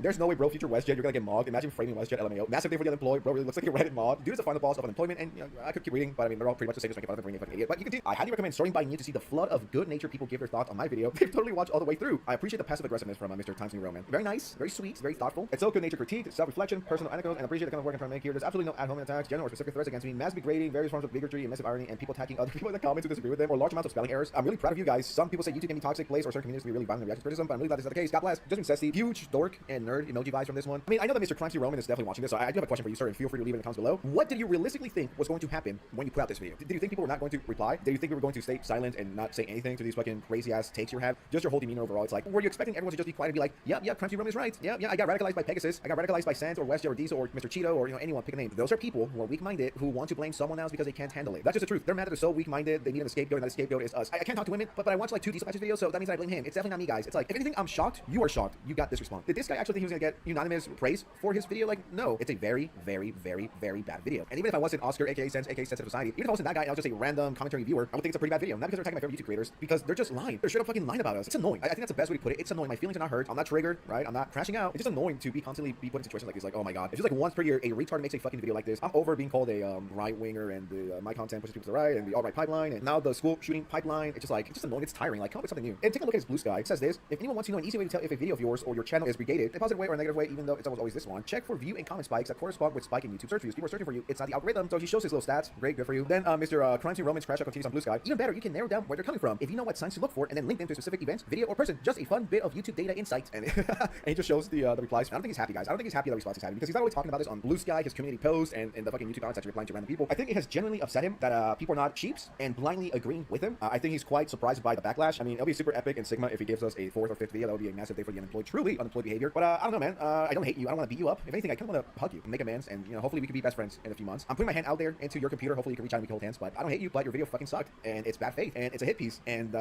yeah, I mean, you deserve everything that's coming your way. I don't know what to say. I think I'm done. Yeah, bye. All right, I promise this is the last time I talk about this guy. 3 videos to complete the trilogy. A few days ago, a video was done called the Drama to Slop School Shooter Pipeline by a very unique individual that goes by Crimes Roman. Well, over the last few days, he's been replying to people, and he's responded to Diesel and myself. To say he's not having a good time when it comes to the backlash he's been receiving is an understatement. Ethan Online 2.0 is genuinely crashing out and losing it, and I gotta keep it real, it's pretty funny to see. He's been responding to stuff on his YouTube video, in his community post, and he doesn't have a Twitter, but he's been kind of vocal about it on Blue Sky, which I did not really know what a Blue Sky was until recently. And apparently it's Twitter, but for the people that are quite sensitive in this quite sensitive society, if you will. But let's start with his first response. This is about a day after his video dropped. He says, "Thank you all for the support on the new video. The reception from the people who aren't currently crashing out on me has been wonderful. One of the researchers I cited saw my video and said I did a great work, which warms my heart. Is this guy mentally 2 years old? By worry of commenting on my things for a little while, I don't want y'all to incur the wrath of the anger, drilling masses that have expectedly set their sights on me. My brother in Christ, you literally started this, and now you're fucking bitching and crying and coming and crying at the same time and pissing all at the same time because you put out a crazy ass video and people have a strong reaction to it. You had to know that going in, you were going to get absolutely cooked for your stupid ass takes. But okay, sure, let's play innocent, let's play the victim, guys. I don't know why I'm getting so much hate. People are just mean. They hate me. They have set their sights on me. This was entirely predictable." As he moves his fedora approximately 2 inches, assuming my video broke containment, which it did. And honestly, I'm most insulted that the faces I painstakingly took to okay, so bro, appreciate the support as always, and remember, don't go saying the N-word. I'll try. And he shares the video by Diesel Patches, Yap, You're an Idiot, which I saw. I think it was a W response video. I guess this is the crash out that Mr. Crimes Roman was talking about. I mean, I saw the video. Diesel isn't crashing out. That wasn't a crash out. That was just a guy reacting to something. That's pretty much it. It was not a crash out, little bro. And under this community post, he was responding to people. And there's a comment where he straight up responds to me and Diesel once again. But before we get into that, I just want to read some of these comments. It's kind of scary, and it's kind of sad and pathetic, and looking pretty funny to see comments like these, for example. "Hey, look at that. A slop tuber I used to listen to and let me directly into the pipeline is still doing the same thing 5 years later and with no sources to counter the argument. Incredible." Oh my god, if Diesel Patches, if a train let you directly, not one of them, directly into the pipeline, holy shit, you're an idiot. And you deserve to be laughed and pointed at. Mom, it's him. That's a YouTuber that made me a Nazi. It was Diesel Patches. Hey there. Yes, I'm looking at you. Do you want to potentially earn $1,000? Well, listen up. Recently, a jury ordered Meta and YouTube to pay millions for their role in designing and promoting addictive platforms. They knew their apps could contribute to anxiety, depression, and body issues, but they did not share those risks while prioritizing profits. The recent historic verdict underscores the consequences of those actions. If you or your child spend years growing up on social media and experience serious mental health struggles, you should hear this. Morgan & Morgan is stepping up to hold these platforms accountable for the harm they caused. You can use the link in my description or scan the QR code to take a short quiz to see if you qualify for a case. And by the way, this is completely free and you may be entitled for compensation. And with that said, just get right back. It was sensitive society that let me into the pipeline, guys. Trust. I've said it before, I'll say it yet again. If you are so weak-minded that commentary slop tubers that talk about drama for fun and money, if those people radicalize you into shooting up places or being an incel or hating women, which is pretty much the same thing, or being racist, I mean, son, the issue is not with us. You need to go to a fucking psychologist. As a matter of fact, you might need to go to a fucking exorcist, because what benefit do I have to gain from bringing people to the pipeline? I'm not even getting paid for that. Maybe if I was getting paid like $200 per person, I might consider it, but like there's nothing for me to gain from this. Like controlling people. This comment is so funny. I cannot believe this is a real human being. Crash out is now speaking calmly. I see. That's what I'm saying. Diesel Patches was not crashing out. I get the impression that if you raise your voice at Crimes New Roman, he like pisses his pants. If you're like, "Crimes New Roman, you're a fucking idiot," if you say it like that, he'll probably cry. Be like, no, this is giving me PTSD from my childhood, and my mom and dad were on the right wing pipeline. We were waiting for them, and didn't disappoint. If Reddit was a person, it would be this whole comment section. This guy made the most Reddit coded video of all time. Slop is bad, but my slop is good because I take a long time to edit my videos and slop tubers do it in a few hours, and I can't work as fast, so I'm jelly, guys. It's like, get to the grind though, bro. Get that money up. I do like this comment though. You are so self-righteous. It's sickening. Get real or shut up. Smosh reference. You know they were going to respond, and that's why you made a video instead of reaching out to them. Get off your high horse. Face individual. I like you. Let's be best friends forever. Did you really think people were going to stay quiet when you made such a fucking stupid ass video? And here we get his response to, I guess me. I guess saw the video. I don't know if he became a fan, but I guess we'll see. This person asked, "Did you watch the video that was talking about you, or did you just screenshot it and post it that he was crashing out?" Crimes Roman says, "I have watched this video and Sensitive Society's video." You forgot the 3. That's kind of racist and ableist. I watched Sensitive Society's video. They all do the same shit that I talked about in my video. If anyone else makes one, I will not be watching them because I know it'll just be more of the same. So I guess he's not watching West Jet's newest video. So I guess Crimes Roman didn't really like my video to his. I mean, I would like to know what parts he didn't. I don't know. I thought I cooked. I thought that was one of the best videos yet. Probably top 20 best YouTube videos of all time. I gotta keep it real with y'all. I mean, it was just absolute peak. It was absolute cinema. But I guess Crimes Roman didn't like it. So I guess I have to take that video down. Some response with, so basically you don't think you're wrong about anything and the other side is bad. LOL. You're crashing out by being called out on your shitty video. To be expected of a Sun Piper fan, you got exposed as lying and being bad faith. Are you just trying to stay in your echo chamber because let's face it, your chamber's filled with idiots? Base. Deleting comments as you crashing out and kill Carter with this post. LMAO.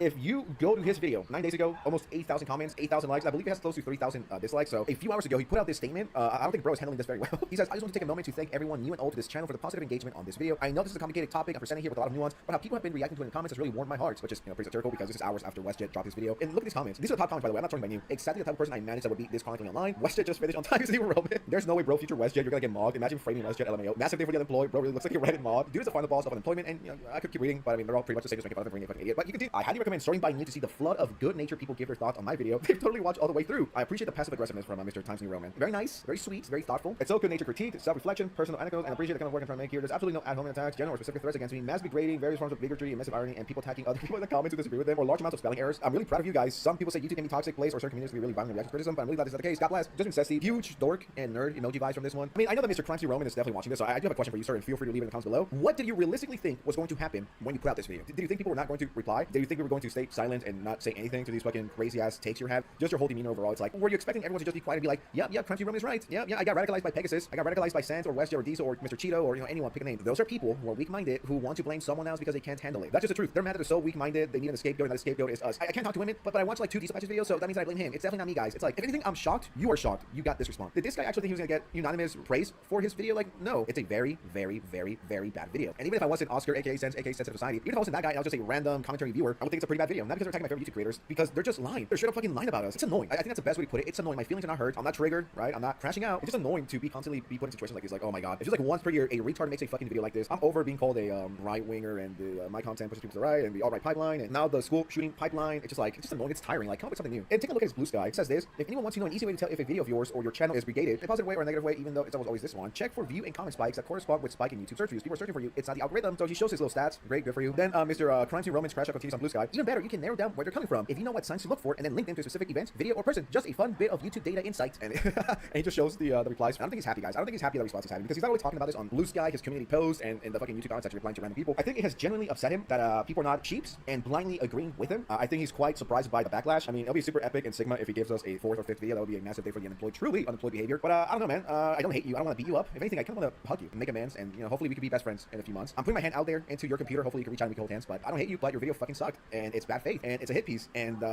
yeah, I mean, you deserve everything that's coming your way. I don't know what to say. I think I'm done. Yeah, bye. Alright, I promise this is the last time I talk about this guy. 3 videos to complete the trilogy. A few days ago, a video was done called the Drama to Slop School Shooter Pipeline by a very unique individual that goes by Crimes Roman. Well, over the last few days, he's been replying to people, and he's responded to Diesel and myself. To say he's not having a good time when it comes to the backlash he's been receiving is an understatement. Ethan Online 2.0 is genuinely crashing out and losing it, and I gotta keep it real, it's pretty funny to see. He's been responding to stuff on his YouTube video, in his community post, and he doesn't have a Twitter, but he's been kind of vocal about it on Blue Sky, which I did not really know what a Blue Sky was until recently. And apparently, it's Twitter, but to people that are quite sensitive in this quite sensitive society, if you will. But let's start with his first response. This is about a day after his video dropped. He says, "Thank you all for the support on the new video. The reception from the people who aren't currently crashing out on me has been wonderful. One of the researchers I cited saw my video and said I did a great work, which warms my heart. Is this guy mentally 2 years old? By worry of commenting on my things for a little while, I don't want y'all to incur the wrath of the anger, drilling masses that have expectedly set their sights on me. My brother in Christ, you literally started this, and now you're fucking bitching and crying and coming and crying at the same time and pissing all at the same time because you put out a crazy ass video and people have a strong reaction to it. You had to know that going in, you were going to get absolutely cooked for your stupid ass takes. But okay, sure, let's play innocent. Let's play the victim, guys. I don't know why I'm getting so much hate. People are just mean. They hate me. They have set their sights on me. This was entirely predictable. As he moves his fedora approximately 2 inches, assuming my video broke containment, which it did. And honestly, I'm most insulted that the faces I painstakingly took to okay, don't care so bro. Appreciate the support as always, and remember, don't go saying the N-word. I'll try. And he shares the video by Diesel Patches. Yep, you're an idiot, which I saw. I think it was a W response video. I guess this is the crash out that Mr. Crimes Roman was talking about. I mean, I saw the video. Diesel isn't crashing out. That wasn't a crash out. That was just a guy reacting to something. That's pretty much it. It was not a crash out, little bro. And under this community post, he was responding to people. And there's a comment where he straight up responds to me and Diesel once again. But before we get into that, I just want to read some of these comments. It's kind of scary and it's kind of sad and pathetic and looking pretty funny to see comments like these, for example. Hey, look at that. A slop tuber I used to listen to and let me directly into the pipeline is still doing the same thing 5 years later and with no sources to counter the argument. Incredible. Oh my god. If Diesel Patches, if a train let you directly, not one of them, directly into the pipeline, holy shit, you're an idiot. And you deserve to be laughed and pointed at. Mom, it's him. That's a YouTuber that made me a Nazi. It was Diesel Patches. Hey there. Yes, I'm looking at you. Do you want to potentially earn $1,000? Well, listen up. Recently, a jury ordered Meta and YouTube to pay millions for their role in designing and promoting addictive platforms. They knew their apps could contribute to anxiety, depression, and body issues, but they did not share those risks while prioritizing profits. The recent historic verdict underscores the consequences of those actions. If you or your child spend years growing up on social media and experience serious mental health struggles, you should hear this. Morgan & Morgan is stepping up to hold these platforms accountable for the harm they caused. You can use the link in my description or scan the QR code to take a short quiz to see if you qualify for a case. And by the way, this is completely free and you may be entitled for compensation. And with that said, just get right back. It was sensitive society that let me into the pipeline, guys. Trust. I've said it before, I'll say it yet again. If you are so weak-minded that commentary slop tubers that talk about drama for fun and money, if those people radicalize you into shooting up places or being an incel or hating women, which is pretty much the same thing, or being racist, I mean, son, the issue is not with us. You need to go to a fucking psychologist. As a matter of fact, you might need to go to a fucking exorcist, because what benefit do I have to gain from bringing people to the the pipeline. I'm not even getting paid for that. Maybe if I was getting paid like $200 per person, I might consider it. But like, there's nothing for me to gain from this. Like, controlling people. This comment is so funny. I cannot believe this is a real human being. Crash Out is now speaking calmly. I see. That's what I'm saying. Diesel Patches was not crashing out. I kind of get the impression that if you raise your voice at Crimes New Roman, he like pisses his pants. If you're like, Crimes New Roman, you're a fucking idiot. If you say it like that, he'll probably cry. Be like, no, this is giving me PTSD from my childhood. And my mom and dad were on the right wing pipeline. We were waiting for them and didn't disappoint. If Reddit was a person, it would be this whole comment section. This guy made the most Reddit coded video of all time. Slop is bad, but my slop is good because I take a long time to edit my videos and SlopTubers do it in a few hours, and I can't work as fast, so I'm jelly, guys. It's like, get to the grind though, bro. Get that money up. I do like this comment though. You are so self-righteous. It's sickening. Get real or shut up. Smosh reference. You know they were going to respond, and that's why you made a video instead of reaching out to them. Get off your high horse. Base individual. I like you. Let's be best friends forever. Did you really think people were going to stay quiet when you made such a fucking stupid ass video? And here we get his response to, I guess me. I guess I saw the video. I don't know if he became a fan, but I guess we'll see. This person asked, did you watch the video that was talking about you, or did you just screenshot it and post it that he was crashing out? Crunchy Roman says, I have watched this video and Sensitive Society's video. You forgot the 3. That's kind of racist and ableist. I watched Sensitive Society's video. They all do the same shit that I talked about in my video. If anyone else makes one, I will not be watching them because I know it'll just be more of the same. So I guess he's not watching WestJet's newest video. So I guess Crunchy Roman didn't really like my video to his. I mean, I would like to know what parts he didn't. I don't know. I thought it cooked. I thought it was one of the best videos yet. Probably top 20 best YouTube videos of all time. I gotta give it a real job. I mean, it was just absolute peak. It was absolute cinema. But I guess Crunchy Roman didn't like it. So I guess I have to take that video down. Someone responds with, so basically you don't think you're wrong about anything and the other side is bad. LOL. You're crashing out by being called out on your shitty video. To be expected of a Sun Piper fan, you got exposed as lying and being bad faith. Are you just trying to stay in your echo chamber because let's face it, your chamber's filled with idiots? Base. Deleting comments as you crashing out and kill Parter with this post. LMAO.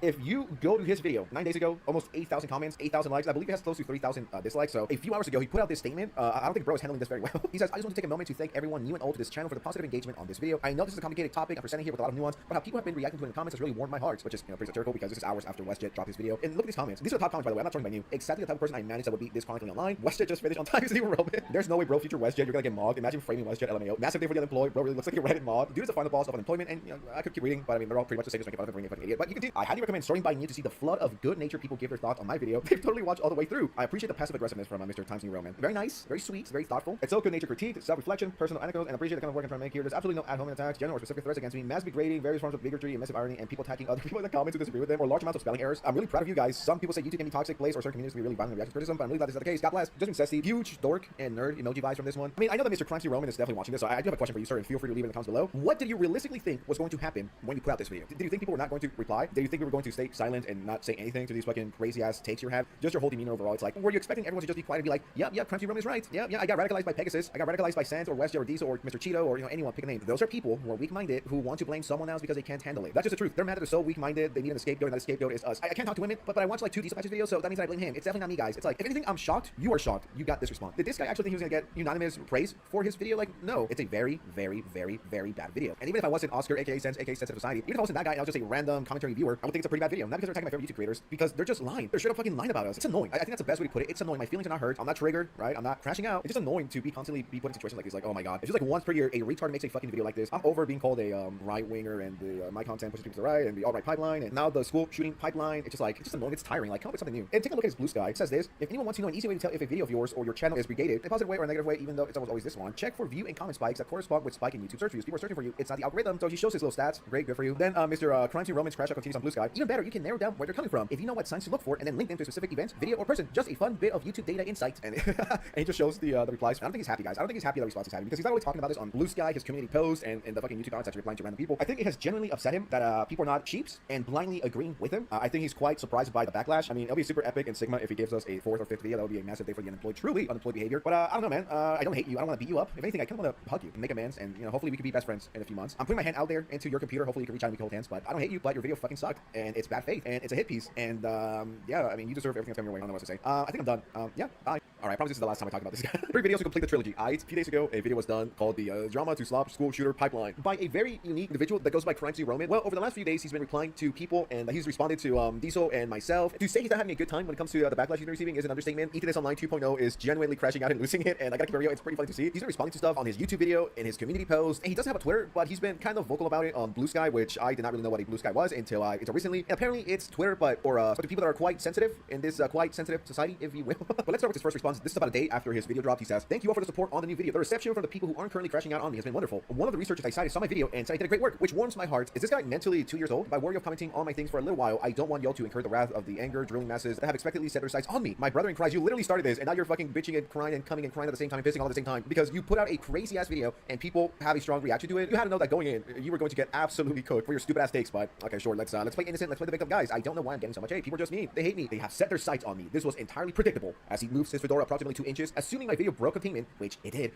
And honestly, I'm most insulted that the faces I paint secondly took it. I don't care so, bro. Appreciate the support as always, and remember, don't go saying the N-word. I'll try. And he shares the video by Diesel Patches. Yep, you're an idiot, which I saw. I think it was a W response video. I guess this is the crash out that Mr. Crimes New Roman was talking about. I mean, I saw the video. Diesel isn't crashing out. That wasn't a crash out. That was just a guy reacting to something. That's pretty much it. It was not a crash out, little bro. And under this community post, he was responding to people. And there's a comment where he straight up responds to me and Diesel once again. But before we get into that, I just want to read some of these comments. It's kind of scary and it's kind of sad and pathetic and low-key pretty funny to see comments like these, for example. Hey, look at that. A slop tuber I used to listen to and let me directly into the pipeline is still doing the same thing 5 years later and with no sources to counter the argument. Incredible. Oh my god. If Diesel Patches, if a train let you directly, not one of them, directly into the pipeline, holy shit, you're an idiot. And you deserve to be laughed and pointed at. Mom, it's him. That's a YouTuber that made me a Nazi. It was Diesel Patches. Hey there. Yes, I'm looking at you. Do you want to potentially earn $1,000? Well, listen up. Recently, a jury ordered Meta and YouTube to pay millions for their role in designing and promoting addictive platforms. They knew their apps could contribute to anxiety, depression, and body issues, but they did not share those risks while prioritizing profits. The recent historic verdict underscores the consequences of those actions. If you or your child spend years growing up on social media and experience serious mental health struggles, you should hear this. Morgan & Morgan is stepping up to hold these platforms accountable for the harm they cause. You can use the link in my description or scan the QR code to take a short quiz to see if you qualify for a case. And by the way, this is completely free and you may be entitled for compensation. And with that said, just get right back. It was sensitive society that let me into the pipeline, guys. Trust. I've said it before, I'll say it yet again. If you are so weak-minded that commentary slop tubers that talk about drama for fun and money, if those people radicalize you into shooting up places or being an incel or hating women, which is pretty much the same thing, or being racist, I mean, son, the issue is not with us. You need to go to a fucking psychologist. As a matter of fact, you might need to go to a fucking exorcist, because what benefit do I have to gain from bringing people to the pipeline? I'm not even getting paid for that. Maybe if I was getting paid like $200 per person, I might consider it, but like there's nothing for me to gain from this. Like controlling people. This comment is so funny. I cannot believe this is a real human being. Crash Out is now speaking calmly. I see. That's what I'm saying. Diesel Patches was not crashing out. I kind of get the impression that if you raise your voice at Crimes New Roman, he like pisses his pants. If you're like, Crimes New Roman, you're a fucking idiot. If you say it like that, he'll probably cry. Be like, no, this is giving me PTSD from my childhood. And my mom and dad were on the right wing pipeline. We were waiting for them and didn't disappoint. If Reddit was a person, it would be this whole comment section. This guy made the most Reddit coded video of all time. Slop is bad, but my slop is good because I take a long time to edit my videos and slop tubers do it in a few hours and I can't work as fast, so I'm jelly, guys. It's like, get to the grind though, bro. Get that money up. I do like this comment though. You are so self-righteous. It's sickening. Get real or shut up. Smosh reference. You know they were going to respond and that's why you made a video instead of reaching out to them. Get off your high horse. Base individual. I like you. Let's be best friends forever. Did you really think people were going to stay quiet when you made such a fucking stupid ass video? And here we get his response to, I guess me. I guess saw the video. I don't know if he became a fan, but I guess we'll see. This person asked, did you watch the video that was talking about you, or did you just screenshot it and post it that he was crashing out? Crimes New Roman says, I have watched this video and Sensitive Society's video. You forgot the 3. That's kind of racist and ableist. I watched Sensitive Society's video. They all do the same shit that I talked about in my video. If anyone else makes one, I will not be watching them because I know it'll just be more of the same. So I guess he's not watching WestJet's newest video. So I guess Crimes New Roman didn't really like my video to his. I mean, I would like to know what parts he didn't. I don't know. I thought it cooked. I thought it was one of the best videos yet. Probably top 20 best YouTube videos of all time. I gotta keep it real with y'all. I mean, it was just absolute peak. It was absolute cinema. But I guess Crimes New Roman didn't like it. So I guess I have to take that video down. Some response with, so basically you don't think you're wrong about anything and the other side is bad. LOL. You're crashing out by being called out on your shitty video. To be expected of a Sun Piper fan, you get exposed as lying and being bad faith. Are you just trying to stay in your echo chamber because let's face it, your chamber's filled with idiots? Base. Deleting comments is you crashing out and co-partner with this post. LMAO.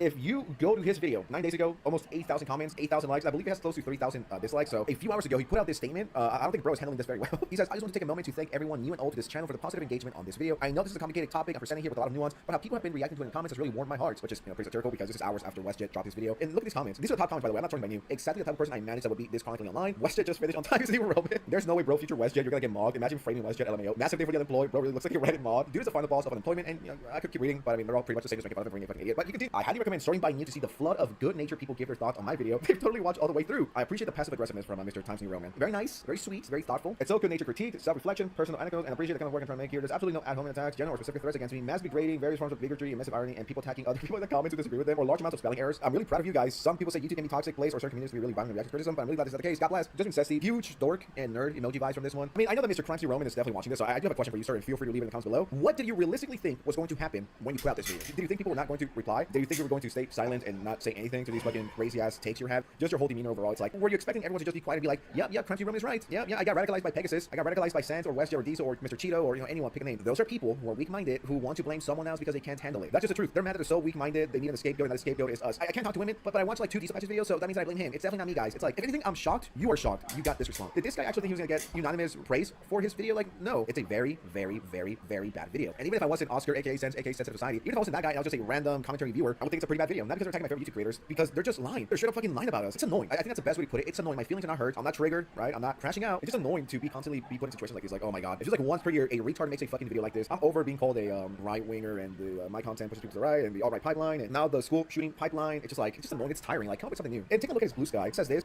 It's mostly the problem that it puts a lot of blame on things that otherwise are easily dismissible. Ah! Fucking Christ. Ah, fuck. That is not good.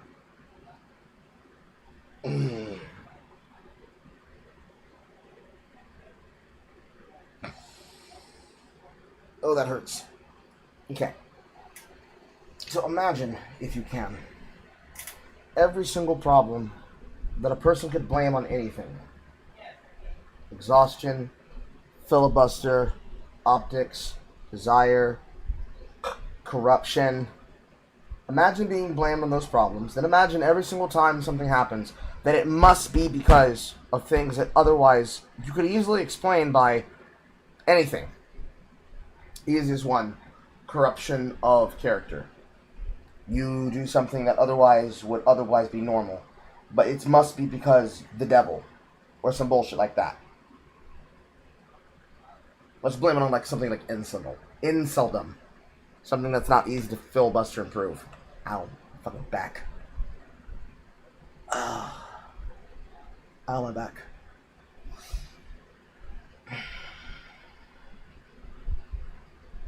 Keep in mind, I'm fucking falling asleep with shit because I have not been able to have any fucking sleep whatsoever because I have to do the job that I do. But let's say every single person who's ever had to deal with something like, say, insulted is guilty of a crime. Ow. That's the equivalent of robbing a bank for $1 million. And any person who's ever been guilty of the crime of body image effectively deals with boudoir pictures. And the consequence of this is that one of them is going to be insecure, and the other one gets to basically make infinite money off of this factor. If you associate some type of pride and some type of purity to the state of being, you effectively are dealing with the problems that create the temptation for the problem in the first place. So let's take with the case example of iDubbbz. If iDubbbz isn't a pussy that doesn't care about body image and doesn't get that horrible fucking hawk across his back, then he wouldn't look like a gay biker. Can we agree that that's like the nature of that?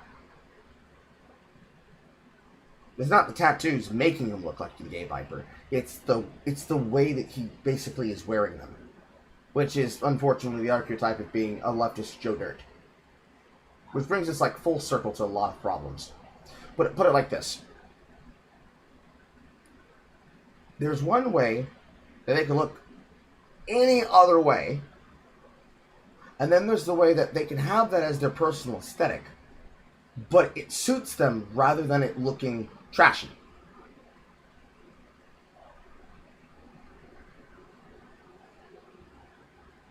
In the example where you make it not look trashy, and you don't use the worst case example, which is I'm going to have a tattoo that needs to be worked on so much that I'm going to miss the wedding of my friend. Maybe they just decide to become alternative goth. You know? They decide to be like the partner of the husband and wife team of the To Be Better podcast. That very clear is alternative lifestyle choice. If nobody knows what I'm talking about, I'm pulling a picture of it. Ow. My entire body is covered in pain. To Be Better podcast.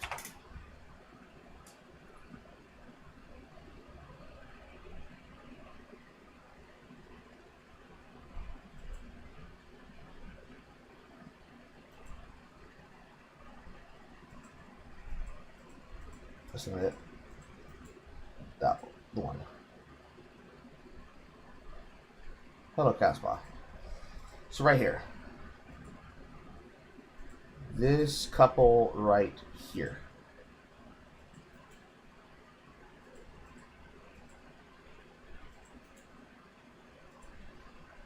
This is Chris, male, and then his wife, Peaches. So,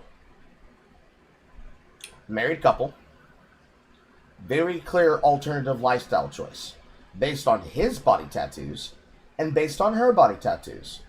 And yet, they live something that you can call a alternative goth or an alternative metal lifestyle choice, but ultimately they live the lifestyle that would be considered a traditionalist, a modern traditionalist relationship. And for them, it works. Their lifestyle choice and the images and the way that they choose to look. She has every bit of the marker that you'd say he has something that you can consider to be that of a housewife, and the husband that gets to have her as that standard. And even as he's spitting what could be vodka into her mouth, and she's dressed however the way she wants to be dressed, that is very clearly a couple. Period. Now, while that's the case, here's what they look like on, like, a general standard. Right? They both host their own content. He has one that's for men. She's got one that's for women. Wife, mother, joyful agent of chaos. Husband, father. Photographer, business owner. And yet, at no point does it seem to be the case that he seems, quote, whipped. Right?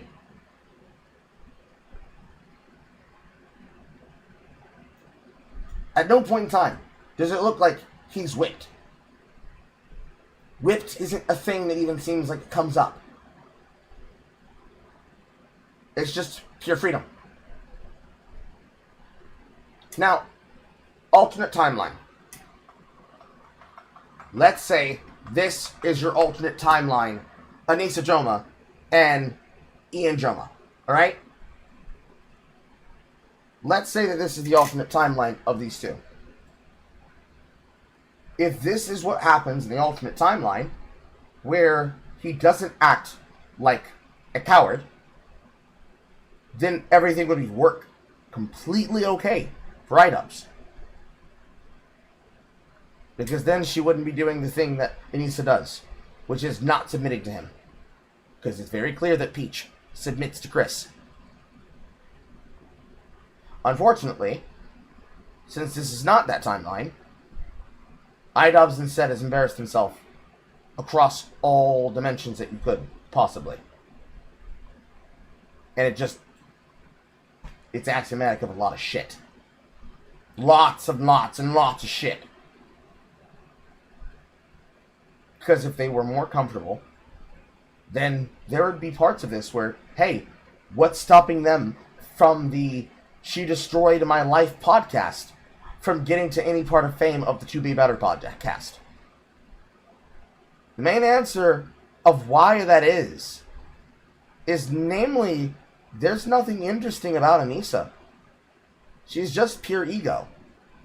And unfortunately, having taken all of his interesting bits,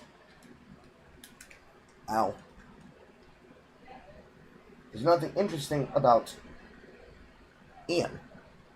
Because all the parts of him that could have been interesting have been ground down to a leftist nub. So what you're left with, is something worse than, not as close to or more than.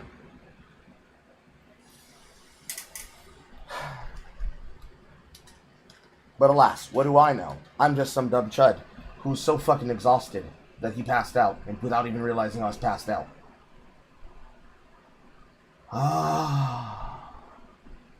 Anyways.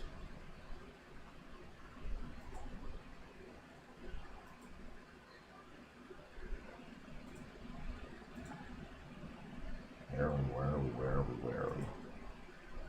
Right here. What even is the last thing that I remember seeing? I don't even fucking know. Going back to 9, and then we're going to wrap here, because clearly I need rest. But then again, in my defense, I've had nothing but back-to-back sleepless nights for 3 to 4 days, where my days and my nights do not end at a certain point in time. Plus, did I clock up my app?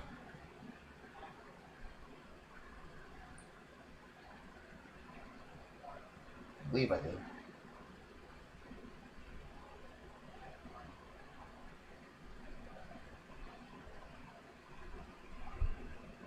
Yes, I did. So 4 days I've had basically almost literally no proper sleep.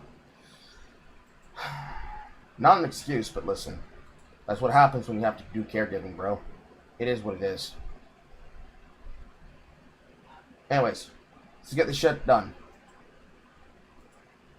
No, it's a very, very, very, very bad video. And even if I wasn't Oscar, aka Sense, aka Sensitive Society, even if I wasn't that guy, I'll just say random commentary viewer, I would think it's a pretty bad video. Not because they're attacking my favorite YouTube creators, because they're just lying. They're straight up fucking lying about us. It's annoying. I think that's the best way to put it. It's annoying. My feelings are not hurt. I'm not triggered, right? I'm not crashing out. It's just annoying to be constantly be put in situations like this. Like, oh my god. It's just like once per year, a retard makes a fucking video like this. I'm over being called a right-winger and the my content pushes people to the right and the alt-right pipeline and now the school shooting pipeline. It's just like, it's just annoying. It's tiring. Like, come up with something new. And take a look at this blue sky. It says this: if anyone wants to know an easy way to tell if a video of yours or your channel is brigaded, in a positive way or a negative way, even though it's almost always this one, check for view and comment spikes that correspond with spiking YouTube search views. People are searching for you. It's not the algorithm. So he shows his little stats. Great, good for you. Then Mr. Crime to Romans Crash Out continues on Blue Sky. Even better, you can narrow down where they're coming from if you know what signs to look for, and then link them to a specific event, video, or person. Just a fun bit of YouTube data insight. And, and he just shows the replies. I don't think he's happy, guys. I don't think he's happy with the response he's having because he's not always talking about this on Blue Sky, his community post, and the fucking YouTube comment section replying to random people. I think it has genuinely upset him that people are not. The thing about it is a lot of things, but I'm gonna let him finish. Sheeps and blindly agreeing with him. I think he's quite surprised by the backlash. I mean, it'll be super epic and Sigma if he gives us a 4th or 5th video. That would be a massive day for the unemployed, truly unemployed behavior. But I don't know, man. I don't hate you. I don't want to beat you up. If anything, I kind of want to hug you, make amends, and hopefully we can be best friends in a few months. I'm putting my hand out there into your computer. Hopefully you can reach out and we can hold hands. But I don't hate you. But your video fucking sucked, and it's bad faith, and it's a hit piece. And yeah, I mean, you deserve everything that's coming your way. I don't know what to say. I think I'm done. Yeah, bye. Okay.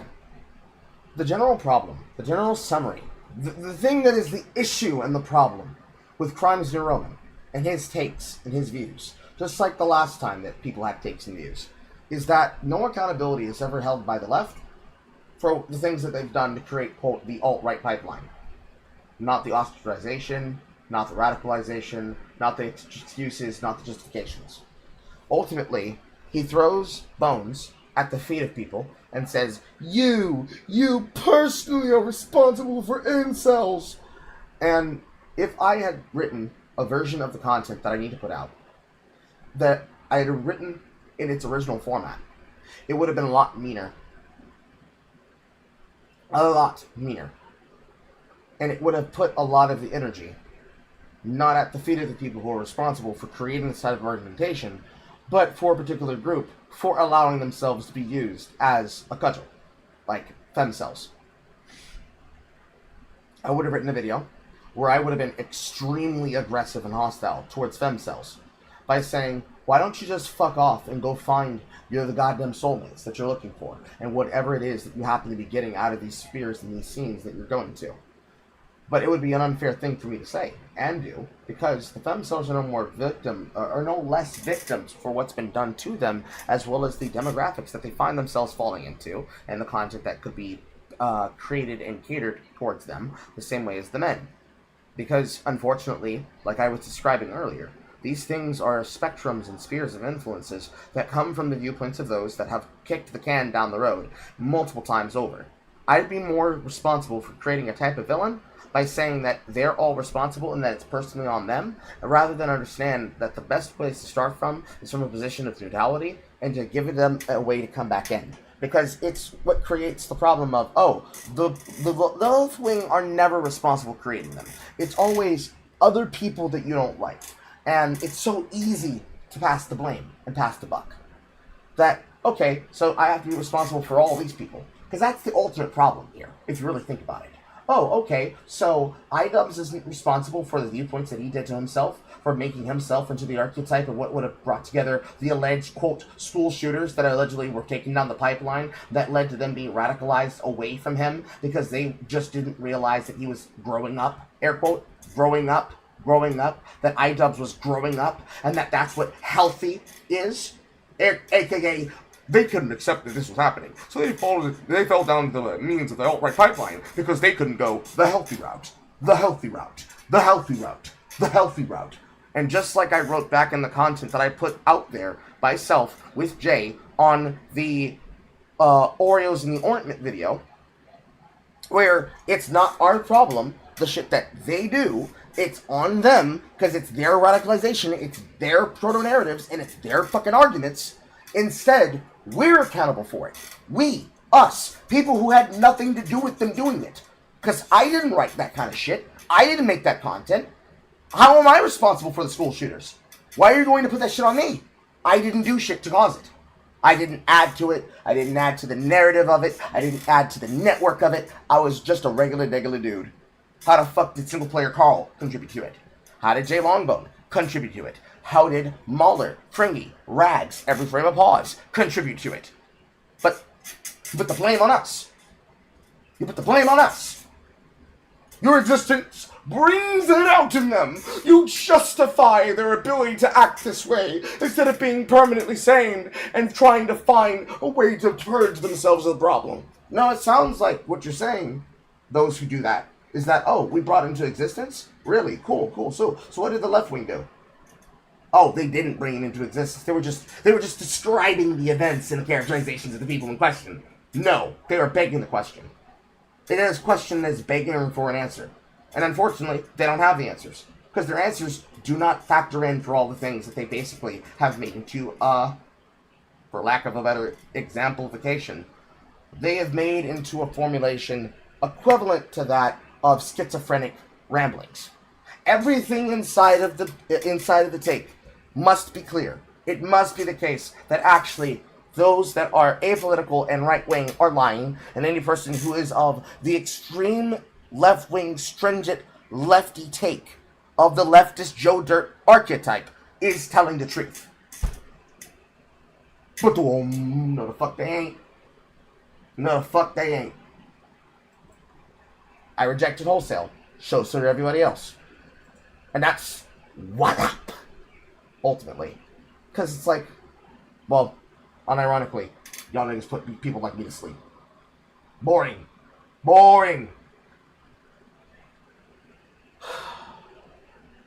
At the end of the day, it's about what side you're going to pick. Do you want to pick the side of crazies? Do you want to pick the sides of rationality? Rationality and crazy doesn't mean left or right. It just means, are you going to let somebody victim blame you and tell you that you're the devil for existing? Or are you going to say, actually, I'm going to go over here and be unassociated from you? Say whatever the fuck you want about your enemies. I'm going to go the fuck over here. And if by being the fuck over here, not involved in this, means that I'm somehow your enemy, because somehow the things that I'm doing in my personal private space is affecting you, then your conspiracies require a boogeyman. And I refuse to be the boogeyman.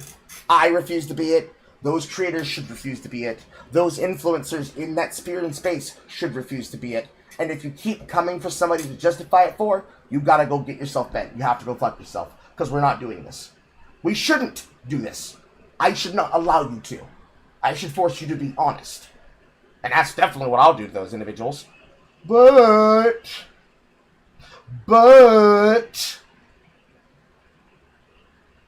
for what it's worth, the bare minimum is don't you fucking believe it. And then on the other side of it, you can say, look, you at least know that Carl's not involved. Because what the fuck does he have to sell us? White women, cream pie, white women, cream pie, Nakadashi, pogs, Nakadashi, food, video games, Path of Exile, Nakadashi. Fake women.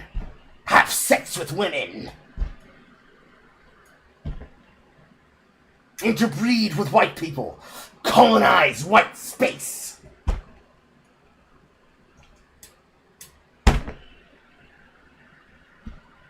What would a cult led by me unironically look like? Because, of course, I've made the joke before about the Book of Carl effectively being a cult. But what would that actually look like? What would radicalization from my positions look like? What is that? What does that mean? Can you show me it in a worldview? Can you put it in a statement? Can you make it in a paragraph? Can you map the 5 layers of bacon connection from single player Carl to fucking Benjamin Netanyahu? Can you make the connection from single player Carl to Aiden Paladin and Short Fat Otaku to Carl of to British Carl of Akkad? Can you tie single player Carl to Carl Benjamin? How do I figure into the network? How do I figure into the nexus? How do I make up how am I in the matrix? Where's the right-wing talking points in my worldview?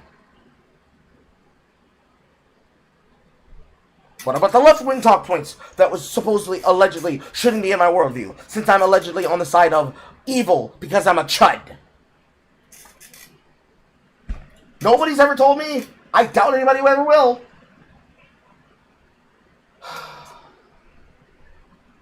Path of Exile 2, white women and ragging on leftists, but I also like ragging on retards that are a part of the right. I would equally shit down the throat of that, shit down the throat of someone like Anthony Gramuglia as much as I could Tactical Templar.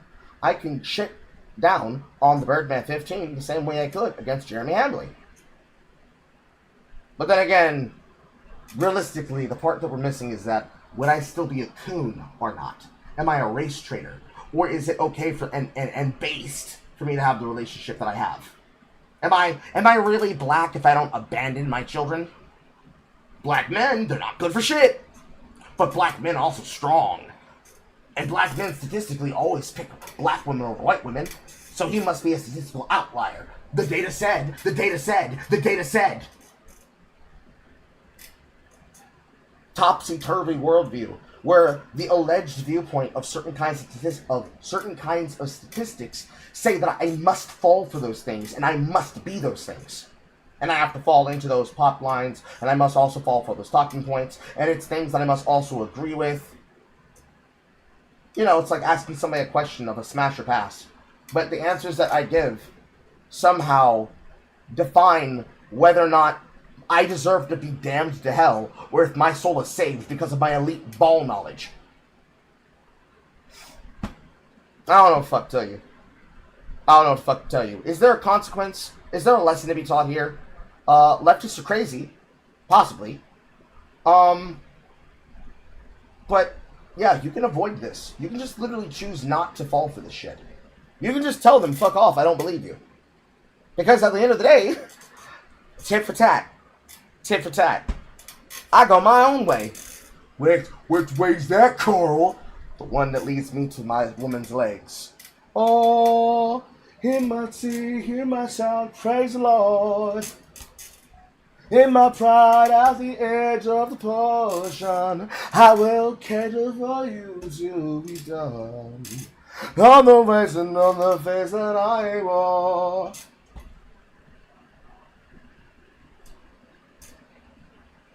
Anyways, that's all I got. I have no more fuel in the engine.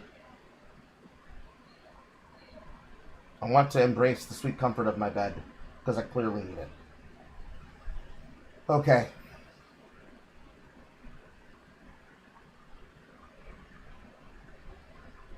Since I have nothing in the tank, I definitely can't do call-ins. Alas. I hope everybody enjoyed.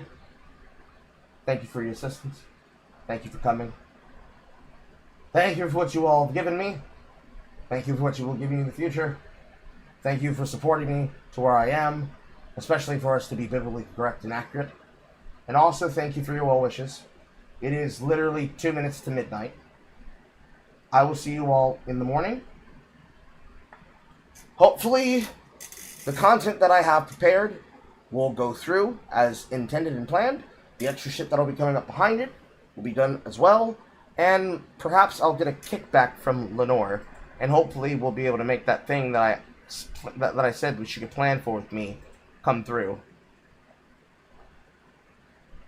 Because it doesn't look like she... Yeah, she doesn't look like she could be able to follow through with it.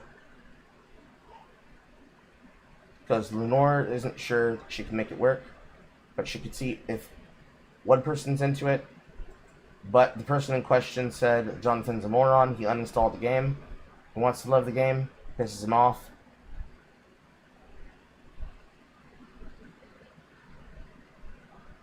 Might not happen. Who knows? So if I end up reviewing patch notes tomorrow, when I get up, that's what I have on my plate. But if it's the case that it doesn't end up going out the way that I did with some of my mutuals, it is what it is. One of you have tagged me in memery, and it was lag. But, we got shit that is coming down the pipeline. I have things that are coming out. I have things that will continue being written. Stay tuned for those. Keep an eye on the Twitter. Keep an eye on the community posts. Keep an eye on the video links. And I will see you all at the next piece.